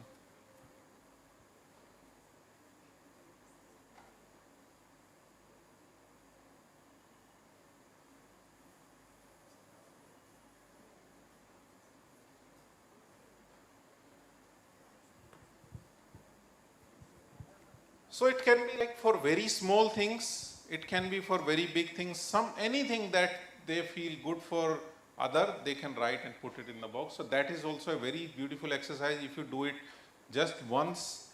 If you need any help, guidance, how to do it actually, you can connect me over phone or email, I can help you with that. But that's a very simple thing. If you start a good practice in the school, I am standing at God's own country. So chances are that you will practice it. We go to the temple to express gratitude to the God. So maybe same thing you will try at school, so that children are starting expressing good things. Idea is that many bad things happens every day, but idea is that we are trying to bring our attention and awareness to the positive thing and noticing the positive things in the life. That is what is the goal, that we face mental health problems just because we are focusing on the negative things. So bringing our attention to the positive thing, awareness, is what is the key moving forward. And these are like surprising research finding. Optimistic people, you have seen that now young children are dying of heart attacks, 25, 30, 40 years dying of heart attacks. Optimistic people are less likely to, what the long-term benefit it has for the kids is this, found through the surprising research finding. They are less likely to die of heart attacks than pessimistic, controlling for all physical risk factors. Women who display genuine smiles have fewer divorces and more marital satisfaction than those who don't smile or display fake smile. This is not what I am saying. This is based on the studies and research. So please don't take it as my quote. Positive emotions. If there is a positive emotions in the classroom, there will be less racial, religious or caste biases in the classroom if the children are positive. If they are negative, there will be more, they will focus on more on these kind of biases. External factor, if we combine everything, your money, your marriage, happy marriage, good house, car, whatever, even if we combine them, that will only make or contribute no more than 15% to your life satisfaction. Means 85% of your life satisfaction come from the internal factors from within. External factors would only contribute 15% to your life satisfaction. And this is even more interesting. Flourishing marriages require a ratio of at least 5:1 of positive statement to negative statement. If you are saying 5 positive statements to your spouse and 1 negative, it means you will have a flourishing marriage. If that ratio is somehow disturbed, chances are that your marriage will also get disturbed. if the ratio is 5:1 at least. It could be more as well, but shouldn't be less than 5. In school, in institutional setup, in meetings, this ratio is 3:1. In meetings, if you are saying 3 positive things and 1 negative, then meeting is good. If the ratio that gets up, there will be conflicts, confrontation among the people who are working together. Self-discipline, we focus lot many on IQ in the grades, but it has been seen that self-discipline, you have heard that a story that where this rabbit and tortoise. So this is the same thing.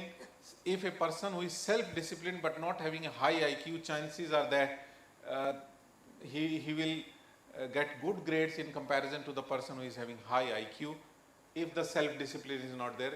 Happy teenagers, if our adolescent, if our children are happy, they will substantially earn more income 15 years later than less happy teenagers. It may be that those who are less happy teenagers, they may get admission at good places, but those who are happy teenagers, they will ultimately, they are going to earn more than the less happy teenagers after 15 years. And there is a growing science behind it, and based on these science, we came onto this. These are like last 2 quotes. I will come on to that. Slide went forward, so I don't know how it will come back. This was an example of, give you a brief, what is the time? Okay. I may skip it if you are maybe in hurry.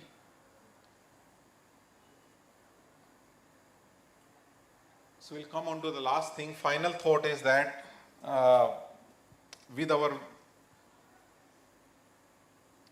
are what we think, and with our thoughts we make the world. So that is a quote by Buddha as well.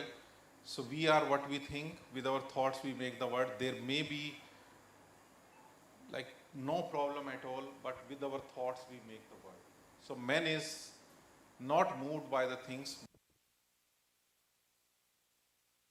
Not be a problem, but the view that you are taking of that scenario gives you a problem.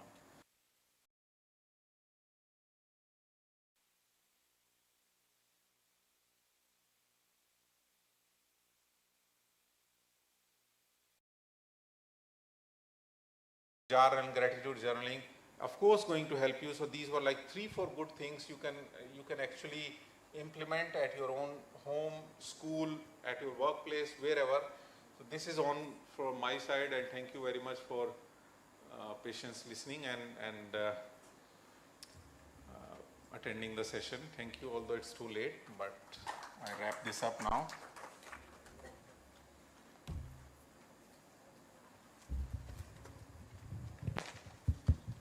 Thank you, Dr. Professor Dinesh Chabra.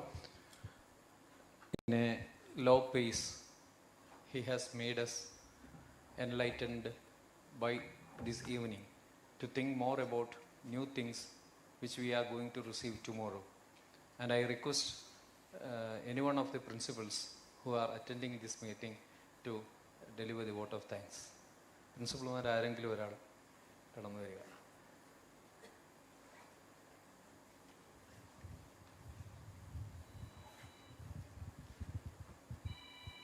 Respected Dr. Professor Dinesh Chandra sir and my dear friends, as he was already mentioned, this was really an enlightened speech, enlightened class, and he was dealing with so many topics we were actually thinking about, and the topics were about self-help, emotional well-being, and I liked very much the sentence that mind management is the essence of life management. That's really right. If we are managing our mind, really our life can also be managed well. And that was very well. And also he said so many ideas. Self-appraisal is performance appraisal. That was very great. And also he told gratitude journal and gratitude box. That was a new idea. And I think we can practice this in our classrooms. And it will be very effective for the students also. And the final quotes that we are what we think, without thought we make our world. That's really right, sir. And we can make the world better by this class also. And finally, there was no stress for the government employees in Kerala during COVID time because our salaries were not reduced. We got the full salary. That's why the employees in Kerala had no stress during this COVID time. It's okay. Fine. Tomorrow morning by 9:30, isn't it? 9? I think 9 would be fine. 9, 9:30.